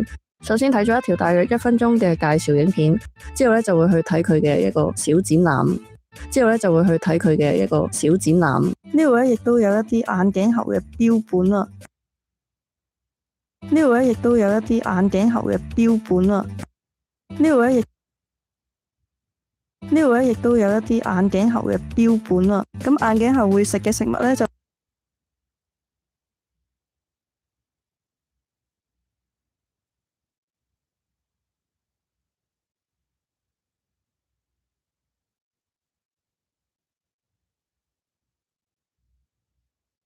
其實認真講。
premium banners.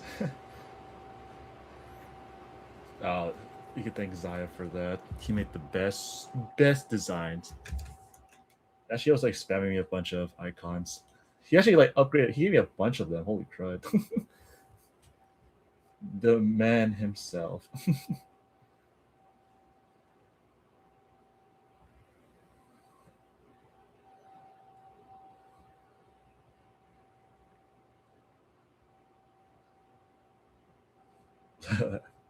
Yes, I'm very blessed.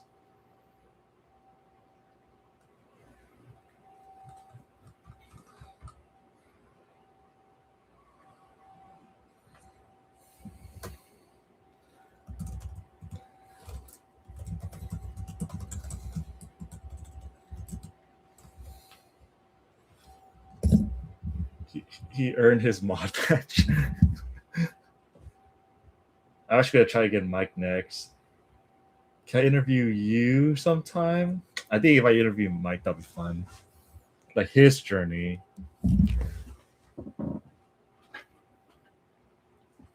His journey to N3, N2. Mike the man himself. Oh.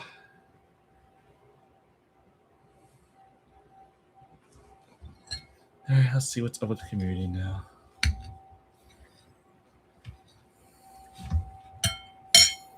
Oops. Are you still here, BG Mike? Are you still in here? The software powering this discussion for encountered an unexpected problem. Uh-oh.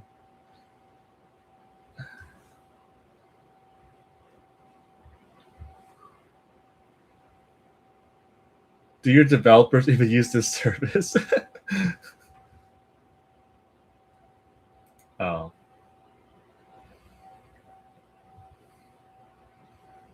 Plotoonie.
What's up, grinders? Welcome back to the channel. Okay, this YouTube channel was recommended in the Discord, and as you can see, it's got quite a few views right here. How I learned 40,000 words per language, a step-by-step system. Are you guys ready to learn 40,000? Because we did a review the other day of another YouTuber who did, 25,000 words in Anki, and then he was like, yeah, nah, I'm done, boys, I'm done. It was 25,000, right? It was. Anyway, it's definitely short of 40,000. So we're going to up the game. Each video, this is 40,000. Next video is I'm going to review someone who's done 80,000. Next video, I'm going to review someone who's done how many words?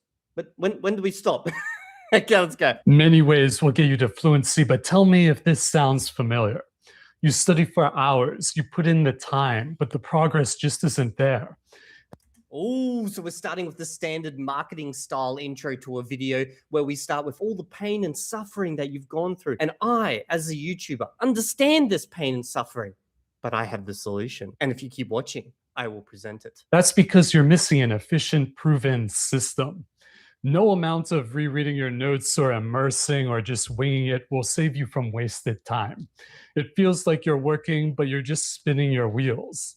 So in the next few minutes, your hands are doing a lot of work right now. You're a very expressive individual. I will give you that. Although your expressiveness doesn't quite seem to match up with the speed of your words. I'm going to show you the exact system I personally use to learn thousands of words and guarantee progress every single day. Not only can you study multiple languages at the same time, but you should.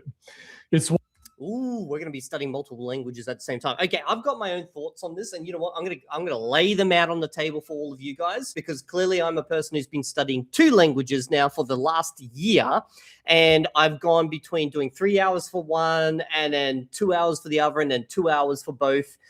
Basically, roughly 5 hours, somewhere around that range for the entirety of the last year on 2 languages. Now, a lot of people do ask me in the Discord, they're like, Evil Dear, bro, let me know.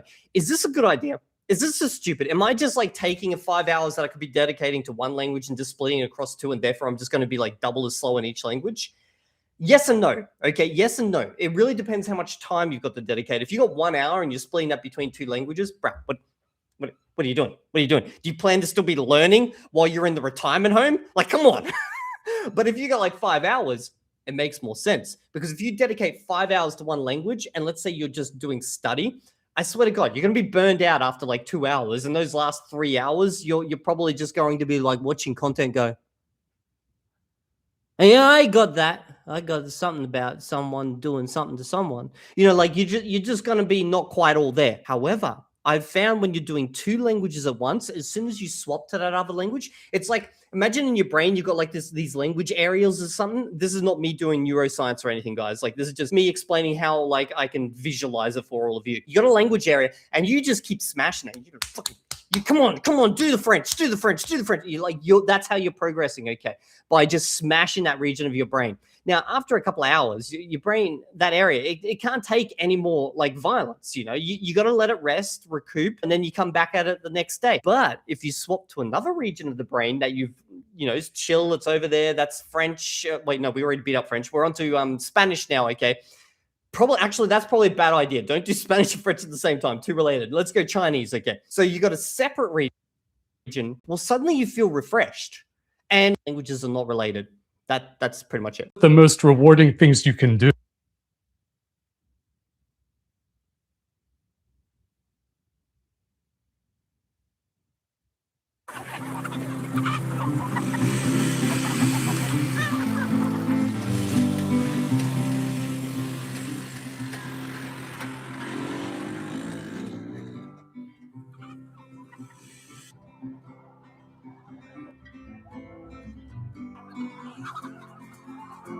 我在家乡的万亩的草原上养殖7万只草原溜达鸡，它喂食养殖田里几乎不喂食，因为那时候夏天草原上卖的昆虫之类的特别多，叫它们自己去喂食。之后呢，也只是补充一些打碎的苞米、玉米面、玉粉、谷粉，而且溜达鸡草原生态。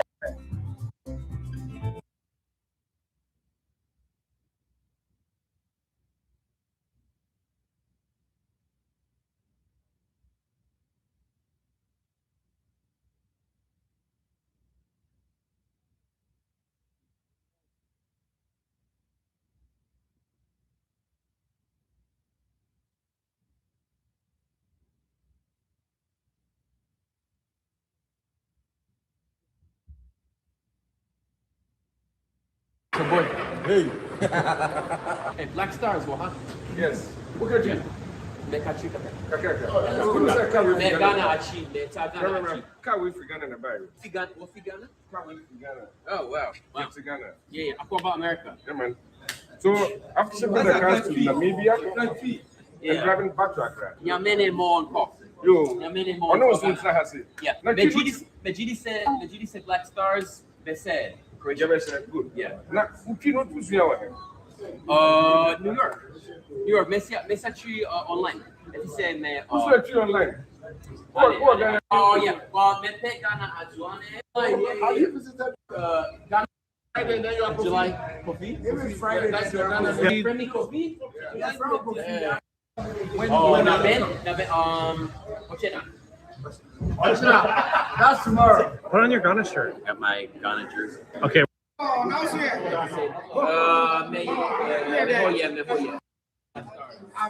Yeah. Can I get one? Oh, stars?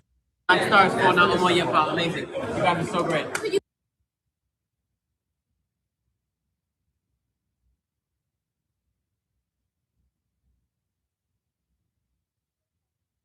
猫ちゃん。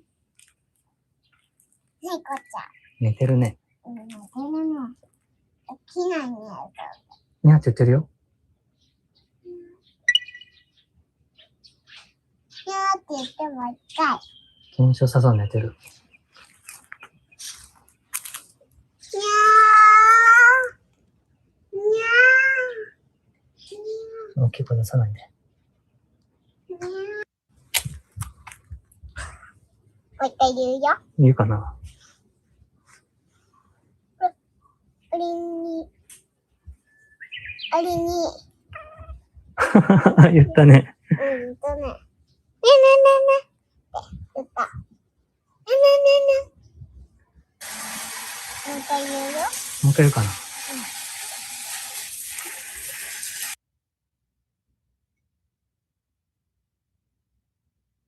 If you learn these similar languages in tandem like this, it's going to cause havoc with your brain because it's difficult for your brain to keep all these things apart. Good morning, everyone, and welcome back to the Story Learning Podcast. Great to have you here. Thank you for joining me again, whether you're here on YouTube or Spotify video or sitting on the bus somewhere staring out the window. It's great to be in your company.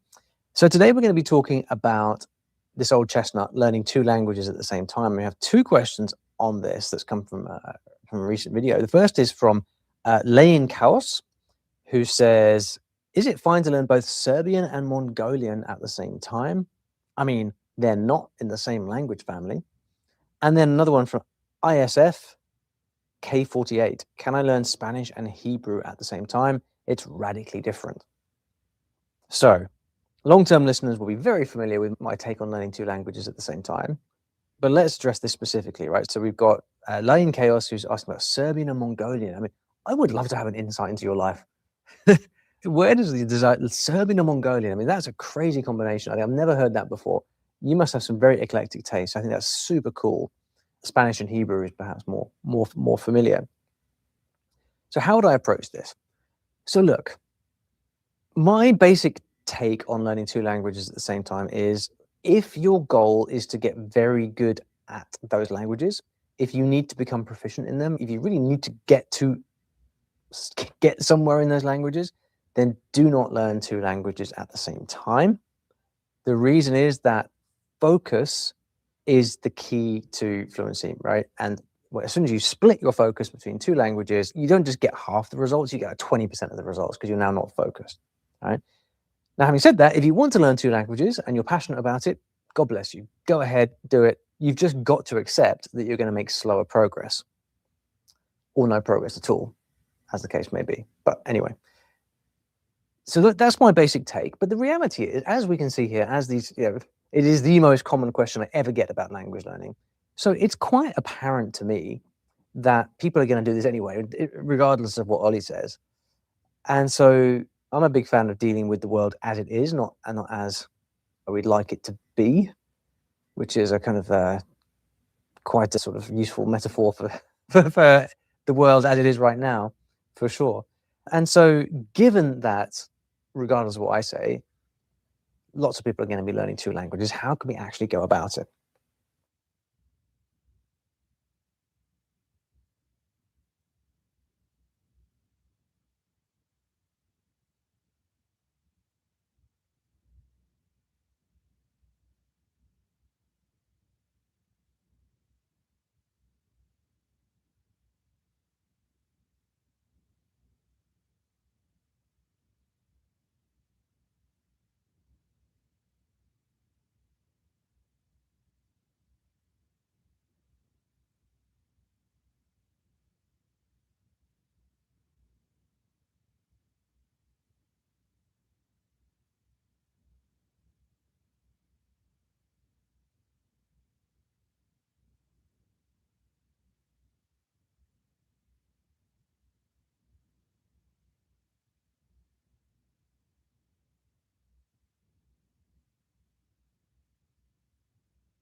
This is the last stretch before being done with my mandatory studies.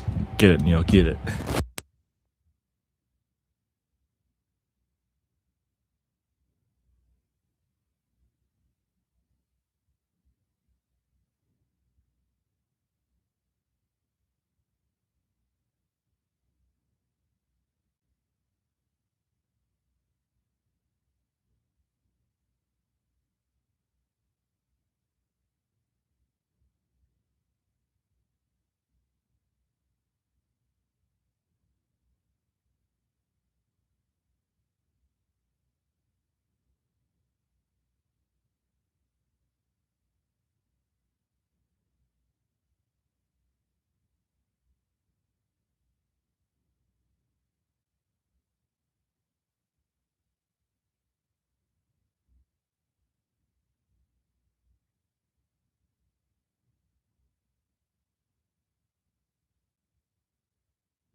这帮人怎么赚钱是从那个印钞机一样，这帮人怎么赚钱是从那个这帮人怎么赚钱是从那个这时候你会产生很多的这个质疑，这时候你会产生很多的这个质疑，这时候你会产生很多的这个质疑，你的质疑会说为什么他每次买的时候，第二件事的时候你问他说你们那个老师凭什么要带这些人？他说这个第二件事的时候你问他说你们那个老师凭什么要带这些人？他说这个我们都是要交我们收益的20%给他。他说这个我们都是要交我们收益的20%给他。交易前、交易之后的时候都要截图发到这个群里面。交易前、交易之后的时候都要截图发到这个群里面。那你觉得这个逻辑好像也这个成立？那你第三部分的时候我说为什么说他这个成交的时间？我说为什么说他这个成交的时间都是在那个时间段？他说这个时间段是在这个香港黄金开盘的这个时间。总之呢，你会有一些这个质疑的时候，别人用一些合理性的东西呢，跟你来做一些这种解释。至少在逻辑上，我觉得实现了一些这个自洽。至少在逻辑上，我觉得实现了一些这个。他们一般都赚多少？至少在逻辑上，我觉得实现了一些这个自洽。他们一般都赚多少钱？这些这些个所谓的截屏，所谓的交易，这些个所谓的截屏，所谓的里面有多的，有人放个300-400万美金进去的，可能一把就能有10几万美金啊，有些人大概2-3万，金额不等啊，有些人大概2-3万，金额不等，有啥样人都有，对，各种金额的人都有，有些给你扮演的菜的人也都有，有些给你扮演的菜的人也在里面中各种角色的。但全是赚钱的，没有亏的。对，大概一共有多少人？这群里11个左右吧。10个都是骗子，就一个猪，就是你。对，你可以这么讲，就是这样子的。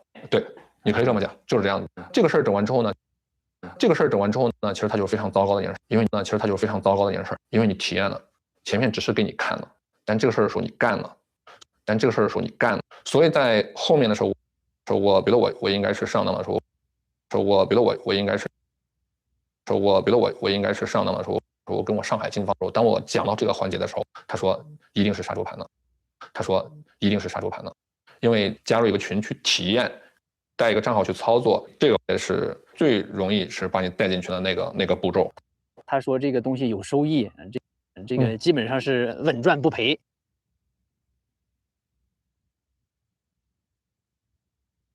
对于你这样一个做过生意的。又是名牌大学研究生毕业，你觉得这种天上掉馅饼的事儿？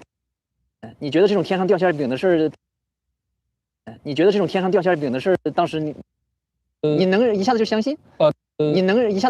当然不会。产生了非常多的这个，其实对方在设的时候呢，有设一些很聪明的一些点。第一个，他会给你讲这个人的背书有牌；第二部分的时候呢，他会讲说，哎，交易时间来去做。就是他会背后有自己的时候一些更能把握。第三部分的时候，他会讲的时候说，哎，我这个他也不是100%，他有90%的这种胜率，他有90%的这种胜率。他有的时候他说这个，比如说这个黄金波动太大了，比如说这个黄金波动太大了，所以你要放进去的这个钱呢，要打个7折，他还给你设得很谨慎，你知道吗？他还给你设得很谨慎，你知道吗？你就会觉得说他为什么每次都买对呢？我怀疑他后台故意给你调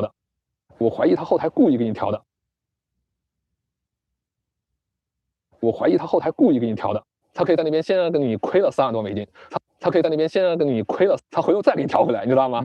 他就会有一个这样一个过程。所以我会觉得这个对方设这些点的时候，有他自己的严密性，并且在过程当中呢，他会一直给你强调风险，你看，你听上去这个话是非常对的，有血有肉的说这些话，有血有肉的说这些话。但过了2-3天，他跟你说，哎呀，最近这个黄金的市场真的大，而股市又不好，要不这样，我们老师给的这个信息之后呢，我就私下告诉你，那你就不用给老师20%了。他说我就收你10%，我说那你也别20%了，我也给你20%就得了。哎，你就内心有自己觉得说把这个商业模式给它建立清楚来了，啊，你不是白嫖别人的嘛，对不对？你让我白嫖我还不敢呢，知道吧？但是这事儿我不懂啊，交易的时候用的是 USDT 啊，数字货币啊。后来他就开始教你去这个换这个东西，把你的钱换成 USDT。对，他会告诉你这个 app， 你去这个下载。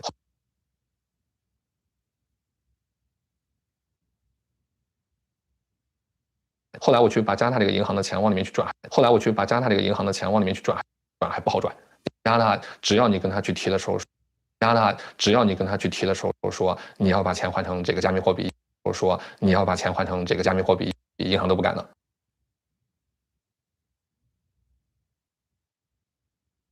我还跑过3个银行，都干不了的。因为人家知道有可能是诈骗。其实大部分只要换的时候，我不能说100%。我觉得他妈90%多以上的都是那东西。但是这些系统还拦截不了你啊！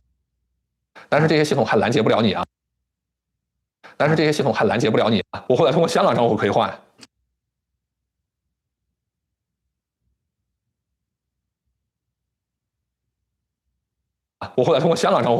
你会把这个故事思路给你理一下，因为有可能有很多的观众可能或者是投资这些个这个知识，可能你说的比较专业一些。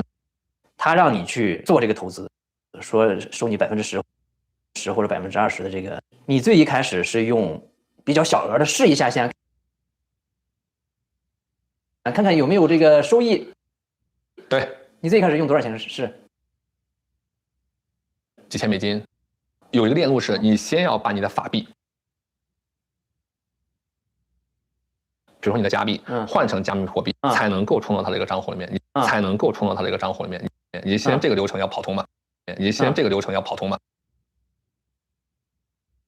你先这个流程要跑通嘛？这个流程你是在正规平台做的，对，这个流程你是在正规平台，这个流程你是在正规平台做的，对，没问题，这个平台，但它都有金额限制，最高上限的时候其实就是1万加币。那你去银行去整的时候，他这个东西都这个办不了。但是后来就是因为我找到他们客服，他们说他可以给你在我这办就完了，你别去那儿办了。是的，把钱直接转给我就行了。对，你讲的对。那你转给他之前，你要不要我先转给你100，先试一试，看能不能赚钱再说。转给他的时候呢，金额转的不小，我前面都是几十万港币去转的。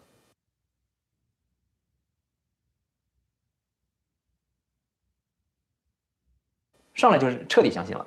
对，可能会跟我个人的性格有关系。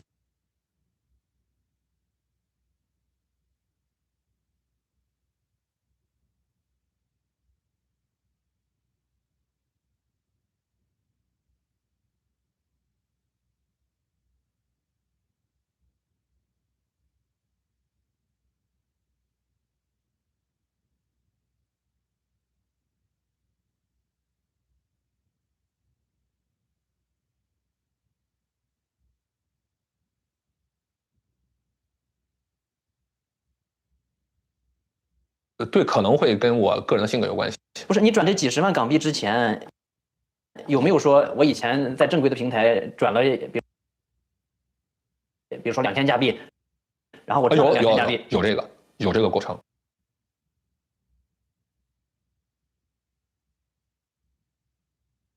你在他那个骗子的 app 上显示你赚了。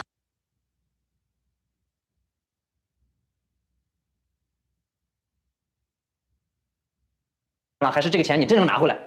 显示你赚了。哦，你这个钱其实没拿回来。没拿回来，到时候你发现就是拿不回来了。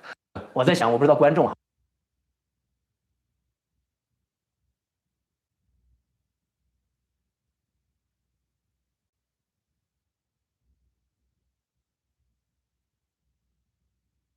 如果是说我觉得这个东西半信半疑，我投1000块钱，比如说显示我赚2000，比如说显示我赚2000，我先得把它拿回来，拿到自己口袋里。我觉得是，如果这个人他本身就是比较谨慎的，我觉得是，如果这个人他本身就是比较谨慎的，他会这么干的。第一个，我的性格是并没那么谨慎的一个人。第二点呢说呢，我会觉得别人其实在那个部分情绪方面会影响的。如果他是一个陌生人，你就这么去谈这个事儿，你会足够的谨慎。Hey, Mr. Cook, good to see you again, man. 但是现在你会足够的谨慎。你的点，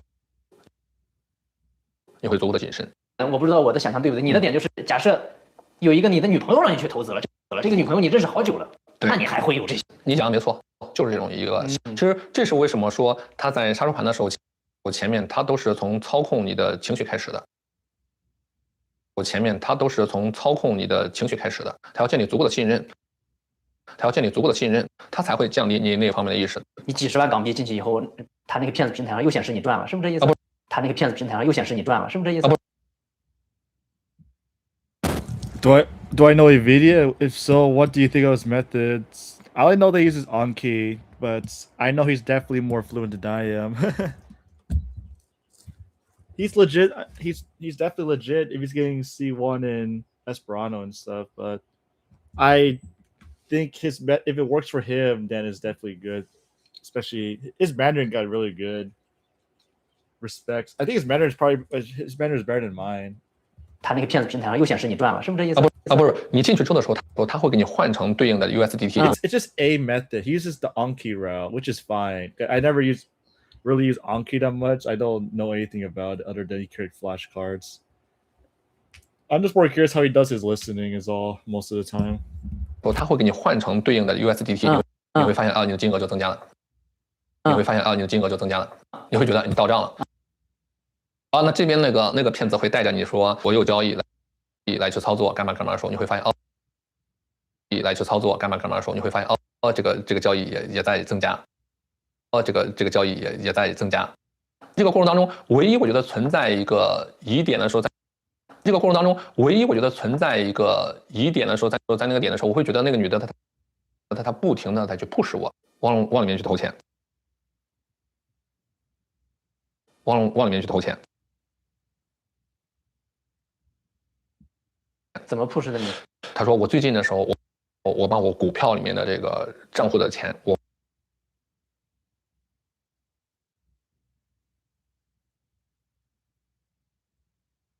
往这边去转移到黄金这边来，因为我觉得现在这个股市不好。True, I got bored very quickly with Anki, so it's hard for me to learn this way. What method do you use, Mr. Cook, now? How do you study your language? 趁着这波这种黄金市场的这个大好的这个趋势，趁着这波这种黄金市场的这个大好的这个趋势，我们要加大这个投入力度。你能感觉到有一点不对，但是的时候你有没有往那一部分的深思，知道吧？然后你就在这种 push 底下又追加了对，又会追加。后面你的钱都从哪来的？股市里面，全是从股市里拿出来。对，有跟你老婆商量吗？我要拿这个钱去做加密。我要拿这个钱去做加密。曾经想商量，后来就觉得就没好意思去这个商量。曾经想商量，后来就觉得就没好意思去这个。毕竟这个人比较暧昧，咋说呢？这是这个人比较暧昧，咋说呢？对你讲的没错。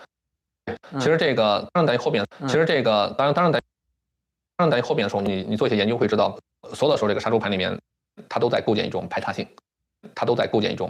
别和身边的人说，别和身边的人说，对，就跟我聊这个事儿就是的，没错。我跟朋友去讲，那周围有些朋友说，哎，这个情况好，我不听也投嘛，怎么着？但是因为你这个朋友当中大家对这个东西也都不太懂，那我当时说都要投点，我说那就我看我提现能不能提。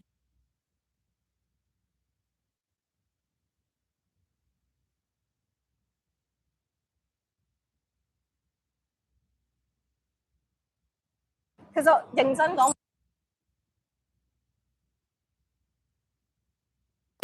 At the moment, I just watch cartoons and TV in German all day, and this month I decided to add 5 cards a day to a deck on Anki to prepare for speaking better. If it works, it works. I'm glad your method. Hopefully your method works really well. I'm sure it does. I have no idea. I never done it that way before. German. Nice language. 其實認真講，而家周圍都係相機啊嘛，咁咗又唔中意咁樣，咁咗又唔中意咁，所以的而且確因為呢樣嘢，咁所以的而且確因為而家係冇乜人約我出街，係啊，男仔你中意佢着咩 look？ 係啊，男仔你中意佢着咩 look casual 咯 ？look casual 就即係白條，咁似你今日着嘅衫，咁似你今日着嘅衫，知道咩料啦？知道咩料？係咁含情脈脈嘅，咁含情脈脈嘅。今日我嘅女嘉賓，呢啲襯型，我哋要逼東搭散佢先啊！我哋要逼東搭散佢先啊！試下咯，試下咯。我又唔係林峰。不如掃街啦！不如掃街啊！你想啊？好耐冇掃過街咯。可以㗎。做大人包。做大人包。你話事啦。做大人包。你話事啦。你話事啦。一般人都可能覺得牛係要中意食啲好貴嘅，但係我真係其實好中意食平嘅嘢㗎。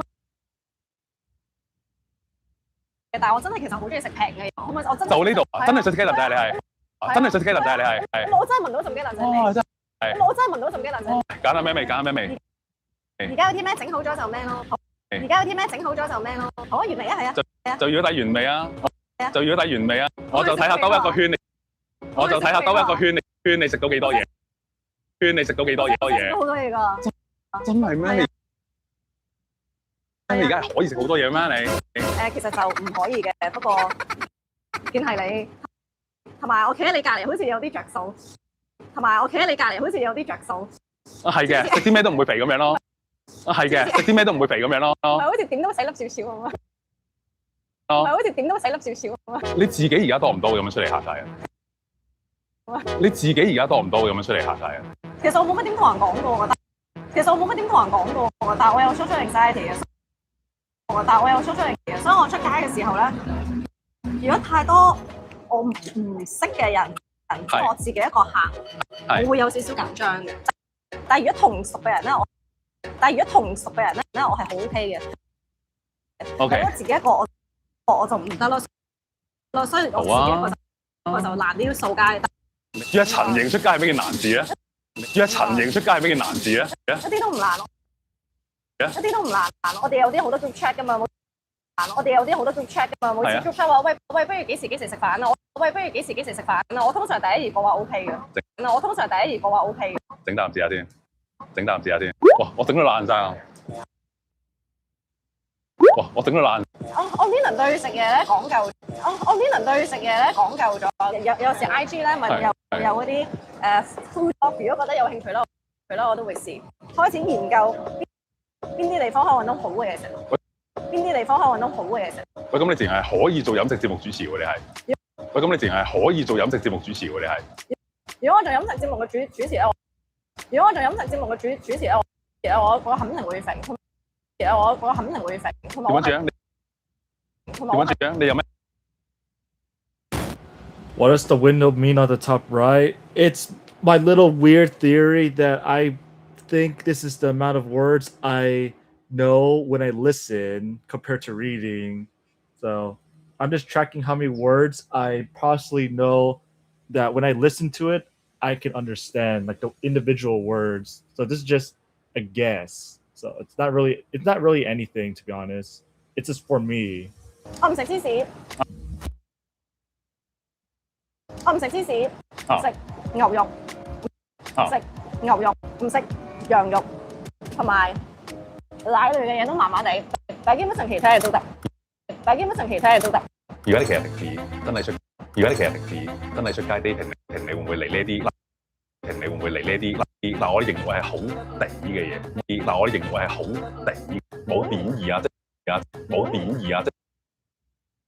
冇貶義啊，即係純粹係好貼地嘅，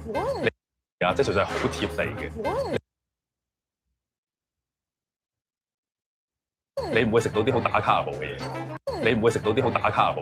冇問題啊，冇問題嘅，唔使刁嘅你，我嘴刁唔係在於個價錢，係在於好唔好食。即係其實麥當勞認真，我覺得麥當勞佢個麥樂雞都真係好食。係喺唔腍嘅時候。係要即刻食嘅時候，係啦。所以我覺得每個地方都有佢哋好食同唔好食嘅嘢。煮飯其實係劇我出去食好多。係啊。唔係淨係即係我煮飯我就會自己去買餸啦，咁我都唔會要佢哋俾翻錢我。但係自己買餸㗎。我整買餸係啊，但我自己去買餸，再煮埋成餐飯俾5個人。That's cool. Also curious to know if you find language challenges a good way to quickly improve your skill in the language. What's a language challenge? Is it the amount of work you do? Is it the type of activity? Technically, the language challenge I do is just maybe push a language to do more than usual, I guess. If that's what you mean. 個 cost 仲再煮埋成餐飯，個 cost 都未必夠，我出去食，我自己俾自己嘅錢啦。你明我講咩？我明，即係其實我自己煮埋俾咁多個人，我再自己你使唔使換啊？我唔使換，洗碗掛箱咯。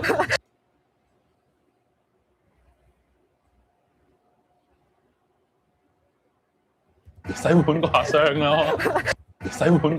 咯，煮都可以係樂趣，但我好少聽人講話洗碗係樂趣，Oh, Yeah, I don't do writing or grammar. That's me. I pretty much I do like 90% listening. That's it. And 10%, I guess, learning new words. I don't have any use for writing or grammar. That's just me though. 係，但我好少聽人講話洗碗係樂趣你睇我嘅。幾誠實，你睇我幾誠實，我係唔中意洗碗。咪正常，冇人中意洗碗。係有啲係唔煮嘢食，係中意介紹你食。中意煮嘢食咧。會唔會反而有時其實都幾羨慕翻大家？會唔會反而有時其實都幾羨慕翻大家？即係一個好普通人喺街上面，即係一個好普通人喺街上面，好招搖咁樣拖手，好招搖咁樣拖手，攬一攬錫一啖，攬一攬錫一啖。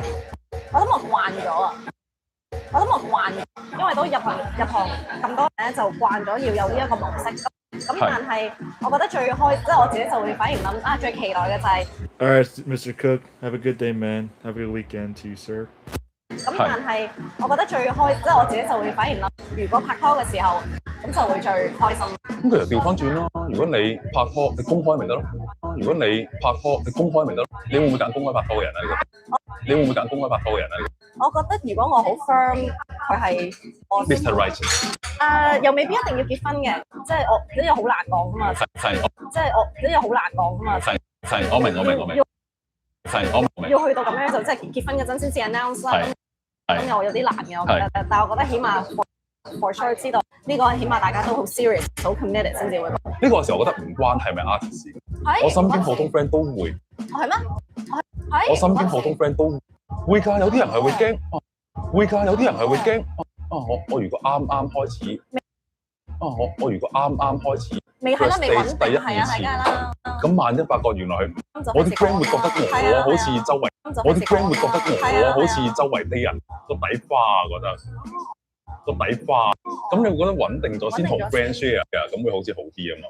咁會好似好啲啊嘛。咁你有冇試過真係有啲男仔約你出街咧 dating 嗰隻？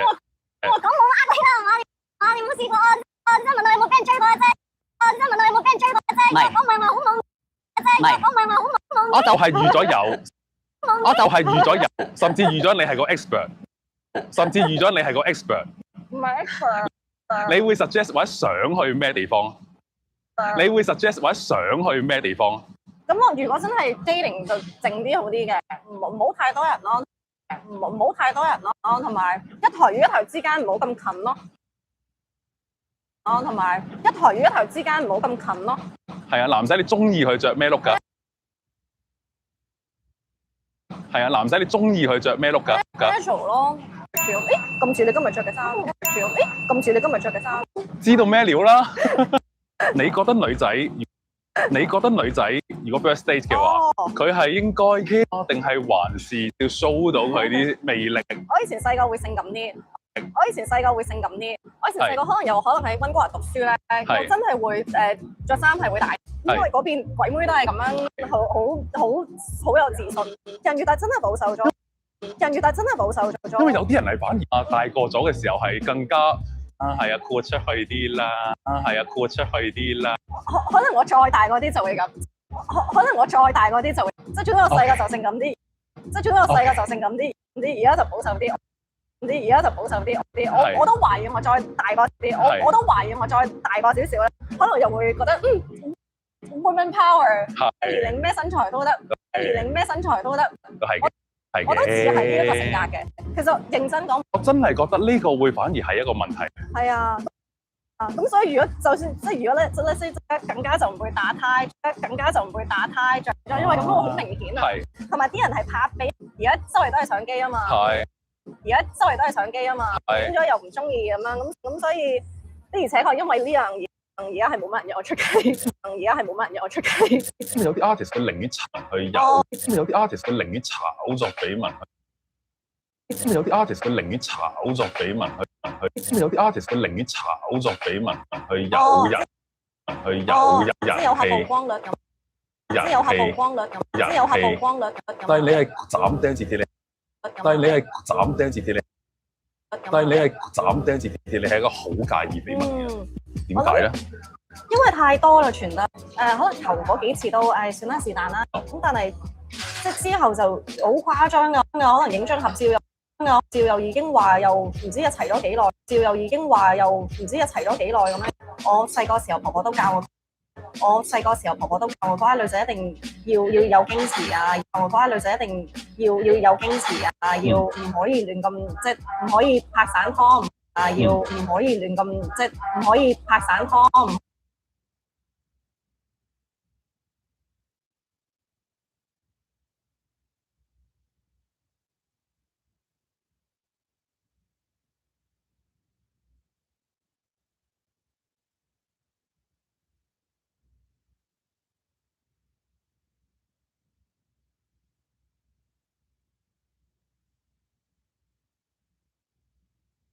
訳あって実家に戻ってきています。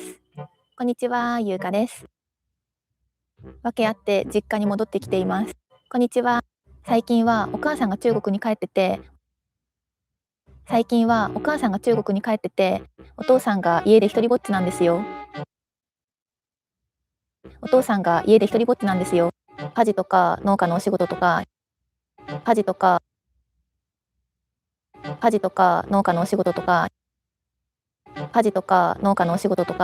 一人じゃいろいろ大変かなって思って、お手伝い兼お話し相手兼晩酌相手として最近は実家に戻ってきています。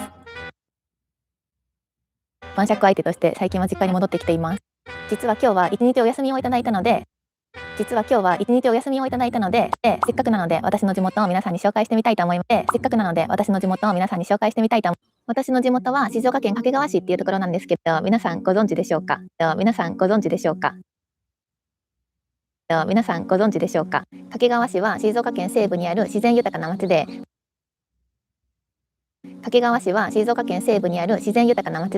こんな感じで茶畑とかが多くてお茶が有名です。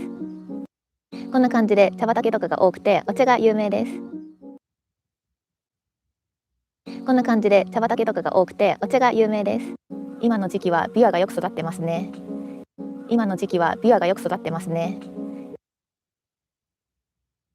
今日はパパクリも一緒なので、パパクリと一緒にいろんなところを観光しに行きたいと思います。私、お母さんが中国人で日本と中国を行き来してて、1年の半分ぐらい中国にいるんですよね。で、最近ね、お姉ちゃんが今まで実家に住んでたんですけど、実家を出たんですよ。今まですごい実家が賑やかで、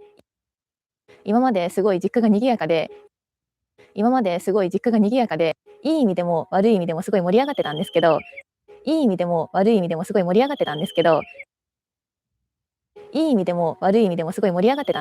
最近はめちゃくちゃ静かなんですよね。お父さんはプライドが高いから絶対に寂しいなんて言わないんですけど、もう明らかに寂しそうなんですよね。だから全然頼まれてないんですけど、私が勝手に実家に帰っていろいろ手伝ってます。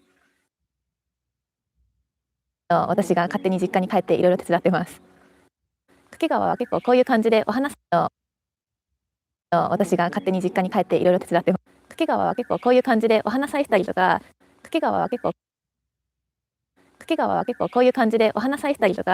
すごい自然が豊かでリフレッシュされるんですよね。帰ってきて私も結構楽しんじゃってます。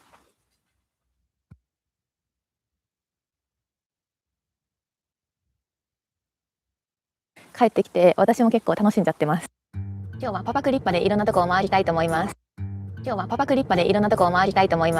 掛川はこういう風に車じゃないとバスも一応あるんですけど、だいたいみんな自分の車を持ってこうやって移動してますね。実家にもう一台トラックもあるんですよ。パパトラ、オバトラもあるんですけど、それはマニュアル車なんですよね。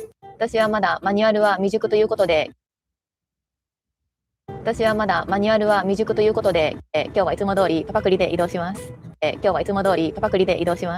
一応1年半前くらいにマニュアル車の免許は取得済みなんですよ。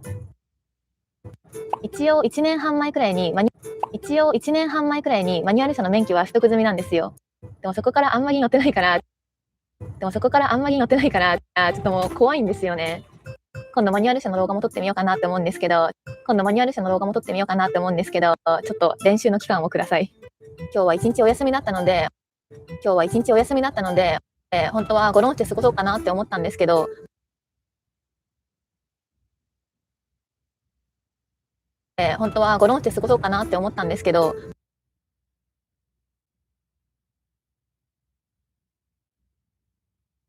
まあせっかくなので皆さんにね、こうして掛川をいろいろ紹介したいなって思って、今日はいくつかのスポットを回ろうと思ってます。掛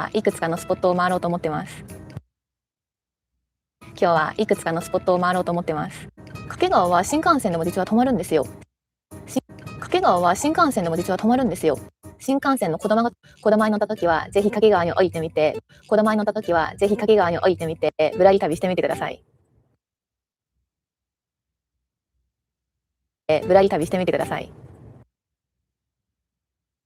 よく言われるのが漫画のシュートの場所ですよねって言われます。私漫画のシ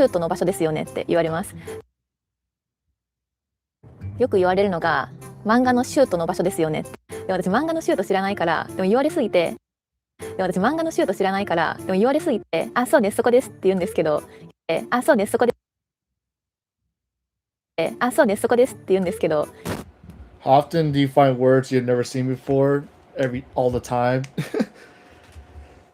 In reality, you're always gonna see a new word you've never seen before. So about pretty much every time, yeah, about every sentence, there might be one word I have never heard before, but never seen before. Maybe one out of 2 or 3 sentences, like Japanese, Korean, 1 out of 2 or 3 sentences for sure. Mandarin, maybe 1 out of 2, 4 or 5, depending. Because there's always gonna be a new dang word, which sucks. あ、そうです、そこですって言うんですけど、読んだことはないんですよね。今は掛川駅付近を走ってるんですけど、まず最初はね、掛川と言ったらの場所に行きたいと思います。みんな知ってるかな？知ってくれてたら嬉しいな。掛川城にやってきます。掛川市民の小学生なら、絶対に一度は遠足とかで来たことがある掛川城です。絶対に一度は遠足とかで来たことがある掛川城です。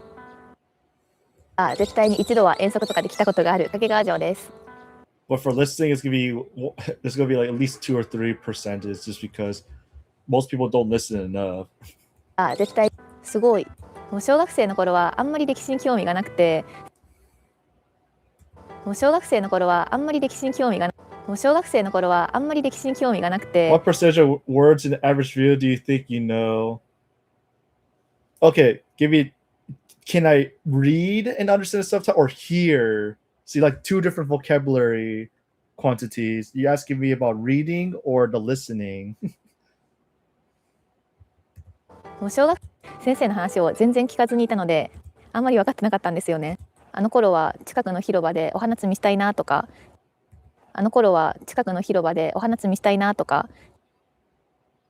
Yeah, if you can read subtitles, probably 80-90% or higher. Reading is actually not the hard part. Like, listening is the hard part. You have to find words you haven't heard, but you know how to read. Like, these are the 2 big things. How many words can you read, but you haven't heard yet? Because that's the ones you want to target for listening, sadly. あの頃は近くの広場でお花摘みしたいなとか、今日の夜ご飯なんだろうなって考えていました。I don't think nobody ever talks about that world. When you listen, how many words can you read, but you have not heard yet? 今日の夜ご飯なんだろうなって考えていました。でも今ならわかりますよ、掛川城。約500年前に建てられたお城で、なんか景色を見渡すために将軍たちが高いところに登ってたみたいな。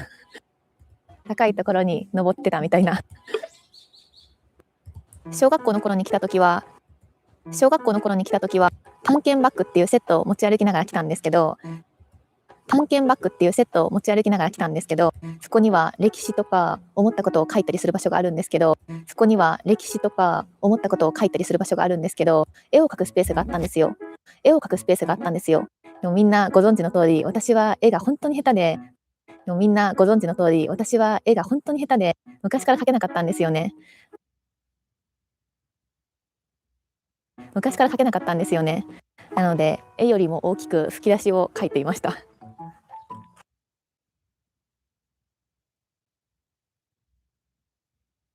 なので、絵よりも大きく吹き出しを、なので、絵よりも大きく吹き出しを書いていました。掛川町の他にもこんな感じでいろんな建物があるんです。掛川町の他にもこんな感じでいろんな建物があるんですけど、その中でも私が一番好きな二の丸茶室に今日は行きたいと思います。二の丸茶室に今日は行きたいと思います。今年の1月にここで王将戦があったらしいんですよ。今年の1月にここで王将戦があったらしいんですよ。すごくない？すげえ。二の丸茶室の中はこんな感じになって、すごい本格的で緊張しちゃいますね。Yes, the hard part is training your ears. I started using that same browser extension for the translation. It's so good. I still import to LingQ to mine the words through because I like the stats. So you're pretty much like doing like my strategy, right? Like this idea. Trust me, you're gonna realize that your listening comprehension goes up by a tremendous amount. It's so freaking painful and boring though. It's a lot of brain power, trust me. It's a lot of brain power needed.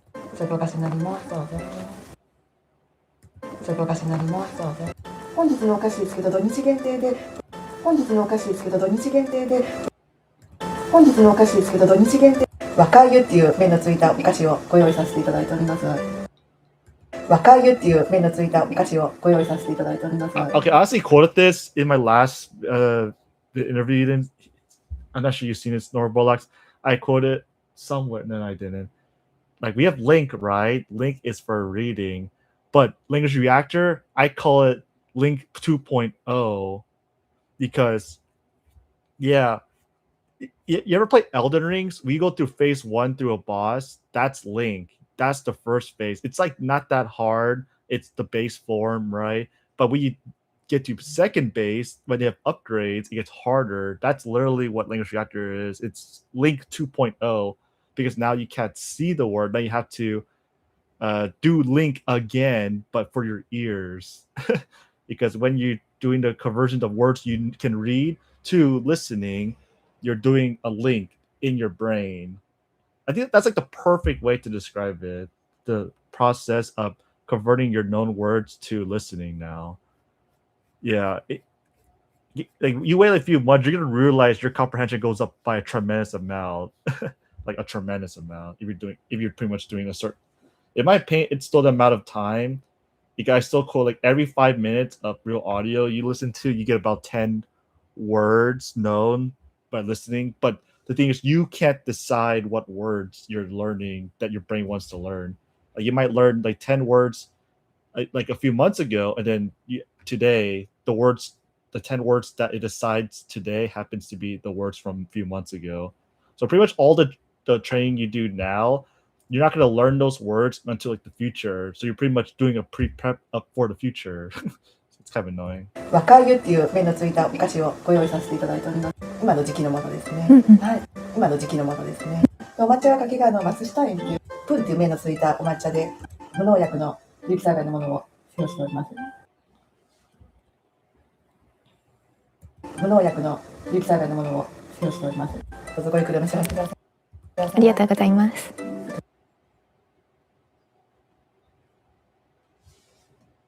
Wait, what language were you learning, Snorbolax? I keep forgetting if you told me your language you're learning.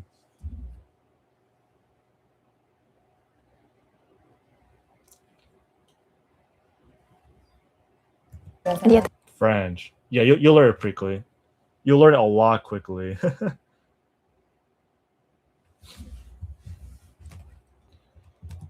Oh my gosh, so I imported like this video for the first time, and how many known words?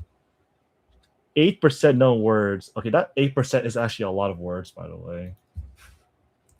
It's so many.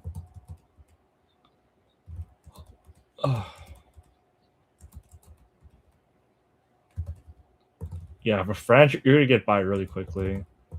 Like I can improve my French a lot, but it's all about if you're doing the strategy, it's all about the time and you spent this time. How many minutes of the real audio do you listen to?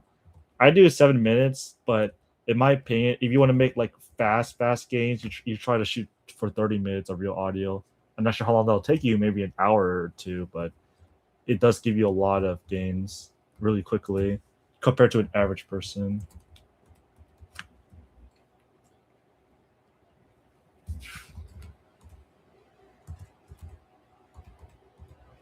Yeah, there's so many words I haven't seen yet, and I'm pretty much learning them right now in video.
とうございます。とても姿勢が良くてなんかとても姿勢が良くてなんかありがとうございます。緊張してて。これ飲み方わかんない。なんか回したりするんですか？お抹茶の場合はまずお菓子からいただいた後に、お抹茶の場合はまずお菓子からいただいた後に、お抹茶は手に取っていただいて、お抹茶は手に取っていただいて、で一応天杯と言っていただきますっていう意味込めて、で一応天杯と言っていただきますっていう意味込めて。で一応天杯と言っていただきますっていう意味込めて礼をしてもらって、お辞儀してもらって、礼をしてもらって、お辞儀してもらって、そしたら内側に正面を外すという意味で、そしたら内側に正面を外すという意味で、そしたら内側に正面を外すという意味で、内側に2回回してもらって、内側に2回回してもらって、で何日かでお飲みいただいて、で何日かでお飲みいただいて、飲んだ後に飲み口を拭ってもらって。飲んだ後に飲み口を拭ってもらって、でこちらにお返しって白い紙があります。でこちらにお返しって白い紙があります。でそちらにちょっと手を抜いてもらって、でそちらにちょっと手を抜いてもらって、そしたらまた正面に戻す。逆にまた今度外側に2回回してもらって、逆にまた今度外側に2回回してもらって、で置いてもらってから一応お茶の拝見といてこう。で置いてもらってから一応お茶で置いてもらってから一応お茶の拝見といてこうお茶どんなお茶碗かなとか、お茶どんなお茶碗かなとか、拝見お茶どんなお茶碗かなとか、拝見するのが一連のはい、頑張ります。あ、いただきます。どんどんブレイクでお召し上がりください。どんどんブレイクでお召し上がりください。足とかも大丈夫ですね、崩してわかりました。足とかも大丈夫ですね、崩してわかりました。ありがとうございます。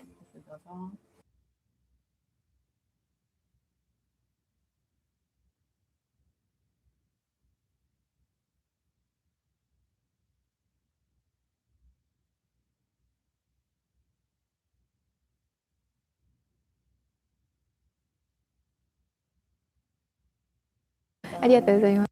お抹茶とかは初めてですか？お抹茶とかは初めてですか？前に一度来たことがあって、掛川市民なんですけど、そうなんです。掛川市民なんですけど、小学校の遠足か何かで来て、その時に確か飲んで、すごい美味しかったのを覚えています。掛川だと小学生でもこちらで体験とか、掛川だと小学生でもこちらで体験とかありますもんね。そう、みんなでここ囲った記憶があります。みんなでここ囲った記憶があります。みんなでここ囲った記憶があり、美味しい。甘さは結構こう見えて控えめで、中に餅みたいなのが入ってます。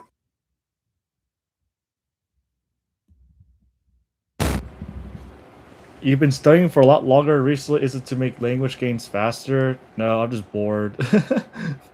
I'm doing this out of boredness. There's really nothing. Oh, yeah. That one, I'm just bored. Because at the same time, I realize I can always apply to jobs and study. So I'm multitasking. I literally have nothing to do. So I apply to jobs at best and then I study. So it's like a win-win, technically. I apply and then I do a video and then apply video, right? I get a certain amount of resumes, like 10 to 15 a day. I try to, but job market's hard. It works, right? Like at least you're not 100% wasting your time on something else. Like, technically, language learning is like the okay addiction to have. I think it's fine to have an addiction to language learning, but to what extent? Is it worth it?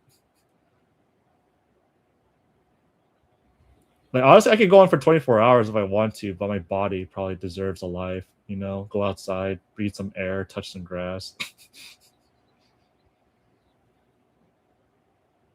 I'm pretty much stream for another 1 hour, and then I'm gonna go exercise, play some badminton, an Asian hobby.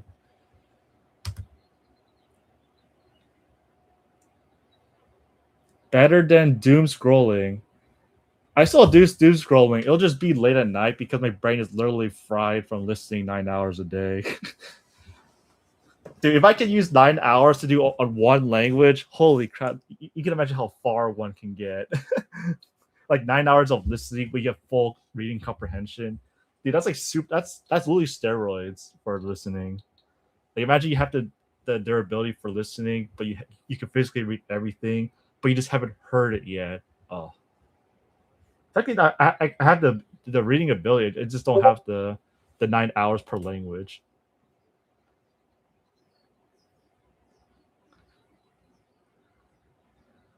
Dude, I don't know how effective it is doing just.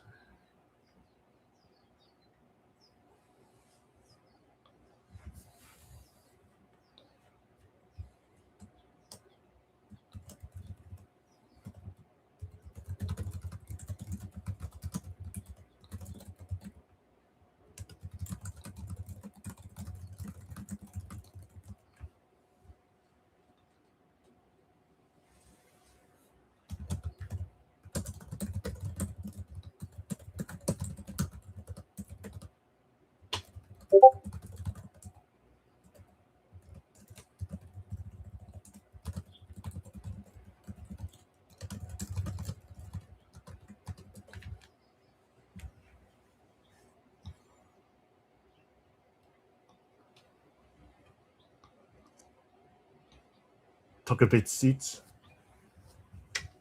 RASD6N translation. What the hell am I watching or looking at? I need the sus emoji. Sus. It's a Quebec thing. Oh. Quebec slang? Shoot, man. I'm out.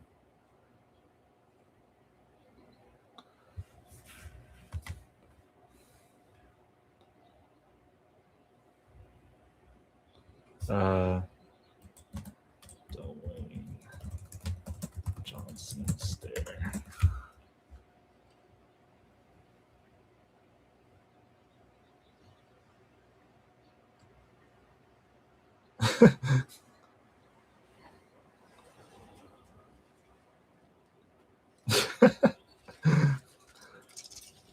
Oh. Yeah, Shiro. Quebec dialect. Hello, Quebec. And it's Quebec meme where you say to Quebec seat for instead of Quebec ici, which means we're in Quebec.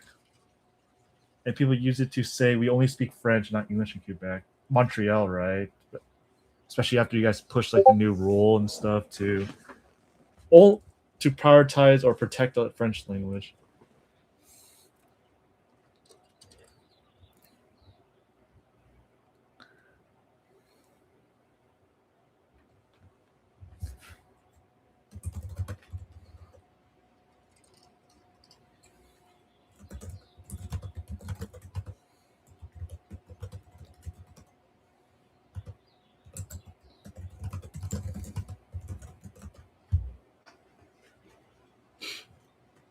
LOL. 101 American moving to Montreal though. Are you serious? You're actually moving to one? Wait, are you marrying a friend? Are you marrying someone from Canada? Working visa or merit? Maximum integration.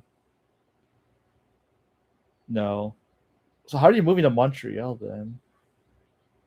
For school. Oh. Okay. I was thinking for school. But how do you get to school? How does that work? Is it technically an exchange program? Foreign exchange program.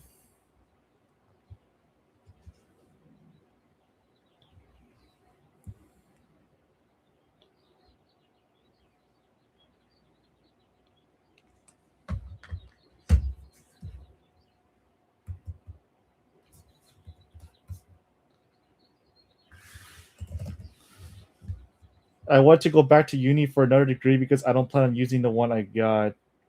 Yeah, you legit just applied, dude. No joke. What degree did you get?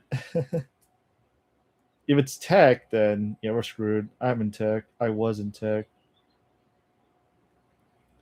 Actually, my partner's from Vancouver, so if I marry her, I might move to Canada, just because it's easier to have a family and stuff there, and I might just be a nurse.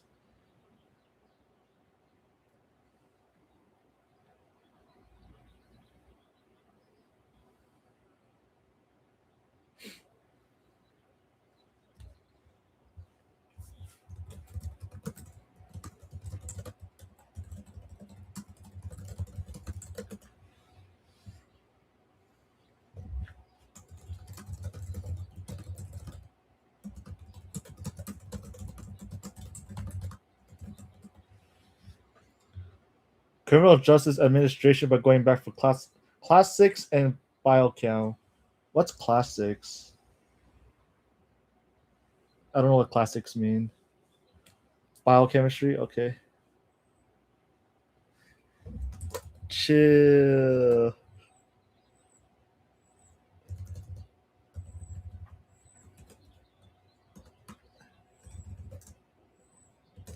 The Thai masters doesn't need 4 formalities. Classic literature and languages, Latin, ancient Greek. Interesting.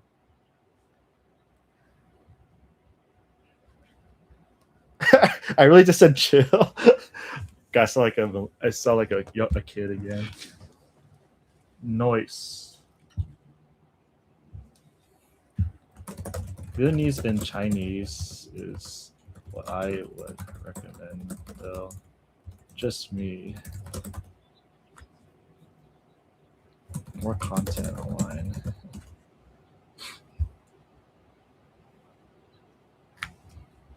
I'll remove this. It's kind of awkward for you to say this. But I must admit, it does feel good yesterday mixing up with a few languages.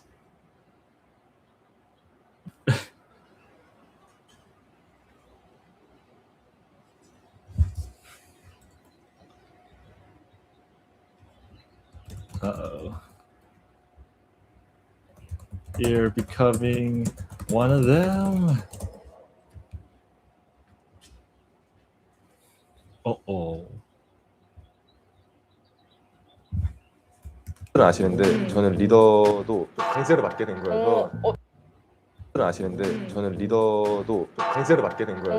왜요? 나이순? 아니요, 이제 모든 멤버들이랑 신인 개발팀 형 누나들이랑 이제 투표를 했어요. 누가 신인 개발팀 형 누나들이랑 이제 투표를 했어요. 누가 리더를 할지. 만장일치로 제가 나와. I'm freaking lazy, honestly. I don't want to learn. I think I hit my minimum. I should enforce my minimum. Never go past your minimum requirement for language, or you're pretty much going to burn out. Do the ones that give you the least burnout and call it a day. Okay.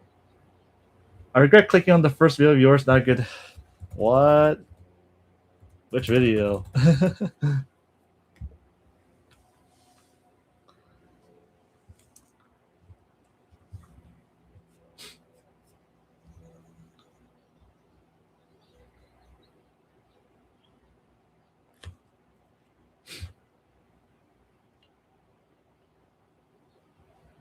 Hey Neil, SD6 are you the one learning Russian? No, you're not, right? God, there's like so many people in here, more and more. Salut. The greatest analyst. You even got the Vegeta profile picture. Nice. Salut, salut, salut. How I go about learning Chinese from scratch? I start over again.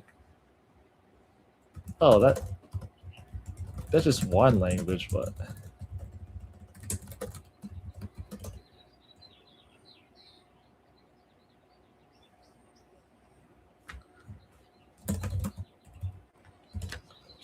Doable.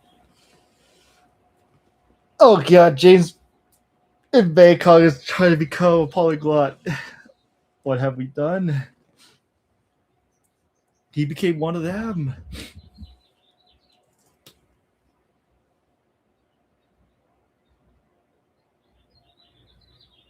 If I could get Mike as an interviewee, that'd be fun. Like I interview Mike. Bijou Mike himself. Yeah, I just thought like the most utilisé de contenu qui par défaut ce link pour acquérir de nouveaux mots. Exactement. Majorité du temps, j'ai utilisé la langue pour apprendre le mot. Dépend de la situation. Dans la majorité du temps, j'ai utilisé l'application de Language Reactor pour améliorer mon habilité d'écouter plus bien. Donc, exactement.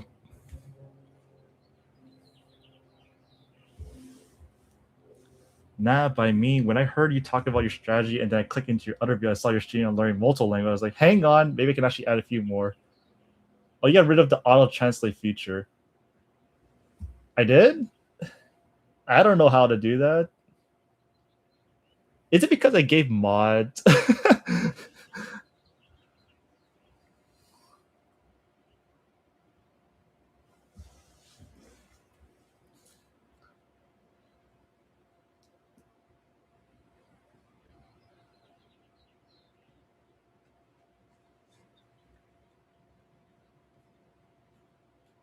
Yeah, I don't know how I got rid of the auto feature. I think the moment I added the mods thing, it just all disappeared and everyone has like new features. Like there's so many. Oh, it just blocked in report now. Anyways, and yeah, this is like so cool. This is just a personal thing, but oh shoot, let me see. When I saw like who followed me, I was shocked to see that Bijou Mike was the one who subscribed. Wait, where are you? Oh, he's not in here. Wait, what? Let me see. Unless he has unsubscribed to me, then I wouldn't be surprised. But Wait, where's my camera for this? You see this, Neo? Bijou Mike. Subscribers, Bijou Mike. That's pretty cool. Oh my god, Seabold speaks. He was actually the first one. Okay, the moment Mike mentioned me once, Seabold subscribed to me. It says he actually watches my videos, which I'm more surprised about that. I was like, okay. If I could get Seabold speaks in a talk, that'd be cool. But like his entire mythology is completely to mine, and he's married, so his entire time is with family. I don't blame him though. He should spend time with family. Who knows what path it'll lead me down if I try to learn some of them seriously. It's exciting though.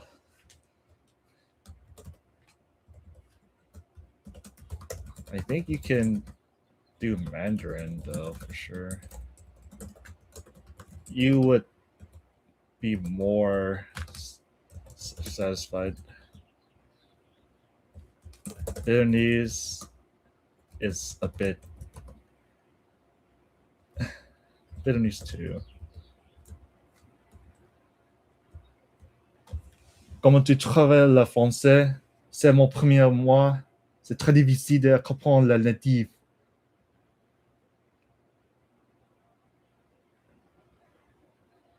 Comment tu trouves le français? C'est mon premier mois. C'est difficile de comprendre la native. Quelle langue exactement que vous mangez la mort?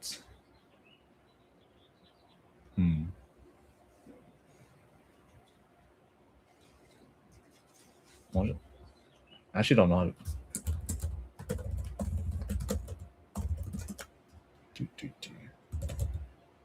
Wait, why am I speaking French?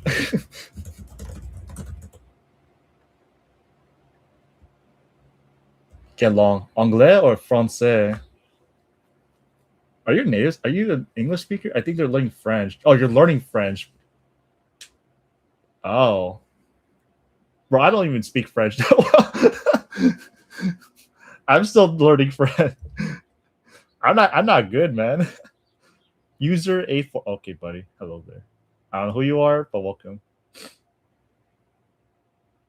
For French.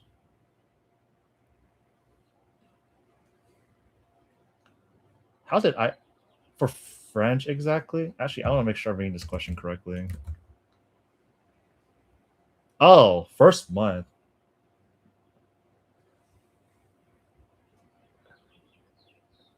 Yeah, I read this as he eats this. They eat the words. Like, wait a second. Moi aussi je suis débutant. Bro, you type better than I do. I don't even know how to type. I just use voice to speech. Honestly, just look for whatever content you want, just improve. I use Link to learn the words. I use Language Reactor for the listening comprehension. That's all I do. Like the method sounds straightforward, but like the mechanism is so complicated the way I do it. Have you ever used Link before, or are you completely just new? Bon, première fois, c'est déjà super bien, super bon. Yeah, it's actually pretty impressive.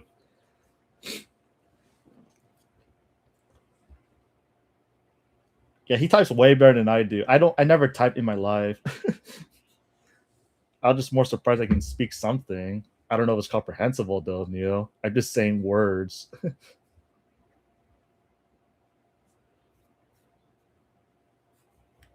Pretty much you just use YouTube and search for hard content and just start listening. That's what I do. It sounds very counteractive, but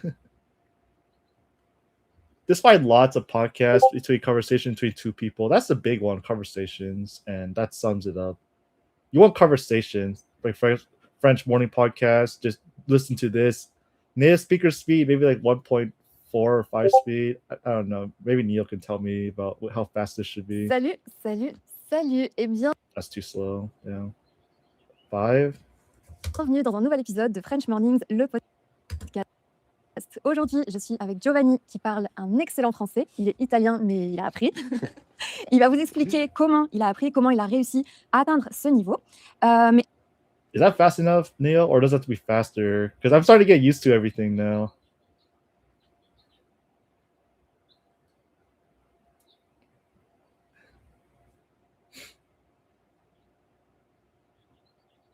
Et avant de commencer, je vous conseille de télécharger la transcription de la conversation qui est disponible gratuitement dans le lien de la description. Vous y retrouverez tout le vocabulaire important qu'on va utiliser, les expressions à connaître et même un quiz de compréhension pour voir si vous avez tout compris. Comment ça va? Ça va très bien et toi? Très très bien.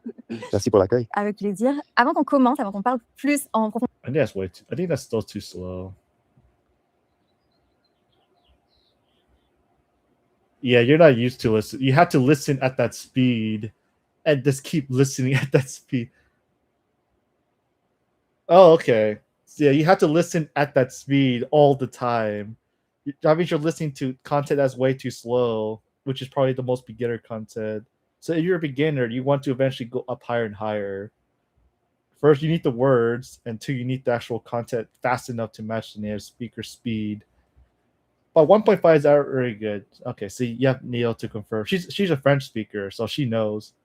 Everyone in here is from some sort of Europe or east of United States. Anything but the West.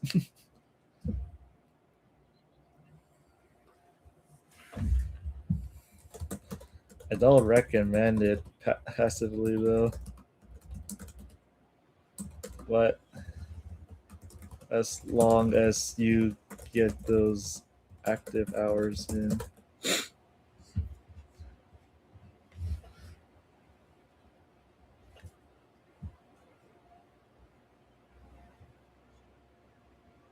I'm going back to Anki. All right, Neil. Well, you haven't slept for 24 hours? Holy crap. That's actually more insane than I thought.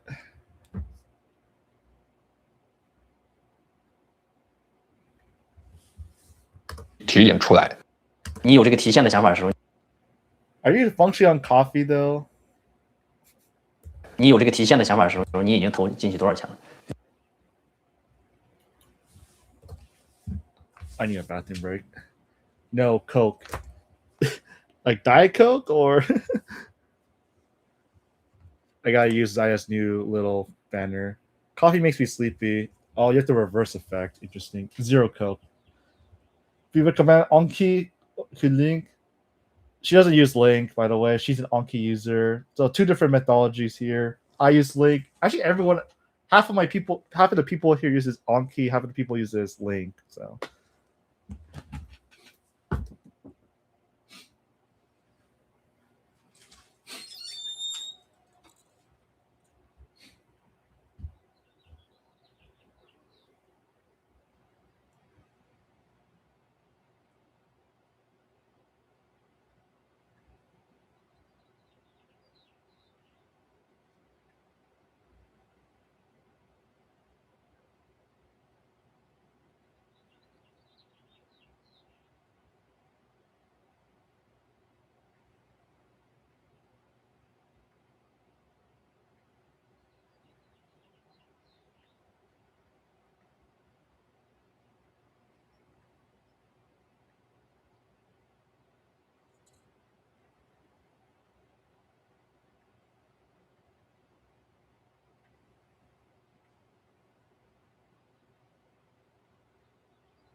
你已经投进去多少钱了？已经有几十万美元了。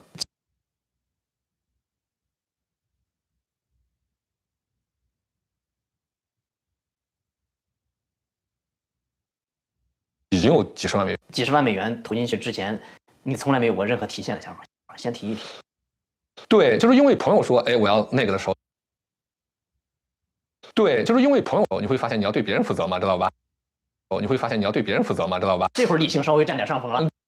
这会儿理性稍微占点上风了。对我属于那种，如果别人要那个的时候，我要对别人负责嘛。我是那，然后那你提了一个100美金，然后那你提了一个100美金，他就出来了。真提到自己账户里了？对。真提到自己账户里，你只提过100美金，对，没有提过大额。没有，可能你提大额的就爆了。那指定是你讲的对的，你讲的对的。如果提出来就不是骗子了。对，当中有一个朋友是在东南亚的，他觉得哎这么好的收益，我不行也投一点这个东西。有这么好的收益，我不行也投一点这个，因为他的朋友网络比较广，他就问了这个事儿，他们说哎你可能这个事是杀猪盘，他立马跟我打一个电话，打完之后说我立马觉得嘣了一下，就是一盆这个凉水，你从第一天投钱是12月15号。2025年12月15号，第一天投钱。对，到第一天，到你跟东南亚这个朋友聊，1月9号左右，9号也不是10号，大概这样了。过去大概20多天。对，这20多天你陆陆续续就投了几十万。对，具体多少万美元？对，具体多少万美元？40几万吧。然后他还告诉你有可能是杀猪盘。对，他说你这个就是杀猪盘。你当时什么想法？我就立马去网上去验证，因为其实是你有怀疑的。他之前去整的那个东西，我去截屏，发过给 AI 已经告诉你是杀猪盘了。对，我去验证，他原来我看国家代码是1的人，我一个一个去打电话，没有一个打通的，有4、5个人，那我觉得已经是假的了。再到后面我又去细看的时候，他们里面截屏的每天的这个收益上面都没有手机屏幕上面的那个跟电量的那个信息，全是做的。那我立马去要注册这个加密货币的数字钱包，我里面去大额提现，我里面去大额提现，取5万，你会发现它不是立马到账的，取5万，你会发现它不是立马到账的，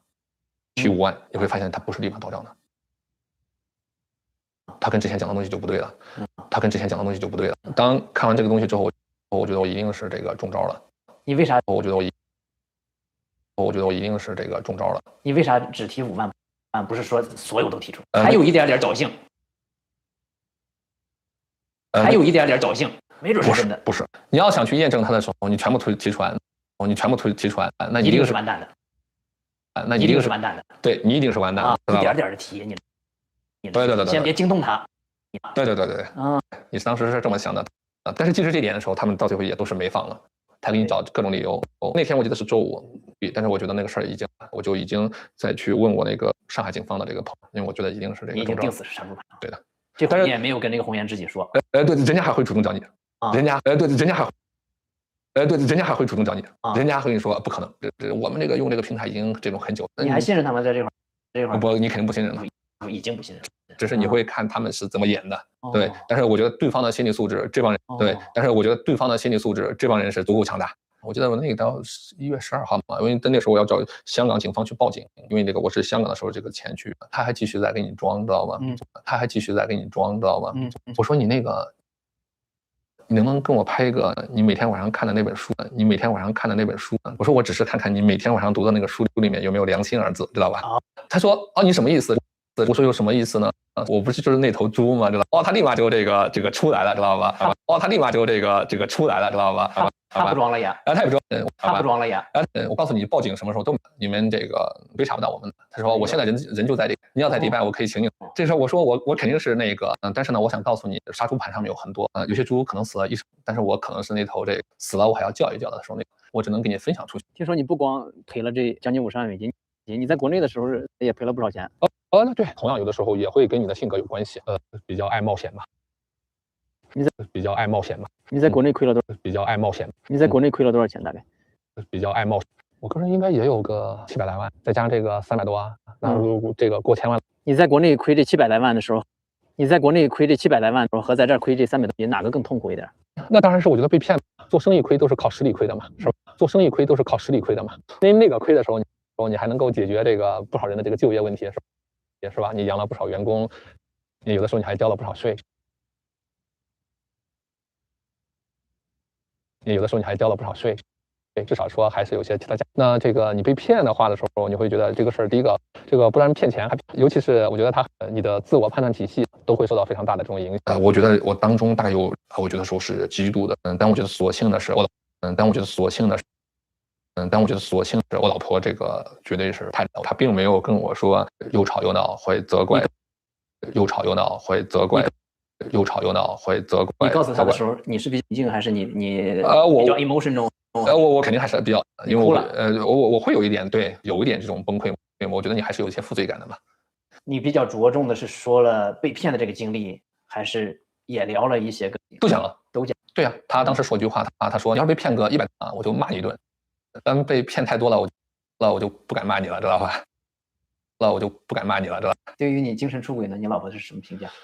对于你精神出轨呢，你老婆是什么评价？他说你这个太不值了，你怎么会觉得时候人家怎么会看上你呢？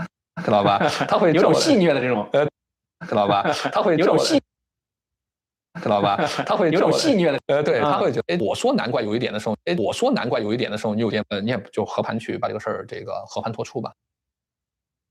你也就和盘去把这个事儿和盘托出吧。但是我觉得呢，非常好的一件事情，我老婆其实是非常平静，安慰我。我老婆其实是非常平静，安慰。她说积极的看吧，这个任何坏的事情里面都有好，那我会觉得在这个时候，我的家人给我了一个非常大的一些支持。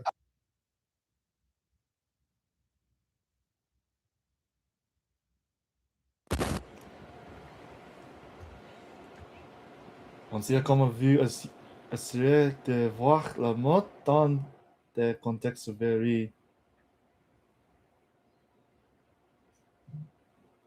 How do I ensure that I can see? Can I translate that right in my head? How do I ensure that the words? Okay, yes, I'm reading it. How do you ensure this?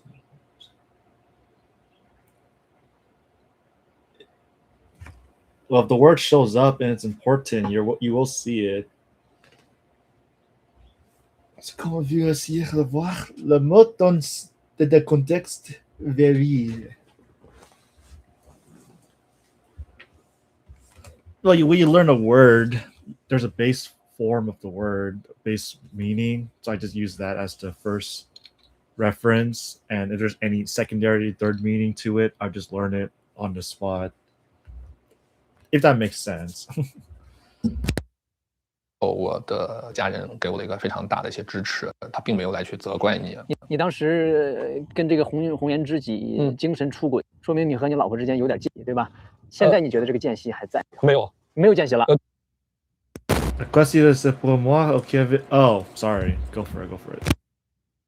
没有间隙了。对，真实世界即使出现这么多人，你也不可能在这个精神出轨。不会，这不会啊。你自己已经非常清醒了。你自己已经非常清醒了，知道吧？所谓的量子纠缠、灵魂共振，知道吧？所谓的量子纠缠，知道吧？所谓的量子纠缠、灵魂共振，知道吧？所谓的量子纠缠、灵魂共振，真正的时候能够给你灵魂共振的人大概是有多少？真正的时候能够给你灵魂共振的人大概是有多少？1/30，是吧？其实代表了这个事其实才是不发生的。那意思就是现实社会中不可能遇到这样的人。对。你在香港报了警，在卡尔加里报了警。两地的警方给你什么反馈？都说能追回来吗？其实这个事儿，我觉得说所有的报警的时候，我只是走一个流程。因为我的上海的这个警方的同学跟我去讲过，这个事基本上是追不回来的。是为什么追不回来？因为在所有的这种诈骗过程当中的时候呢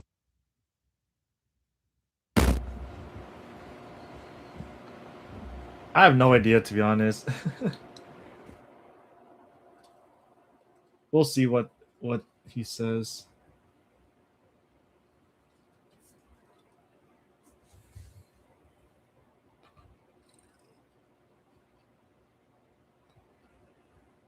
Why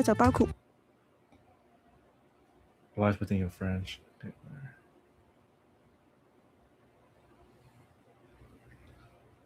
Yeah, I do need I do a mixture with Thai, which has always worked, but Chinese is another beast. Might need to do an way more active. You can always follow my path, but it's different for everyone.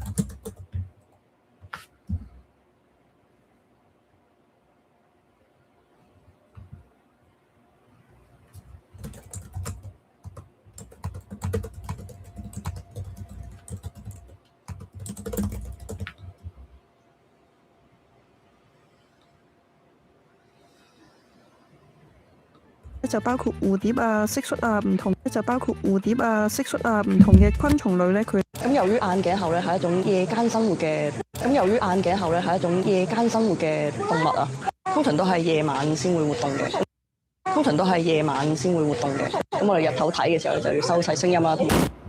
I don't want to do Anki. To be fair, you're pretty brain dead tired, so I wouldn't want to do anything if I was you either. 咁我哋日頭睇嘅時候，就要收細聲音啦，同埋唔可以開閃光燈嘅，同埋唔可以開閃光燈嘅。咁我哋而家就即刻出發啦。由於眼鏡猴十分之細膽，好容易就嚇死啦，所以園區咧都將佢哋放喺距離入口位置。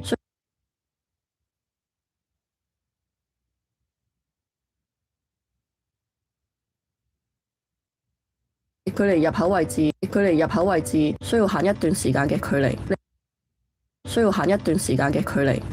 嚟避免人聲會太熱鬧嘅情況。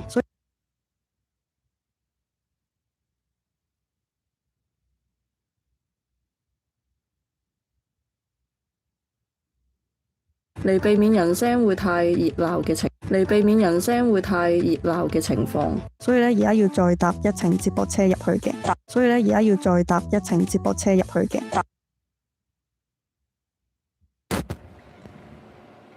，You've been saying 11 hours. What do you mean?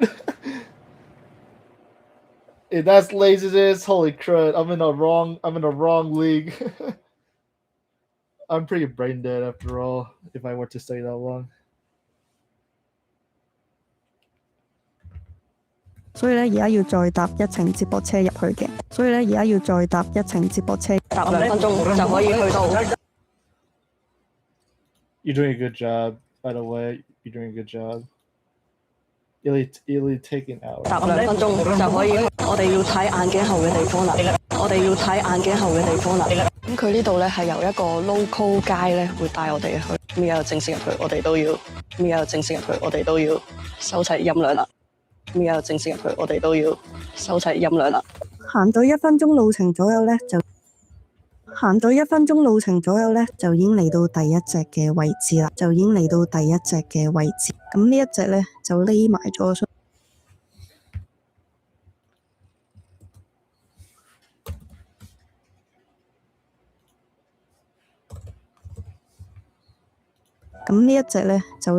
所以咧 tour guide 咧就要指俾我哋睇係咩，都十分之難影到嘅，因為佢而家瞓緊覺咧，又匿埋咗就影到啦，所以咧我哋又出發去睇下一隻啦。咁呢一度咧，一共有3隻眼鏡猴嘅。咁由於佢呢度係保育區啦，所以咧佢都只係得3隻眼鏡猴嘅啫。同埋咧呢一度嘅環境咧，佢都會保留翻成個大去俾眼鏡猴適應到喺呢度住嘅，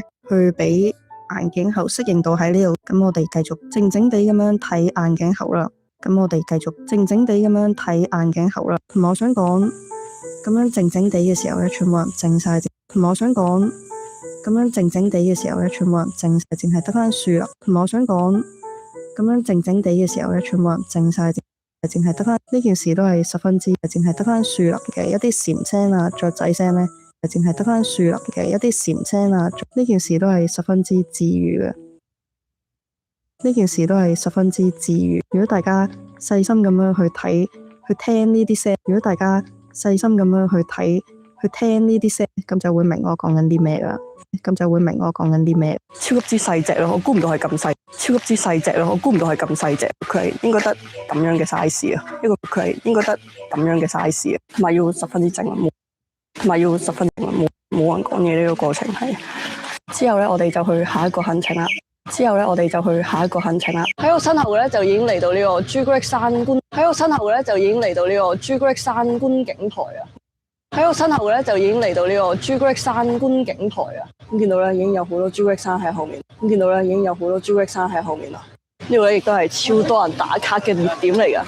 呢個咧亦都係超多人打卡嘅熱點嚟噶。咁點解佢會叫做朱古力山咧？咁點解佢會叫做朱古力山咧？就係因為每逢旱季嘅時候咧，佢啲草咧就會枯乾晒。就係因為每逢旱季嘅時候咧，佢啲草咧就會枯乾晒，就好似成地金沙咁樣啦。就好似成地金沙咁樣啦。今日個天都十分之靚。今日個天都十分之靚。咁嚟呢度最佳嘅探訪時間咧就係12月至5月啊。咁嚟呢度最佳嘅探訪時間咧就係12月至5月啊。因為咧係呢度嘅旱季。因為咧係呢度嘅旱季，咁喺呢段時間入面咧，先會見到最靚嘅朱古力食啊！咁喺呢段時間入面咧，先會見到最靚嘅朱古力食啊！因為我而家係4月嘅時間咧，咁行到去朱古力山觀景台上面咧，咁行到去朱古力山觀景台上面咧，亦都有一個鐘咧，係代表住，亦都有一個鐘咧，係代表住對遊客嘅祝福嘅，亦都有一個鐘咧，係代表住對遊客嘅。亦都有一個鐘咧，係代表住對遊客嘅祝福嘅。只要你揾一個硬幣掉落去，然後去求下平安啊咁樣。只要你揾一個硬幣掉落去，然後去求下平安啊。只要你揾一個硬幣掉落去，然後去求下平安啊咁樣。再敲響個鐘咧，咁我哋就一齊去下一個景點啦。朱古力山除咗有好靚嘅風景睇之外咧，朱古力山除咗有好靚嘅風景睇之外咧，呢度咧後面亦都有一個朱古力山冒險樂園啦。咁今次咧我哋唔係淨係玩 zip line 咁簡單嘅。咁我哋咧係會玩埋佢呢度好有特色嘅單車 zip line 啦，同埋咧超人嘅飛索啊。單車 zip line 啦，同埋咧超人嘅飛索啊。單車 zip line 啦，同埋咧超人嘅飛索啊！最後仲會玩埋呢度嘅森林探險添啊！Default dimension, Louis. Oh, you just woke up. 9 a.m. Good. Study for 7.5 hours. I think it's been 7 hours, and then you see my other numbers: 9 hours, 8 hours. Damn. I need to figure that out. That's real addiction. 佢呢度咧只有一個價錢就可以包晒所有活動可以玩。咁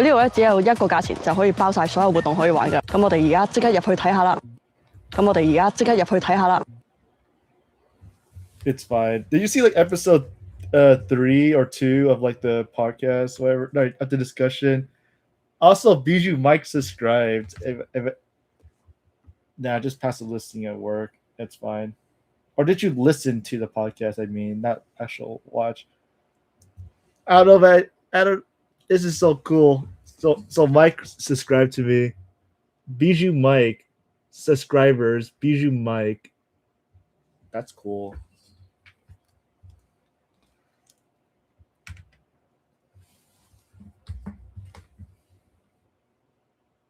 咁我哋而家即刻入去睇下啦。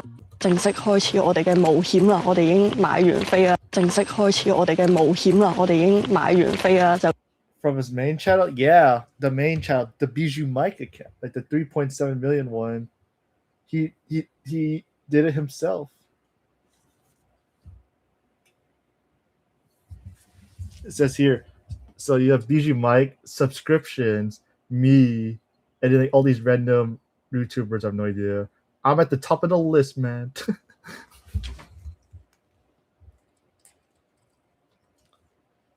That's sick. I'll take it. Well, it's not as bad as apparently Seabold Speaks. But he was like the first one. When I had like 40 subscribers, he actually followed me back then. 正式開始我哋嘅冒險啦！我哋已經買完飛啦，就1550 peso 咧，咁就可以玩晒所有活動啦。滑索咧，佢哋有分一個單車飛索啦、滑板飛索啦。滑索咧，佢哋有分一個單車飛索啦、滑板飛索啦，同埋超人飛索啦。同埋超人飛索。咁而家首先咧會行路上去，我哋要去嘅地方先。Seabold Speak? No, because Mike learning Bijou Mike, he actually posted a video and I was referenced at the end of the video that he subscribed to me after that. 咁而家首先咧會行路上去，我哋要去嘅地方先。而家咧已經換好晒 gear， 準備行過去對面就開始玩，呢個。不過幾好咧，就係佢會戴頭盔之前咧。我覺得幾好咧，就係佢會戴頭盔之前咧。I ever talked to you about my crazy passive listening vocabulary theory? I don't think I have. Going hard on the Kanto I see. Yeah, going pretty hard. I'm telling you, man, you can do it too. You can do it too. Easy. 不過我覺得幾好咧，就係佢會戴頭盔之前咧都有個頭套戴咗先嘅，咁就衞生啲啦。都有個頭套戴咗先嘅，咁就衞生啲啦。Okay, ready? Let's go. Is that a freaking bike on a string? That's wild. 已經玩完超人嘅飛索啦，同埋單車飛索。That's true. I think literally every Kanto speaker speaks Mandarin. But I realize like the really old people, not everyone speaks. Like my partner's parents don't speak English or Mandarin. It's like, okay, that's like hard difficulty right off the bat. 已經玩完超人嘅飛索啦，同埋單車飛索。已經玩完超人嘅飛索啦，同埋單車飛索。超級刺激嘅，好似仲因為我見到其他人玩咧，都係好順利咁樣去到尾嘅。玩完刺激嘅飛索之後咧，就去下一個地方啦。玩完刺激嘅飛索之後咧，就去下一個地方啦，就係去玩埋呢度嘅森林探險。換好咗一套新嘅裝備之後咧，又嚟到新一個挑戰啦。俾個機會你去做一個泰山。第一個咧就係行呢啲一條條嘅木條啦，跟住咧就有一個短短地嘅 zip line 啦，我懷疑我有啲玩 zip line 障礙啊，我又棘住咗喺中間啦。然後最後咧係要我自己慢慢咁樣爬翻過去，然後咧就要開始行鋼索啦。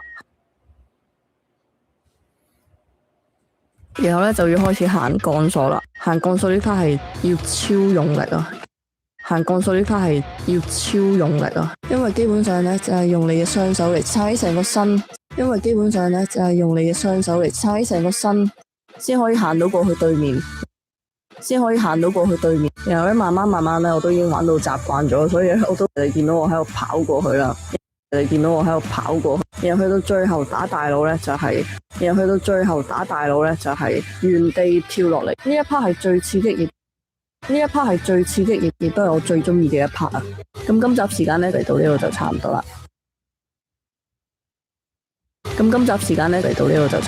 呢兩集加埋我哋玩勻晒各河島嘅海陸空遊。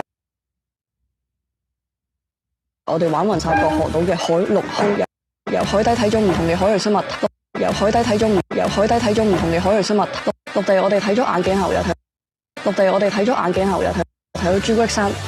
我哋喺天空度仲玩埋飛索。呢個島無論你嚟放空定係放鬆定係嚟探險，佢都唔會令你失望。定係嚟探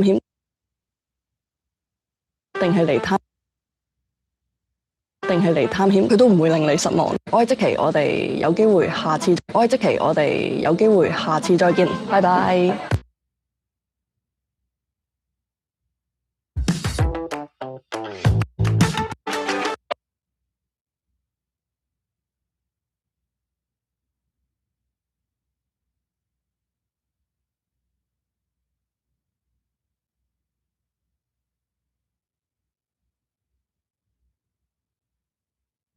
All right, I don't know if you're still there. I'm just gonna take a quick nap, so I'll be back in 15. My traditional tradition is still here.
Never ends, man.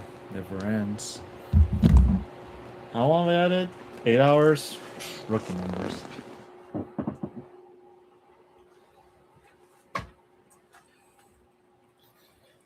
Rookie numbers.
当中的时候呢，最有可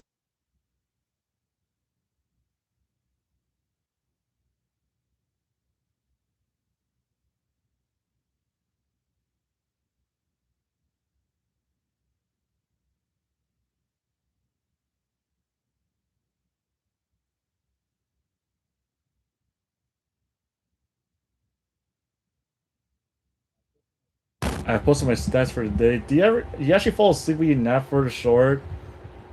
50-50. Depends how brain dead is. I always have like the shortest dreams, or I just sit there and my brain calms down to 0. All right, Neil, have a good night. Some sleep now. Oh crap, wrong button. How do I click on 50 cents? Where did that come 当中的时候呢，最有可能追求的环节是说，你转到那个账户里面，警方立马冻结的账户，如果有钱。Good night, Neil. Happy birthday. 警方立马冻结的账户，如果有钱。警方立马冻结的账户，如果有钱，那个点的时候才可能去追回来的。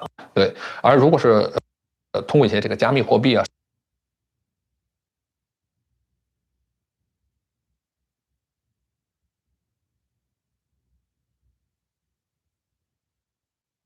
通过一些这个加密货币啊，其实它更没办法去这个追踪。第二点呢，其实它更没办法去这个追踪。第二点呢，其实它更没办法去这个追踪。第二点的时候呢，他在香港给我的时候，其实他更没办法去这个追踪。第二点的时候呢，他在香港给我的时候，这个账户是他提交了这些人的这个身份证，跟他的这种港澳通行证，那我把这个东西也给我这个上海警方的这个朋友去聊了，他的意思是这都没用。这些人呢查呢都能查得到，但是呢，这些人极有可能是他们把个人的信息呢卖给别人了，丢了。对，他说这些人可能是在国内，他可能已经破产了，或者是失信了。你去能找到这些人，但是你的钱是追不回来，他没有任何的这种偿还能力。所以其实你是知道这些答案。我是觉得说在流程上你要把你要把它去走完。我觉得它也是一种人生体验嘛，对不对？被骗是一种体验，被骗之后你如何来去这个报警，熟悉这个 Calgary 警方是什么样子，这个香港警方是什么样子，我觉得一样把这个流程的时候要去走一下。Hey Leo, how much listing hours have you actually done in Mandarin? Like active listing versus passive? Ballpark it. Oh, you're still at it, wow. Ooh, we got another polyglot here.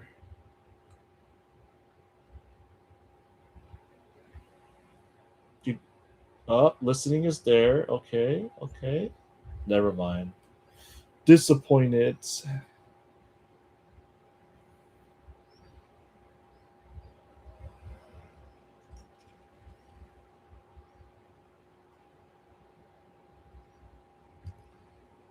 Comme réviser vu le mot que vous avez appris à quelle fréquence quotidiennement chaque semaine à réviser.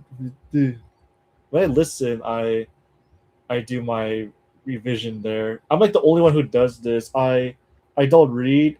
I learn words, but the only time I actually read is when I'm watching videos and transcript. That's the only time I'm reading. I'm like the worst person to ask it. Every time I watch every time I do my listening comprehension, that is my relearning.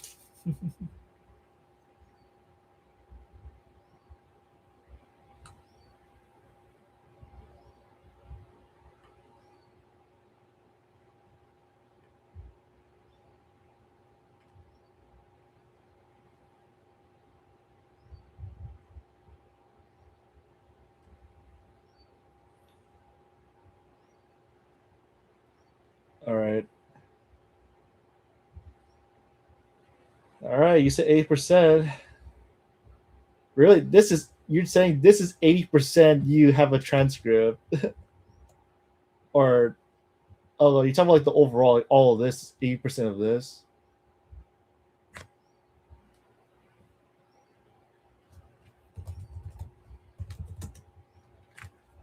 That's pretty good. That's pretty good. All right, I'm going to show you something new. I don't think, since you're working all the time, you don't get to see the creation of the passive listening word count theory. Let's see. I'll see where you're, how many words you possibly know, known words for listening. Let's figure it out. I'm curious too.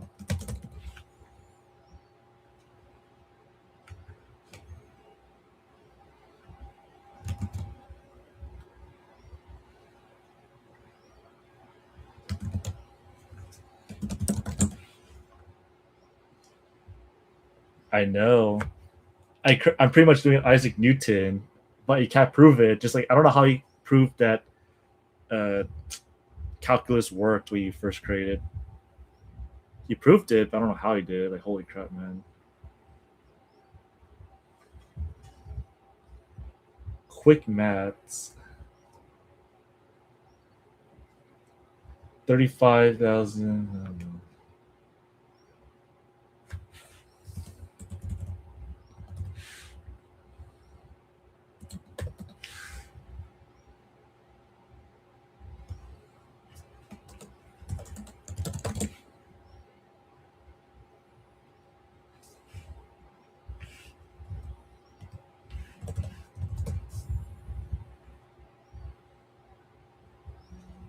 Where's my calculator? Oh, there it is.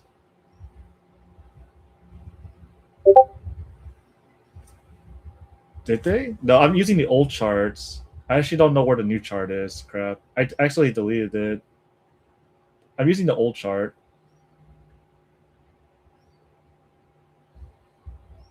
If you only did 1,000 of active listening, that's insane. Okay. That's a lot. Holy shit. Holy balls, man. They always increase it though. That's true. There's always Gen Z creating a new term every day. Okay, how do I want to approach this? We can say we. How do I do this?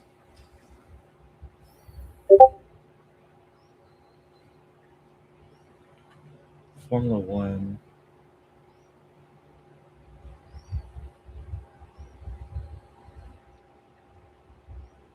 Target language advanced count. I forgot how. I already forgot my own creation. That's awkward.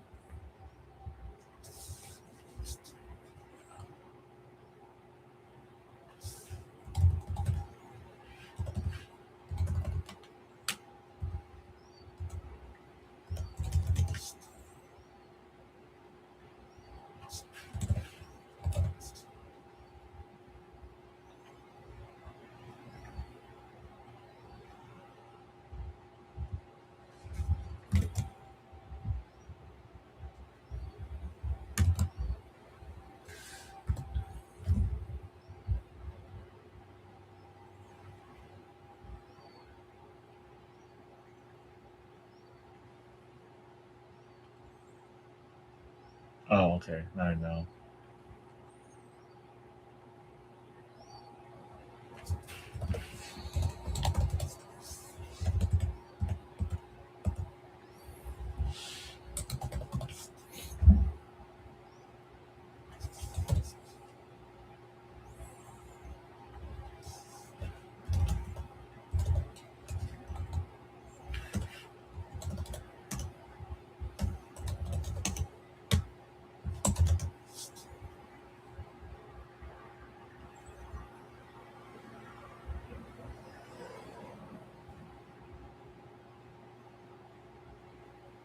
Holy shit, no way.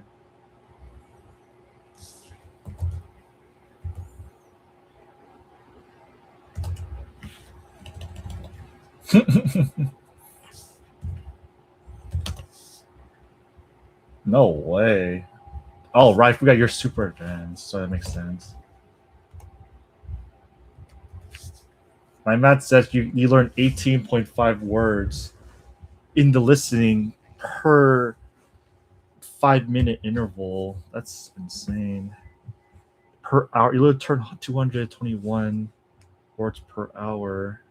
And if I combine with the I'm actually more worried about current passive listening vocabulary. I don't want to know how much this is. 1082.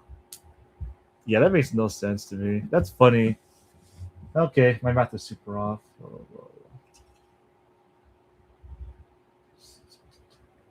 My math said 240,000 passive listening words. That's funny. Alright, definitely doing something off here. That's funny to know. I could probably see that the max cap is somewhere. I could probably just max cap it instead.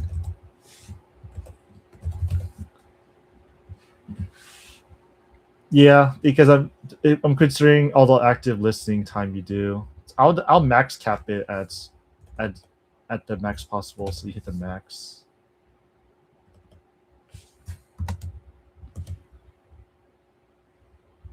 Wait, I'm lost. Give me a second.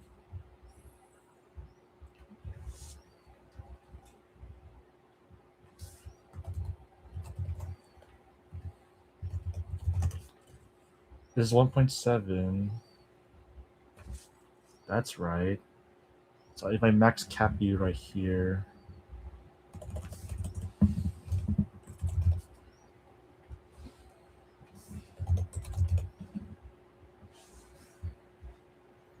Wait, that's not max cap. This is max.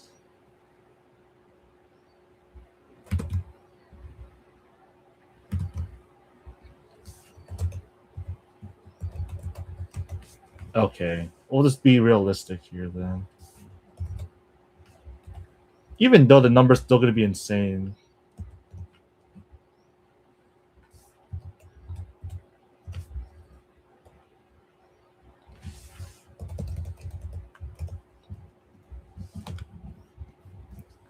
So you're saying 8%, like this number means you sat down, had a transcript, and you listened to the text? Like you listened with the transcript. Like you did legit 8% this.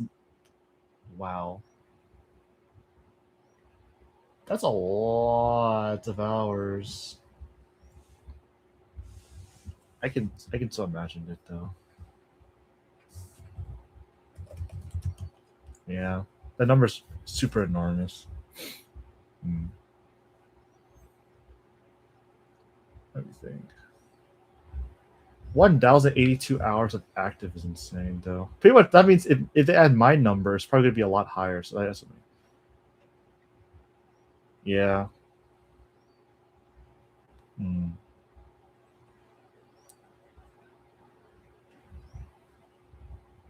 I guess it doesn't work for us. It works for like the average user for some reason. Because a person doesn't really read that much, listen that much. It's okay. It's just an experiment. It's just an experiment for a reason. I think I could say that when the number. Let's see. Every 5 minutes of real audio, you learn about 10 words on average. So you get the amount of known words you have divided by the max known words that the statistics claim here, multiplied by the target language known counts divided by English, because that's like the ratio from that language to English. Like Korean could be 2-3 times bigger, for example. I have like 3 separate formulas to experiment. So let me think. I only did Formula 1, so I completely failed. But everyone else that isn't like advanced, beginner, or intermediate, it works for that. It makes sense, but for us, it doesn't. Like, how would you judge an advanced learner?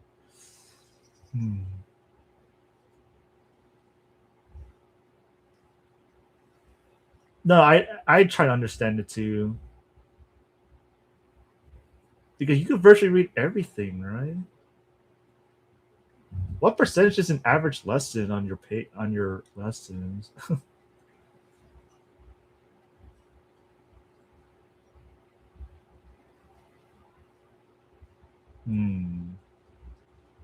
No, this wouldn't make any sense. I don't know.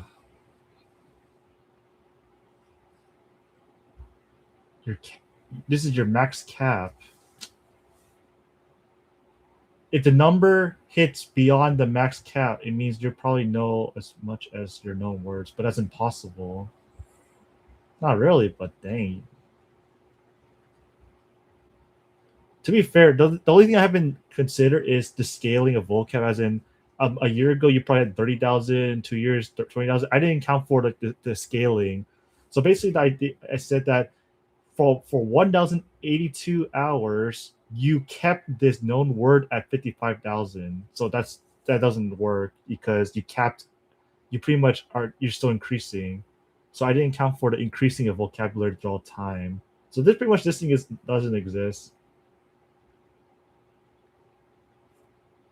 Yeah, I didn't count for the amount of known words learned throughout time. So it's always gonna inevitably fail. So if you're like advanced, this will inevitably fail. But if you're beginner and intermediate, it will work.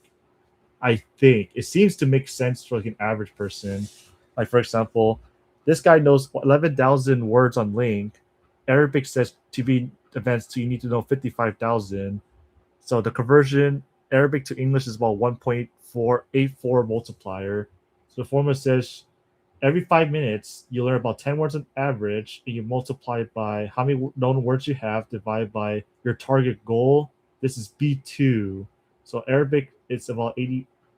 Arabic is 88, 38. It's updated, so I don't know. 38,000 times the multiplier of the difference, which is about 1 word per minute every 5 minutes, which is so little because he doesn't have enough words. Or 20 words per hour.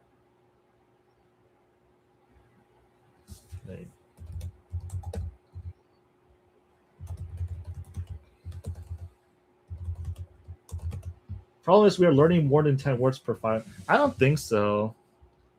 No, because our brain cannot learn. Like we can read 10 words in 5 minutes, but our brain determines what it wants. So we're pretty much trying to predict an area that it's impossible because it's a whole separate realm.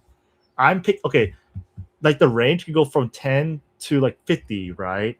But I'm just choosing the lowest end possible, so that's more realistic. Because imagine like you have to pay taxes for everything you get. So it's the same thing because when you learn a word, it will decay. So that's the equivalent to paying taxes. So I have to account for like the least possible words possible. Like we probably learn 33 words on average, but I'm just trying to choose the lowest end. That includes decaying words, times go by, content difficulty, links, or actual new words. The known words for listening. So this is the known words. So this is I should probably change this to the known listening words count theory. It's like how we track on listening. Sorry, this is 27,000. So, but for here, we're trying to track. Link is for the reading. So you know Elden Rings, right? So this is what we call phase 1 of the boss. Is link.com is phase 1 because you learn the vocabulary. Phase 2 is now you have to convert the words you know from Link to listening. And now the thing is, requires more brain power, because for reading, all you really need to do is use your eyes. But for listening, now you're officially using your eyes and your ears. So now it got more difficult. So realistically, it's about the same process, because it's a subconscious world. It's a subconscious realm of numbers, because your ears can only hear what it hears, but you cannot see what you hear. But when you read, you can see what you read. So that's why you can keep track of numbers, but you can't see what you hear generally. It's kind of dumb. Like, the idea sounds cool, but it's not provable. It's just like, this is the closest thing I get. So I have like this passive listening vocab. So after I did the math, this is probably what I know from listening. So I probably know 18,000 words from listening. I pretty much spared myself, and I did the. So for example, I did, let's see, 4.8 years, which is 4 years and 10 months, right? And like, this is how I determined my Mandarin.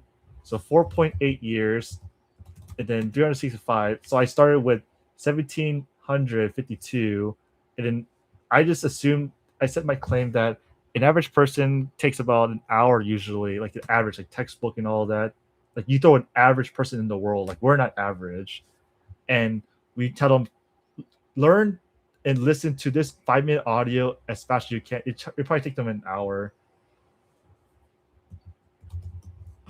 So I said in 5 minutes you probably know about 10. You learn about 10 words. So I said about 17,520. So this makes sense, because if you use this number and compare it to the Link stats, Mandarin Chinese for 17,000 is about above B2, intermediate 2. So I'm like, okay, this seems accurate so far, because I'm at a B2 level of listening.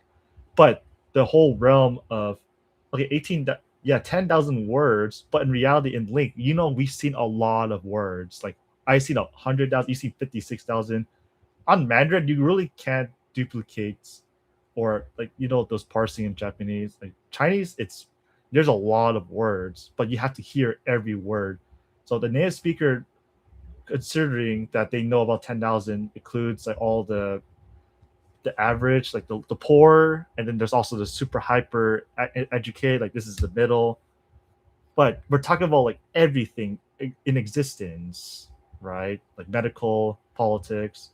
Like, I still think that the link count for Mandarin is accurate on Link, but Japanese and Korean are like the lowest accuracy. But I think Mandarin's pretty accurate on Link. So with the math, I think I can't claim that my listing is B2 because it goes above the intermediate 2, and now I'm shooting for like these numbers now. So it's theory. It doesn't make sense, but it's just fun. But it seems like the most accurate so far, right? Because 17,520. Because I pretty much demoted myself, because I probably spend like a lot of time active listening, but I say per active hour, let's just make it 5 minutes per hour, just to starting, because I didn't keep track. Still going with the stream, yeah, because I didn't keep track from the beginning. So if you keep track from day 0, right, I think this makes sense. But since we cannot account for yours or mine, because if we were to start from this number, the number goes maximum like 150,000. So we have to account for like the time you were at 5,000, 10,000, 15,000, right? And then that's scalable. But our Mandarin is not matchable. The formula would have taken into account the learner's preferred method of learning. Yeah, but in the end, you still need to learn the words, and you have to do the listening. So that's why I try to account for how many words do you know generally to the advanced content, so that it reduces the amount of words you probably learn per sentence. Because if there's 10 words in the sentence, you probably know like 3 out of 10 if you're like at 30% of this part. So I'm so super experimenting. It's so fun to think about though. So I wish we could keep track of like our past.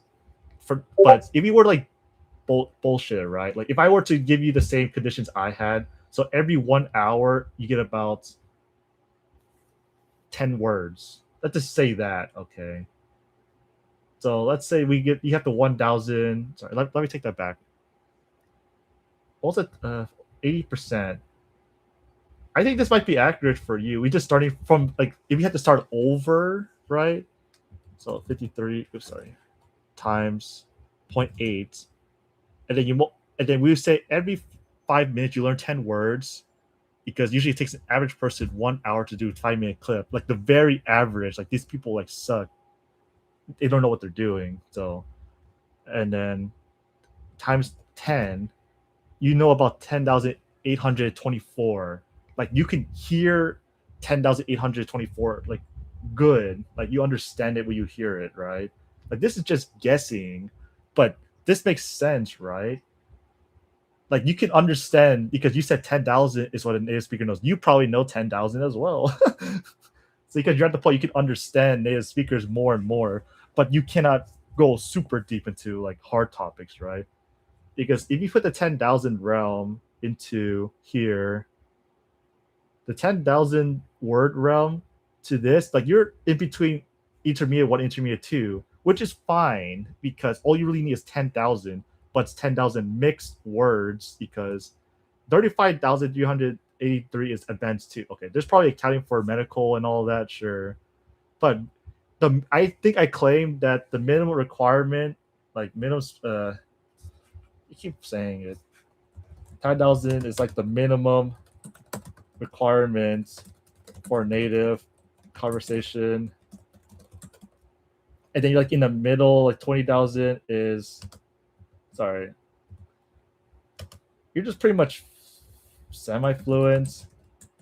And then 30,000, you're just educated native speaker. And then 40,000, 50,000, sure. Like this goes beyond the realm of God knows, like like master's degree, and then like these are PhD guys, right? But you do eventually have to account for every possible word, like armadillo, rhinoceros, pterodactyl, purgatory, odyssey, pig slang. Advanced 2 is like basically the 2 events. Yeah, events 2. That's exactly. Like this is ironically, conversation wise. Yeah, we have to account for links. They do convert higher words.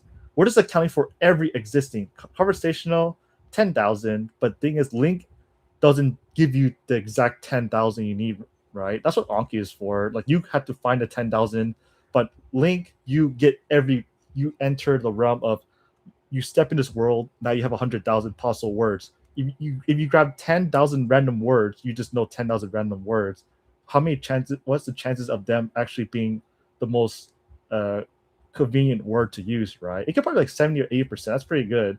But like the very few that you haven't encountered yet, you start to catch like Pokemon. There's a lot of Pokemon, and there's too many regions to each Pokemon region.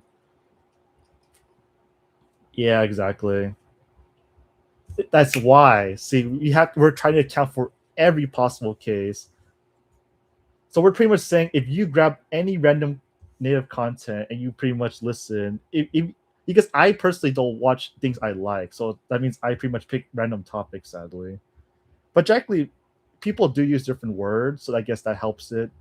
So if you're listening to like specialized like technology, your words are gonna go a lot higher. But we're just being realistic. How much can the brain handle at the time?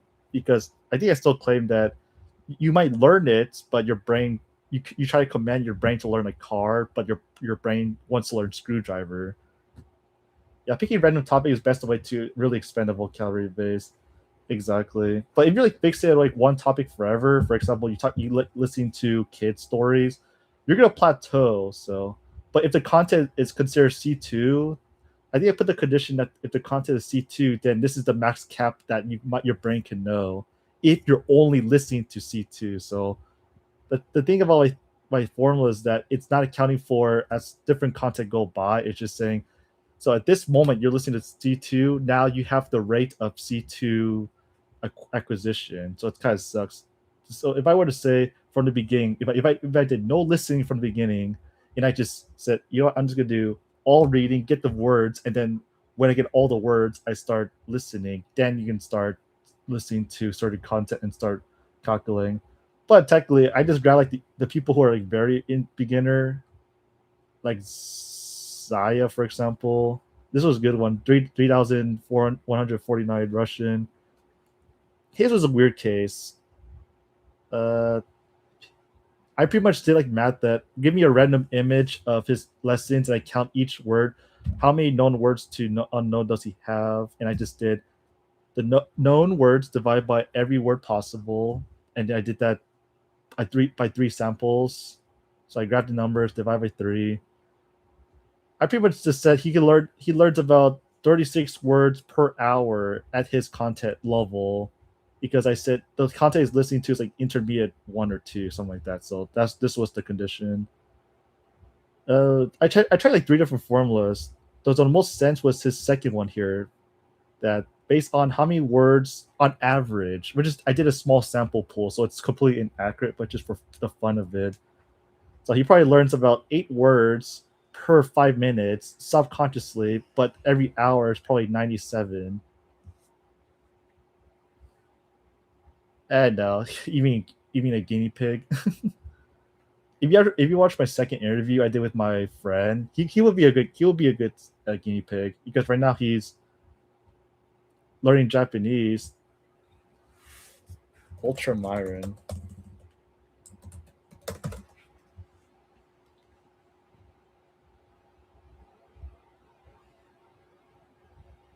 I don't think he's gonna do as much as I thought he would, but still, basically his listening is completely non-existent. So he's starting with the words and links. But I think the idea of it is just fun to do this, because if I were to start an advanced learner, I would get how many hours do they think they actually listen to first, for example. If this guy's actually shoot, let's get another high learner accounts. I know one person.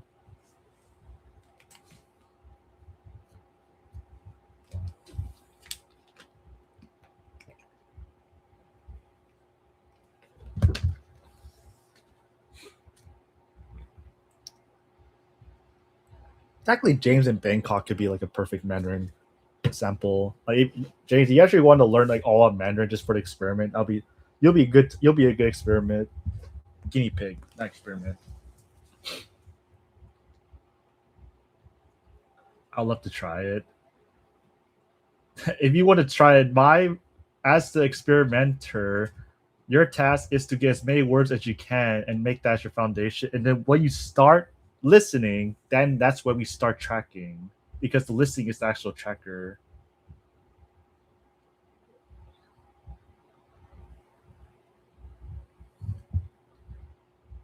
Oh, shoots.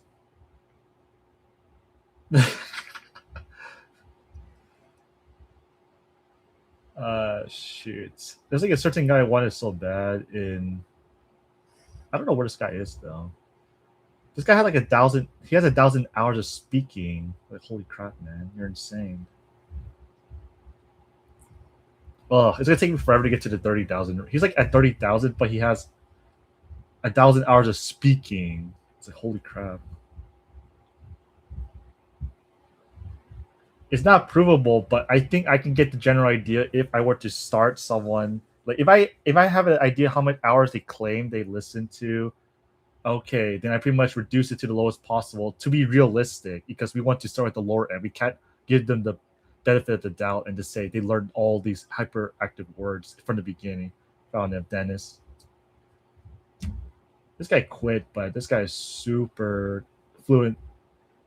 He had 1,000 hours, 10,000, 1,100 hours of speaking. Like, this guy doubles me, by the way.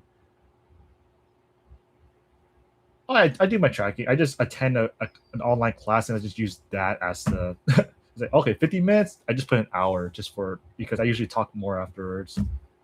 I don't really think too much of it. Okay, let's say we actually did 1,594. Okay, let's give him the benefit of the doubt that he did 1,940 active hours, because this guy's like super insanely a lot. He spoke a lot, so this guy's definitely fluent. And then we'll say every hour is equivalent to a person learning a 5-minute clip. It takes about an hour, realistically, because we're accounting for everything when he was at his lowest point. So let's just say he learns about 10 words.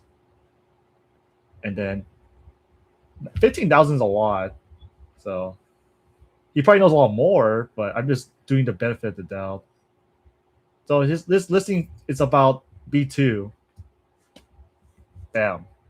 Like, that makes sense. I don't know, to me it makes sense, but it's not provable. It's just that the hard part was finding the right measurements to determine what is considered the right number to do scaling. So I think 10 is like the scale per 5-minute interval. But when you start in advanced learner per hour, use the 10 times whatever their hours is, and that's how many words they possibly know in the language that the brain knows, but we don't know because you can't even see what your brain knows.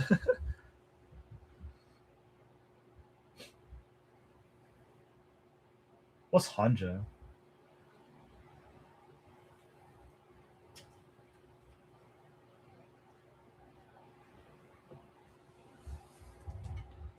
Anyways, that was fun. Just for the fun of it, okay. Like you can totally this kanji and Kevin Hanja are the Chinese characters in Korean. I have no idea that was a thing. Bro, I really don't study linguistics at all. I have no idea about the history of anything. Would you rather be able to listen and read to any language in the world or be natively fluent in 10? Fluent? As in you can talk without reading? You can't read it on anything?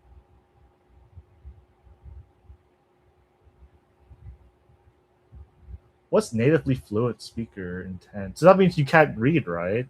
Is that what you're saying? You can't read?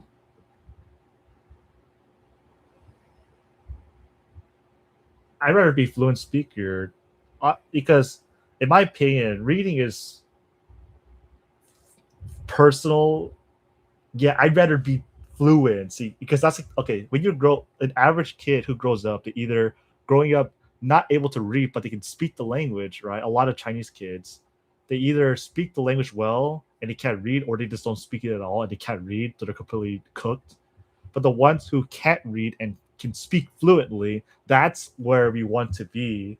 Usually, like, people don't think that's the goal, but generally that's like a good goal. But the thing is, there's no exact route to get to like that kind of status of you can speak fluently but you can't read. See, because that's from the baby's perspective.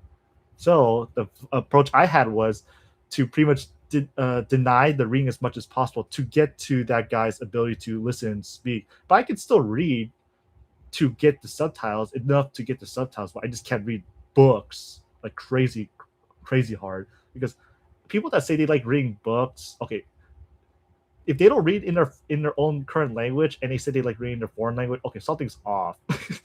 It's just a personal, it's probably just a preference at that moment, like the honeymoon phase. But eventually they'll just think, okay, I read so much, but I can't understand it. So I'm like, okay, now I wasted my time. But they didn't waste their time, but they could use that time to do something else more better, right? They can be able to listen and understand. Because technically listening is like our most comfortable state is listening. Oh shoot, 3 people message at the same time. Well, how many people are in here? 4? Okay. I see you're almost C1 in listening in Mandarin. Are you able to fully understand AN without subtitles? Mostly. The subtitles are just there in case, because every 4 to 5 phrases, there's always one word I don't know. Okay, I can read it, but I haven't heard it, because the part people don't ever put into account is how many words can you read, but you just haven't heard, because you have to convert that known word you can read to listening to make it an actual listening. Because people don't think about that, because you can not read, you don't understand when you read it, but they somehow think I can understand the listening through immersion. Technically, you can do it with level 1 and level 2 languages, Spanish, French, because there's so many cognates. But when you get to Mandarin, Japanese, there's not really a single English correlation unless you're learning the Japanese that they use boom and bang as the closest thing. My opinion, yeah, because we get beyond the FSI 2 level, you really can't take advantage of immersion, because the only thing immersion helps you with is adapting to speed and hearing every sound. But when you're Spanish, you can become. I honestly believe you can be really good in listening. Like Evil Dia, he listened a lot in Spanish. He can understand a lot, but he just can't speak as fast because he didn't really train it enough. But he's pretty good because FSI Language 1, if just like an 85% correlation between English and the Spanish vocabulary, you're gonna learn 85% as the max potential for immersion because they sound so similar. And then the other 15 you just learn. It's like, okay, done. But you can't deal with Mandarin. Like you can live in a country and not, you can hear everything. Like, but the people who learned some words, they had some visual cues. So we're talking about no visual cues at all. Like that's the condition. No visual cues, no visual assistance. Realistically, it's impossible, but that's usually what an adult real reality is. But Mandarin, I'm able to understand majority because there's still, in my head, I still say that, okay, I know 18,374, but then the reality is that there's this realm of 35,393. Like this is like beyond native speaker. I guarantee like a native speaker knows like twice the amount because they heard so many words, every possible word. They're just not common, but they heard every single word and they know the context. So I possibly claim that I need to get really far in the language somehow, because my other theory is not really my castle framework. It's not really a theory. I should change it. The castle framework, whatever. So every 1,000, this is like the average person. Okay, not average, but what they claim a person knows a native speaker 10,000 words. You can get pretty far with it. And then the further along you go, you upgrade your defense, like fort, and then fortress, citadel. I think like the native speakers like beyond 50,000, like the stronghold. Like these are like the Ministerial level, like those giant castles in Lord of the Rings. Like this is native speaker, so they know 50,000 subconscious. So that's just what I'm thinking, because realistically, there's too many words to account for. Because you never like you know what a pterodactyl and like a rhinoceros is when you hear it, but you never hear it. But how do you learn the word, right? You probably seen it through pictures at best. You heard the word because you can read it, but you can't hear it because you never. Okay, you can read it, but you just haven't heard it yet. So when someone does it for you, you automatically just add that to your vocabulary subconsciously. So the thing is, how can we determine how many words is enough? Like you can remove like Tyrannosaurus, armadillo, chemical wipes, I don't know, jogging, sweatpants, like certain words that are not that common. Okay, sweatpants is used everywhere. See, like there's headset, there's crank, and then there's hook, and then there's pirates. Like see, like those rare words, they're not really that known, but they're still in there. Maybe not in this vocabulary, but in beyond this realm, like those very, very, very rare words. Okay, like those are extras. So my friend can speak Mandarin fluently but can't read, but that's because they only speak at home. Yeah, because they had like all the visual cues. I guarantee you, if you ask your friend how do you say pirate and stuff, or rhinoceros or dinosaur, they don't know the word. Well, because they never, okay, in their context, they never seen pictures that often about it, or they just don't hear it ever, because that's like a 1 out of 10 years, right? But you'll see it like in the movie Jurassic Park. Like you watch the movie, you fully understand it as a native speaker, but you had to learn it somewhere before you watch the movie. Or you probably the first time your parents tell you that's a dinosaur, that is a Tyrannosaurus, it can fly, like that kind of thing. It's a turkey. Did you know a cock is an actual bird? See, like like you have to hear it and someone has to tell you, or you have to look at it and assume that's the definition. So you convert that word, but that you can read, but in this context, you technically just guess straight to the listening. So the picture and the word is just two forms to get to the same idea, convert it to the listening.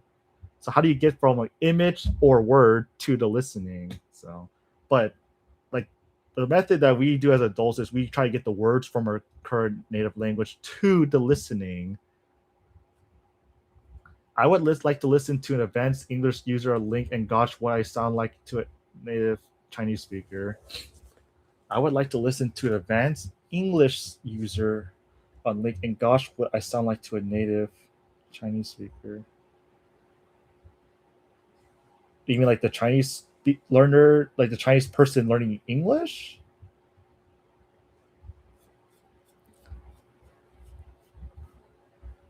Actually, let me do this. Is there a user that does? He's an English. What's that word? His mother tongue is English, right?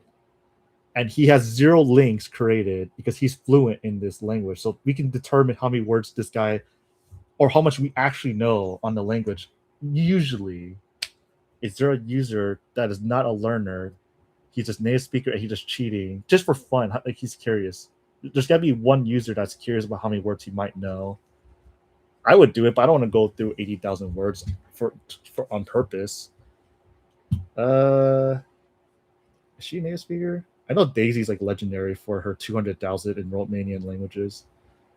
Native language, English, of course. See? There's no, okay, do we really know 200,000 words in English? Like, look, okay, consider this a possible thing. So we probably know a lot more, see, but we just don't use it. Actually, Gwen's like a very hard example because 200,000 Spanish, 200,000 Portuguese, 100,000 German, like holy shit. Yeah, she entered a realm like she's beyond dictionary. Like this is beyond dictionary level. So I think Spanish I think she has numbers in there, like the spelling of numbers. Because you could go infinity forever with numbers. For how long? Yeah. But she has no listing ability. And according to her stats, there's no listing ability for anything. See? Like there's no listing ability, but she has all the words.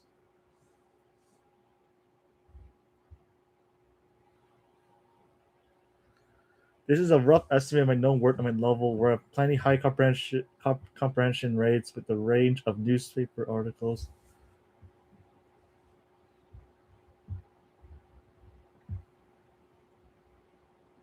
Educated adult Thai native speaker, 40 to 60,000 words for. You're about 28 to 30,000. Okay. I'll just compare Thai to a Chinese then. 28,000. So you're literally, for example, you're above C1, whatever, I'm guessing, and listening comprehension. In what order are the languages under your numbers of words? Wait. In what order are the languages under your numbers of words? Reading as well, not just listening. Yeah. So of course it's reading, right? But because it's impossible to track listening words. So that's what I'm trying to figure out because no one on the planet has ever done it, and it's a realm you can't even see, so it's impossible to. Oh, the ones going Canto to Mandarin. In what order are the languages on your numbers of words? I'm actually very dumb. I actually don't understand this question. In what order are under your number of words? Just right above the comments. Like this one. I just ranked them in order in terms of how many words I possibly know, technically. Under. Not that.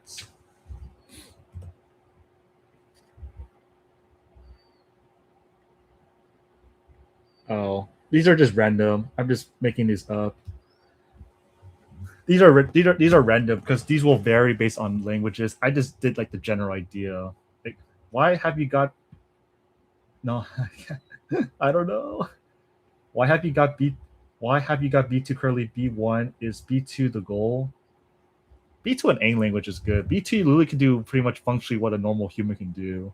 Sorry, a normal native speaker can do.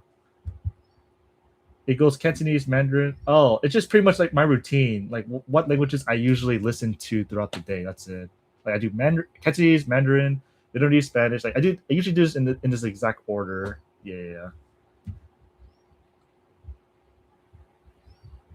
Oh yeah, there's readings, there's reading, and then there's speaking, and then there's actual listening, right? Everyone knows the reading. You probably know like I'm B2 in reading, I'm C1 in reading. But when I'm listening, I'm probably like an A2, and then when I'm speaking, I'm probably A1. Like those are whole separate ranks. So, these the way I put currently, this is pretty much based on listening. This is listening, by the way. Like I think my listening is at this level. That's all I'm claiming here. Like B2, like that's pretty good. Like your tie is probably C1 for sure. I'm just going based on whatever this thing says, so I'm pretty much going off the theory. It's like it's not real, but it's just fun to think about. Like, because I only care about how good is my listening. Like my speaking is probably A0 for some of these languages, but my listening is probably like B1 or A2. Like, I'll take it. Because I actually asked Strata yesterday, how important to you is your listening to speaking? Like, how much better do you want your listening than your speaking? And he's like, ooh, tough question. He just says as long as you can understand, but that makes sense. Yeah. Let me change this. So I said passive listening vocabulary. So I pretty much said currently B2. I can't just say listening. How's your Arabic speaking? You're funny. You're trolling. You're trolling. Can I say A -0, A -1? You're funny. Anyways, maybe not Daisy, but another person. Do we have another cheater in here? Like a person who actually used English as a native speaker, like non-foreigner. Oh hell no, I don't trust this guy. He's one of those guys. Well, this does make sense. Really, 1,200 streak on English. Why? Okay, his native speaker is English. 90,000 words. Okay, maybe this is like a good sample. We know about 90,000. Let's just say it roughly. Okay, we probably know 90,000, 80,000. I still think we know about 90,000 or more. Yeah, I think he's one of those. He just likes to explore little by little, but don't actually. 100,000 French. Okay, you're a madman. What the actual fuck, man? There's no way. There's so many. I can't even find a language.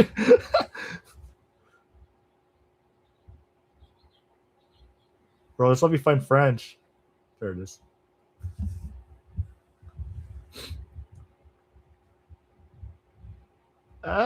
Okay. I'm curious what this guy's thinking. Like, how do you get to this? Like, this will always get me confused. Like, that's impossible. Either you're cheating or you're a native speaker. Because that will never make sense. All right, Portuguese. Please make more sense for this one.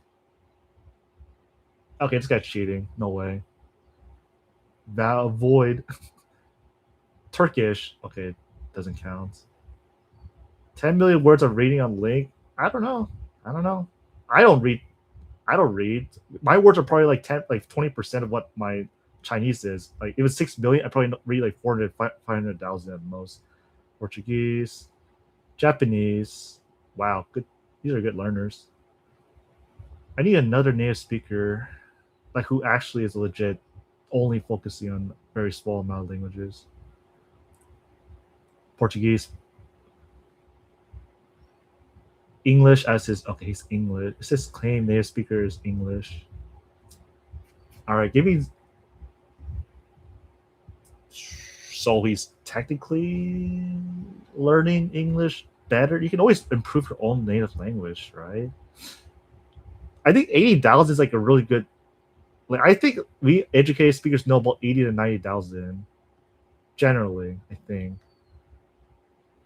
So I pretty much like matched to the Mandarin because Mandarin and English have like a very similar ratio in reality. Because like for example, Chinese is like 35,000, English is 30,000. So Chinese is a little bit higher, but it's not that much. Like if you know 90,000 English, you know 100,000 Chinese. Like that's the equivalence generally. So I still believe like you get usually the advanced 2 of Link, you multiply by 2. It seems like it's starting to make sense for some people. It does make sense. Chinese, okay, buddy. Proof? List them all. I can't prove it. I just think that we probably know a lot more than we think. It's that these are things we can't prove. It's just the fun of it. Like the proof is that I could probably just do English and I can try to go through every word that I know, and that's the closest thing I can do. But in reality, that'll take forever. Like 80,000 is a lot. It's a lot of work for something that doesn't give me value.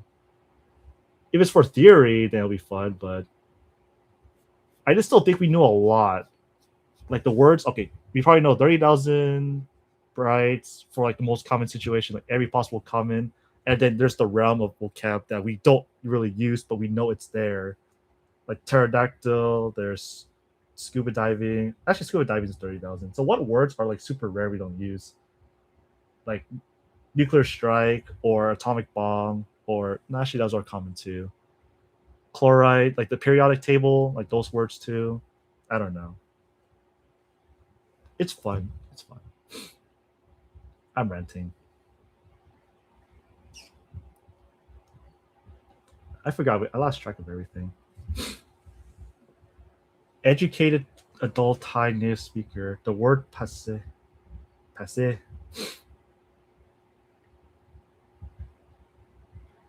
Thai university graduate. 35,000 to 50,000. 40,000. An adult Thai native speaker. Educated. These are educated.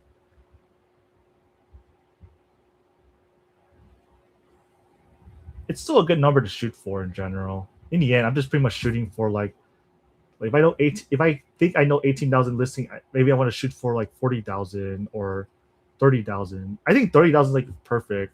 Like when you're 30,000, you're pretty much like, okay, I know every possible normal case in society. Beyond this, it's stuff I don't even need. Maybe once every 10 or 15 years, I'm good. Because if you're 99.89% comprehension, James, I think 30,000 is like a good goal. Because I told myself I just want to get these numbers to 30,000, like these made up numbers to 30,000, because to me it makes sense, but it doesn't make sense to anyone else because it's not real. It shouldn't make sense. So I don't claim anything. It just to me it makes sense. Like imagine if I can actually prove it though, like Isaac Newton kind of proof. That'd be cool. You have a 90 to 95% of tier 1 journalist domain specifically. What's a tier 30? Literally figurative. Ooh. Is that literature?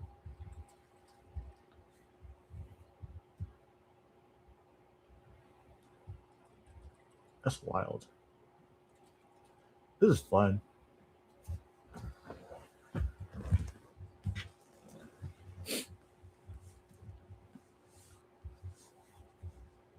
Anyways, Leo, you think you're listening like really good, right? Like you said 10,000. Like whatever I showed is that you might know 10,000. Like, okay, that's a goal, right? You hit a good goal so far. You can always go beyond that, for sure. Just keep listening to other stuff, and you'll eventually encounter a new word, no matter what. It's inevitable you're going to see a new word, like because the language is infinitely forever. It really never ends.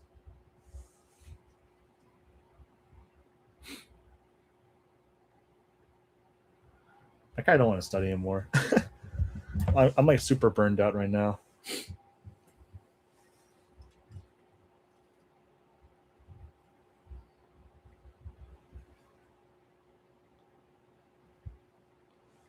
Yeah, what I think helped was the passive listening as an infant and a kid.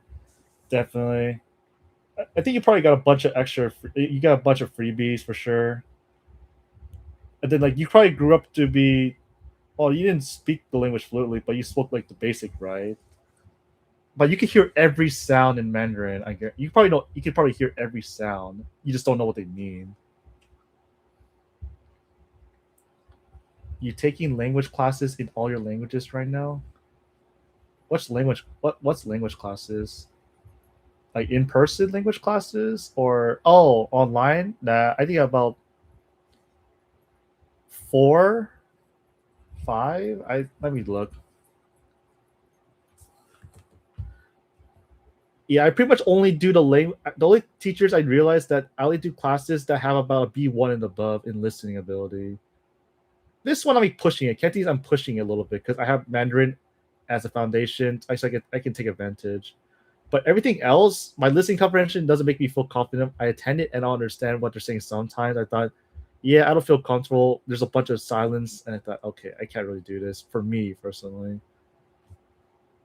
Yeah, sound comes very naturally. Exactly. So you pretty much have the superpower, like the 10,000 hours or the 1,000 passive listening, is that you can hear every sound. You just don't know what it is. Let's see, 1 teacher, 2, 3, 4. So 4. I used to do 5. I tried Korean or French. My listening wasn't good enough to match them. So I just said, I might be perfectionist, so I'll come back when my listening's better. And they said, okay. So if my French like gets to like what I claim a B1 level, I would attend French class and just attend it. Korean as well, but just when I realized that Korean needs to be doubled, which is kind of a pain in the butt. A lot of listening. So in my opinion, if I get whatever language I can to B1 in my little chart here, then I can probably attend classes just to attend. It'll be a little struggling. I'm still struggling because I don't understand every word, but it's the best I can do because I can have normal conversation. It just I had to ask them sometime, what is that word they said, right? It was like almost 10,000 hours of passive listening. So basically, you and I have like the same ability in Mandarin. We can hear every sound. We just don't know what they mean sometimes.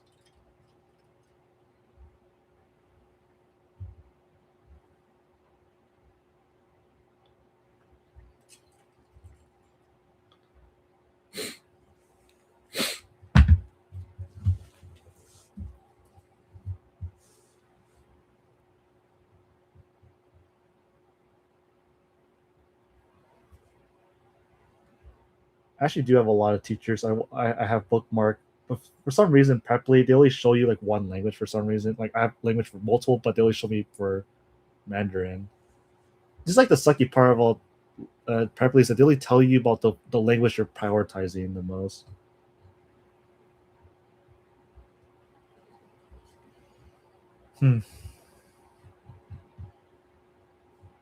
Actually, I haven't seen like my tutors online in a while. Let's see. I'm more curious how much they charge their classes for.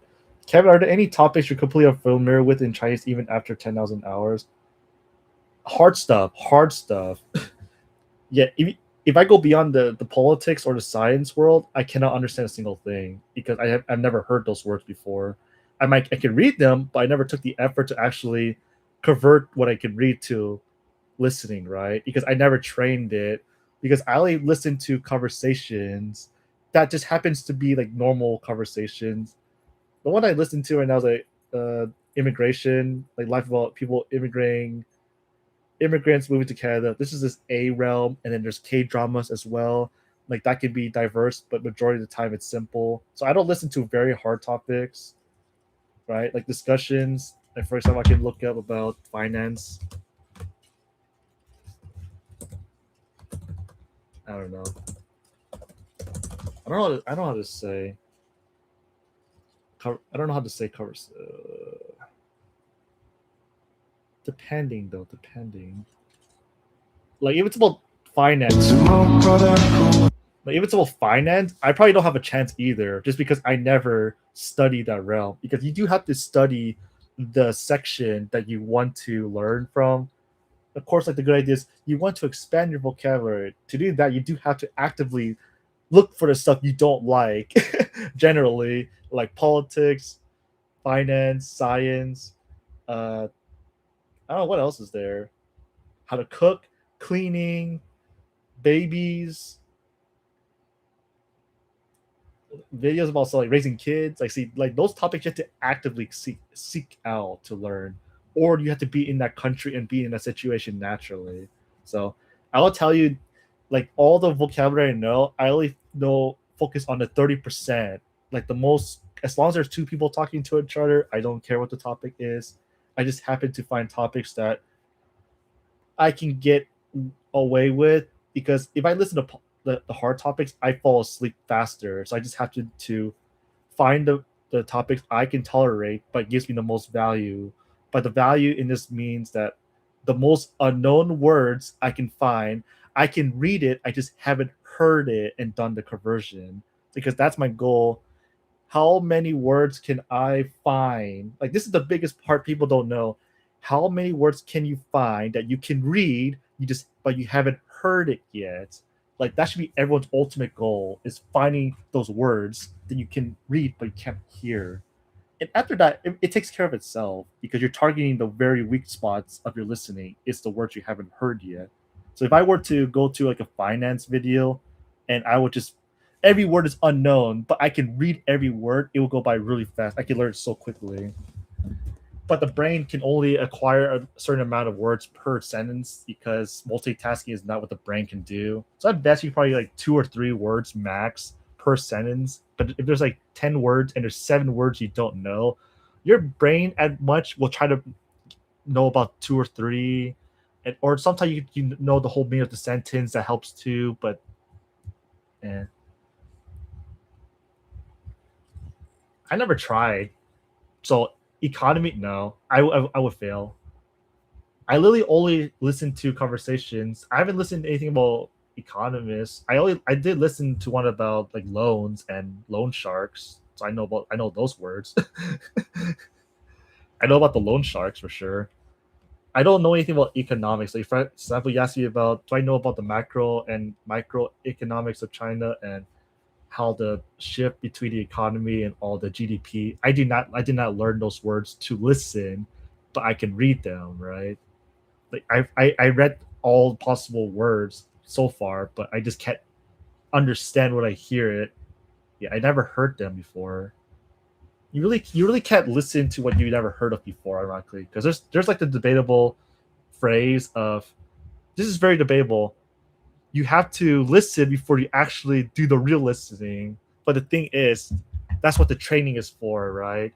You get to read the words you can read to listen. That's the training. Sadly, this isn't the fun part.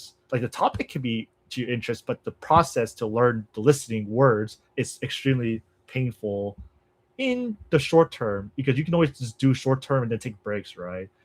So it really gets fun when you already gone through the process and you can understand majority of stuff, because you have done the hard work from the beginning. Because when you go to the gym, right, you start with lighter and harder weights, but then when the time comes for you to do the bodybuilding show, the results are there because you trained it in the beginning, and now you can show off your body to everyone. They cheer you on. See, that's what the same thing here. You have done all the hard work, sweat and blood and tears for the listening, and then we actually talk to someone, you understand them, or you could watch TV shows, dramas. Okay, that's the result of all the hard work you have done. Yeah, it's a little painful grind at the beginning. Yeah, because once it's easier. Okay, because so when you learn how to learn words, so okay, using one time multiplier to learn words of brain power, because you're just learning one word, got it. Learning one other word, got. But we get to listening. If you haven't learned the word yet to read, you have to learn how to read, and you have to do the listening simultaneously. So that's double the brain power, and that's gonna burn you out faster. So when people struggle when they listen and they don't understand what they're hearing, is because they don't even know, they probably don't know how it's read, like they can't read that word to begin with, or they don't have a picture to attach to that word. So there's 2 ways to get the word to listening comprehension. Is you have the actual word and you have the image, right? Or someone can tell you the meaning, but this is usually the most uncommon, because that's literally what a tutor is called, because that's what people do language classes, to have the tutor tell you every 10 seconds, what does this word mean? And then teacher said, this means car. And then like, okay, car is, I don't know what this is red. So that they're learning the word.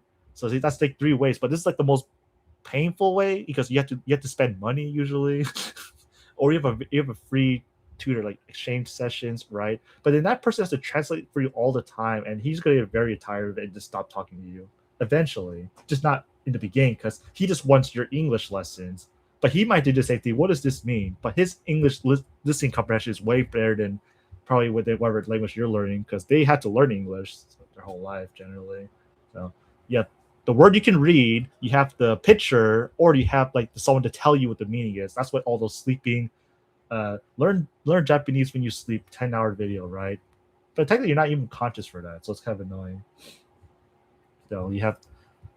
So technically the fastest path usually is the image, but there's not an image for like economy or I don't know, cheating. Like there's not really pictures to indicate those exact analogies, those exact words. But your target language is the fastest path to get there. Is you learn the word, you use your native language to convert it. Bam. Now that's one potential word for listening comprehension. Get it done. And it sucks because the result of, if you ever watch Steve Kaufman, he actually says like all the movies and podcasts and stuff, the result of understanding the results of understanding everything you hear is because of all the hard work you've done, something like that. So it's a reward. Sorry, watching a movie is more of a reward, he quotes. See, it's a reward because you have done the hard work in the beginning. So people don't like the idea of you have to actually somehow do this process of you have to know the damn word first and then the listening. But the thing is, when you listen, you can do the learning the words at the same time. It just be more painful. So that's why people sometimes listen and then they read and they learn the word on the spot, which is true, but they probably have to sacrifice more energy than if you were to read and learn the words beforehand, right? If you learn the words beforehand, it's easier. But because you ever play Elden Rings, phase 1 is the words and phase 2 is learning is listening. So listening is require more brain power because for reading you can see, you have the visual cues, you have your eyes, and you have instant like you can recognize the word right away, but your ears have to rely on sound and you have to be more conscious and you have to use more energy to hear every sound. Passive listening is good for that because you can train for passive ability to hear every sound and speed. Okay, I guess passive listening is useful because you can hear every sound. I still never thought how many hours do you need. The more the better, but maybe 1,000 passive is all you need to able to hear every sound. I think that should be a requirement because that's what the ALG does in Thailand, where they teach it. The students have to learn 800 hours, listen to 800 hours of real classroom time. But the thing is, they have two native speakers talking to each other with action. So they have like the translation of the picture, which is the actual visual. So they got that. And now they're converting that to actual listening. So that's the listening comprehension process. So that's the hard part happening on that moment. But they don't read, so they're pretty much relying everything in the picture aspect, see, because they can't cover every single topic with pictures. So eventually they convert it to reading, and then now the reading covers like the hard topics, right? The easy topics, you can use your visual cues for everything, right? With your baby, like eating, carrots, vegetables, parents, poop. See, like those words where you can see it, you can learn the words, listening comprehension, but you just can't learn the hard word for economic.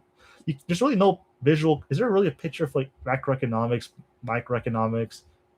You just point to it, says macroeconomics, microeconomics, GDP. Like you really can't use a picture to describe it. Like maybe like a high school student might understand it, but they don't really see that often. Like, how often are you gonna hear GDP anyways? Unless you're listening to the news, right? The news is pretty big. I'm just ranting.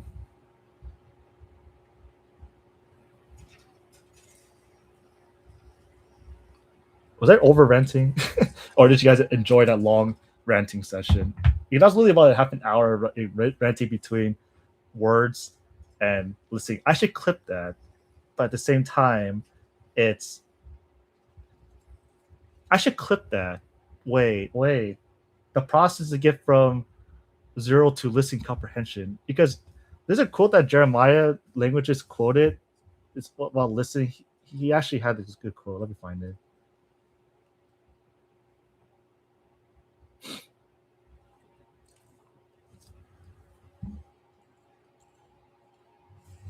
I just want Jeremiah.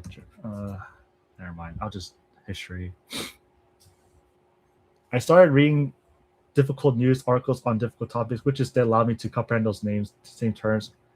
Yeah, exactly. So you have to you precondition yourself to do the listening because you could probably read the words already. Now you just have to match when is the right time that this word shows up, and I had to catch it and link it to the the word I know currently, because you do have to attach it somehow.